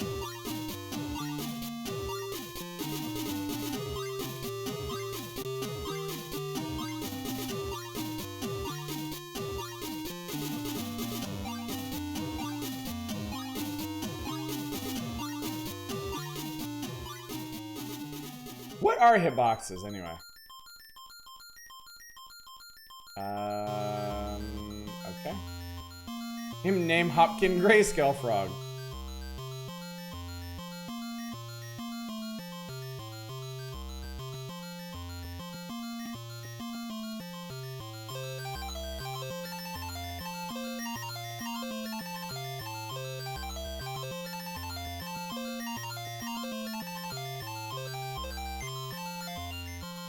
Ow. Oh, fuck.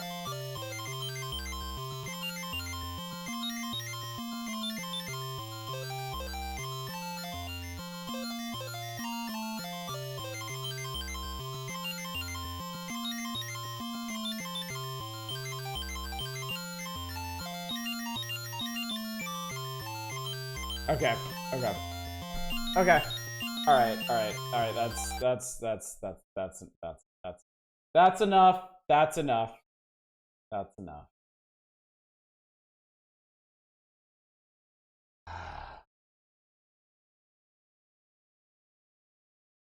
Christ. All right. That helped.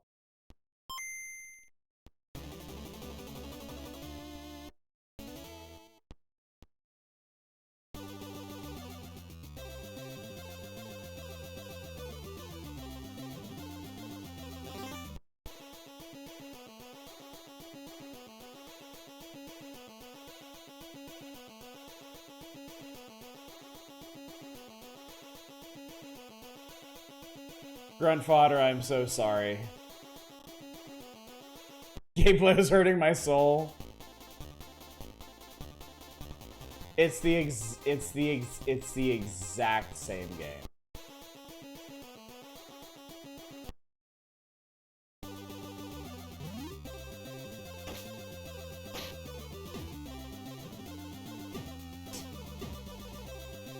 Okay, your sword works better in this.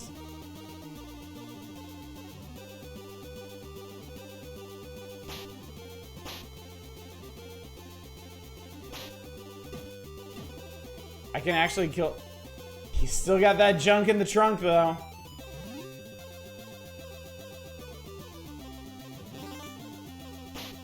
You ain't getting away from old Pete's donk here.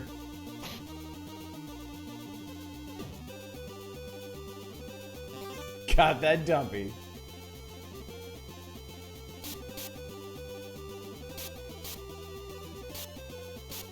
Look, NES or Game Boy, Hook knows what it's serving up, and it is serving cake.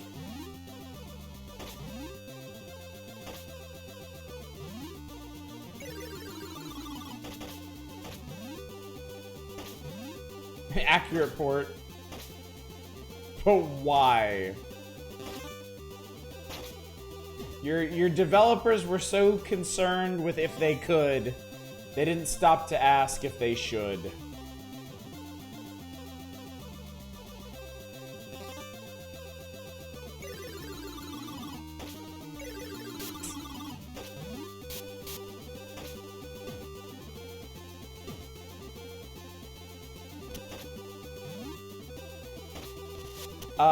What is that? What am I looking at?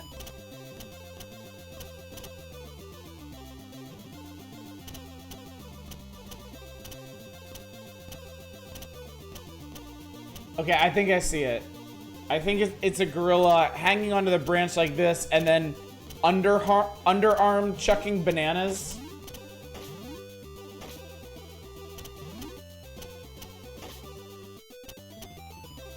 He's shitting bananas.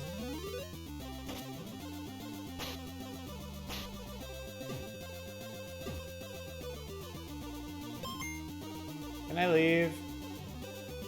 Can I be done?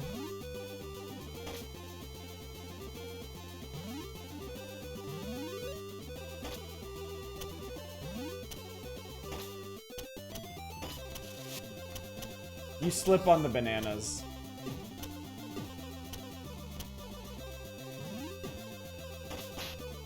It looks like you have to kiss the pirates to kill them. Bad news of bananas associated with the other end of the digestive tract. Alright, I'm done. It's the exact same game. It's actually marginally more playable, but just as bad somehow. Coloring on Pan's face look like he has evil red eyes. It does, doesn't it? Alright, last game of the evening. Last game of the evening. Ooh.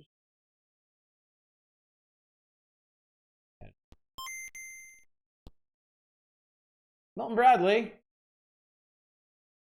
This is a board game. Did you slip me a board game when I wasn't low? Oh boy. Oh no, you didn't.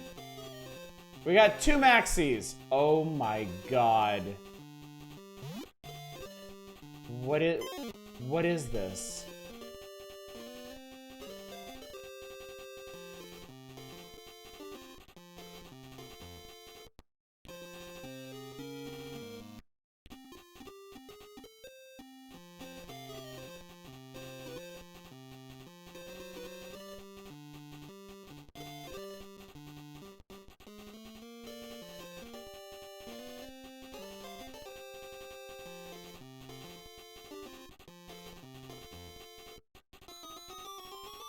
So the thing you don't really get, chat, when you're watching me play these games is just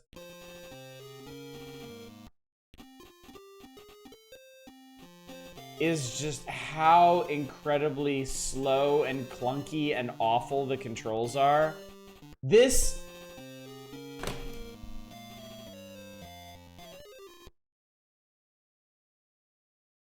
saving us all some time tonight.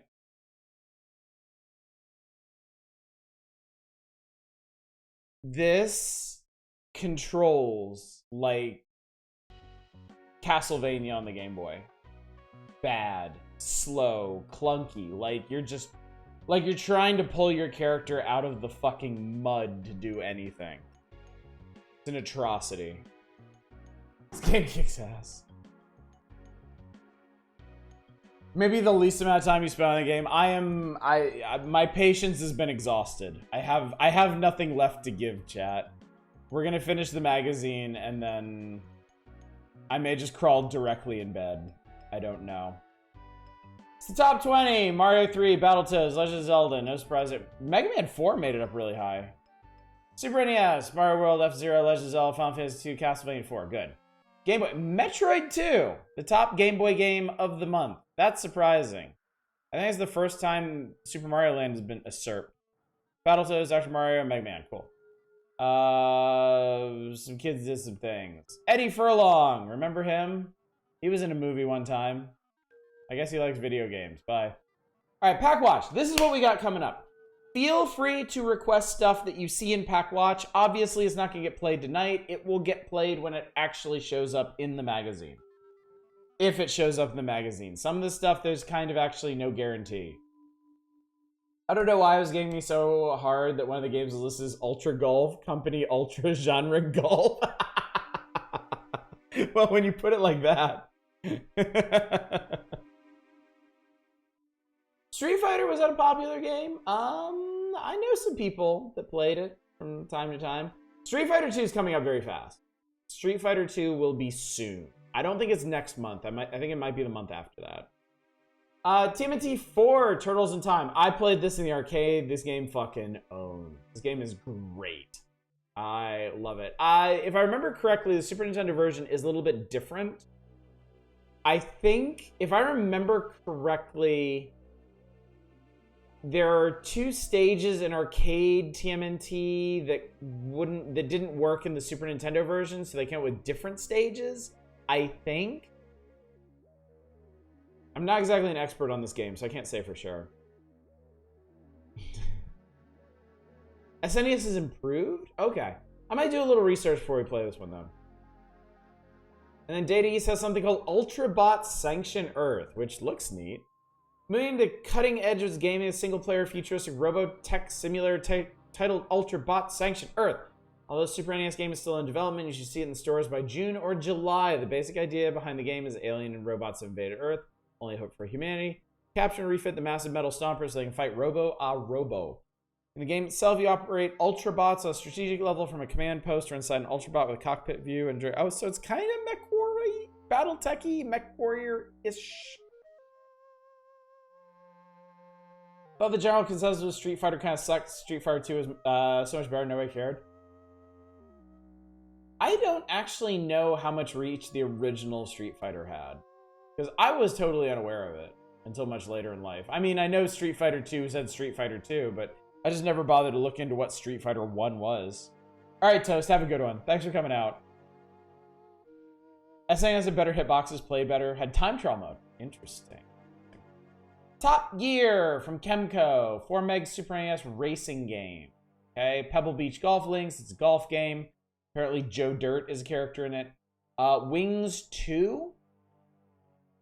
The Wings games were pretty well known and well regarded flight sims on the PC.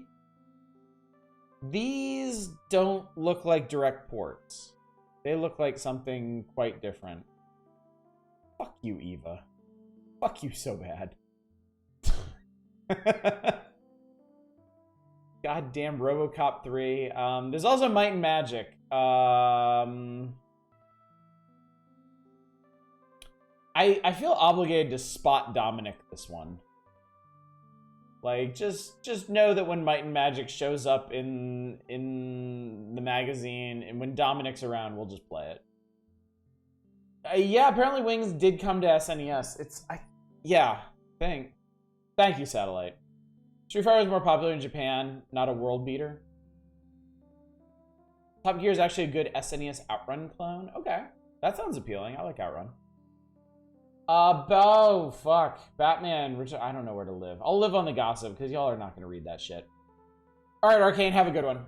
Yeah, we're wrapping up. Don't worry if you got to punch out. Batman Return of the Joker on Game Boy. Great. There's some other stuff mentioned here, too. Sunsoft has lots of strong titles scheduled for later this year on all 3 Nintendo systems. Pack watch sources inside Sunsoft. Work has been on the Super NES Superman game. Tentatively scheduled for December. Death Valley Rally with Roadrunner Wile E. Coyote. We're going to talk about that game when it shows up. Tasmania. 4-in-1 Fun Pack from Interplay. Japan Watch from Maxis. Why is Sim Earth came out of... What? Oh, I guess maybe it got released in Japan first on Super Famicom or whatever.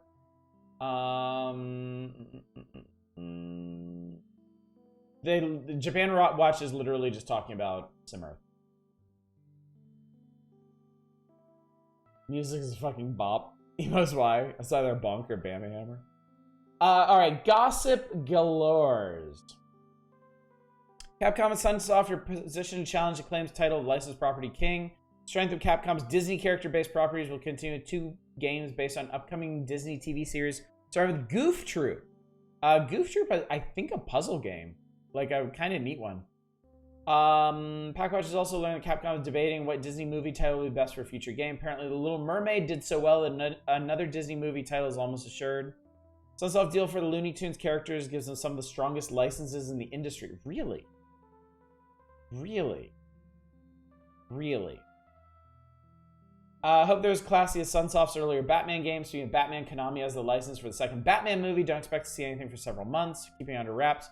Other long-term projects include Seta's Nosferatu. Has exceptional animation similar to that of Prince of Persia. Seta has also been sitting on a wild action game, BioForce Ape. which we covered in Pack Watch last year. The development is complete, but unfortunately it seems Bioforce Ape will remain sidelined for the immediate future. They don't want any monkey business right now. Best looking projects we've seen is Super NES version of Spot undergoing development. Oh god, Cool Spot. Oh god, they're talking about Cool Spot. It is a very impressive looking game, but man. Word also has that the Virgin is working on MC Kids for Game Boy. I don't remember if that actually ever happened. FCS Dragon Strike for the NES is a twist on the traditional non-action AD&D game. You get to pilot a dragon in aerial battles. Finally, for Hudson, Super Adventure Island for the Super NES, and Felix the Cat from NES. Both have great graphics and fun play.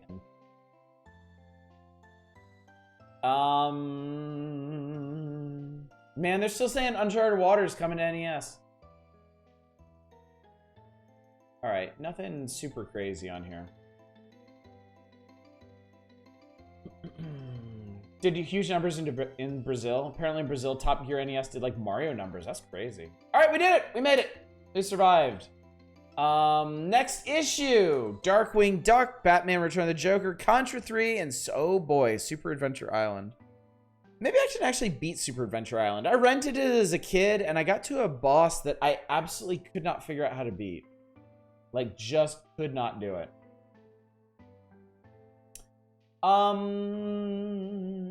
Power trivia.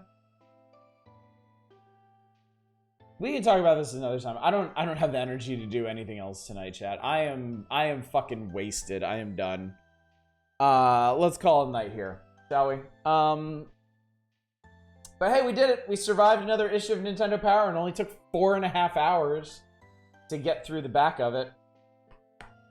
But yeah. All right, so I'm off tomorrow night, as I always am. I'm gonna need some fucking sleep for sure. Monday, we are starting Dungeon Keeper. I booted it up today to make sure it would work and stream fine.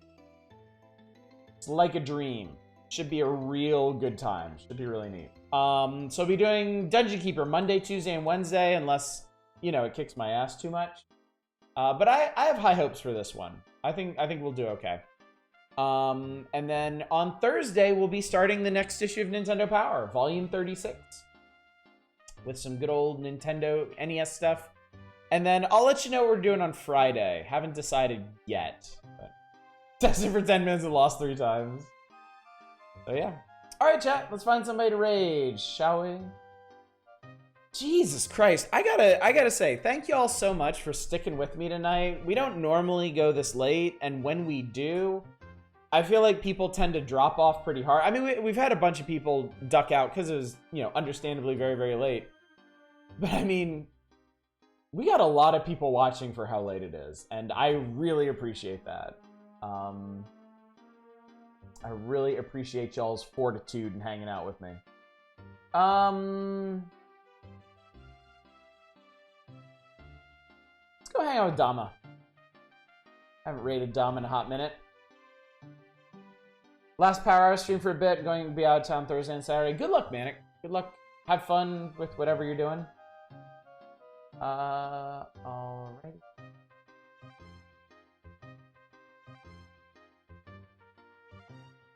Alright, gang. Well, thanks again for coming out. I can never thank you enough for sharing these magic moments with me. Like making me play RoboCop 2 and making me play RoboCop 3 in the future.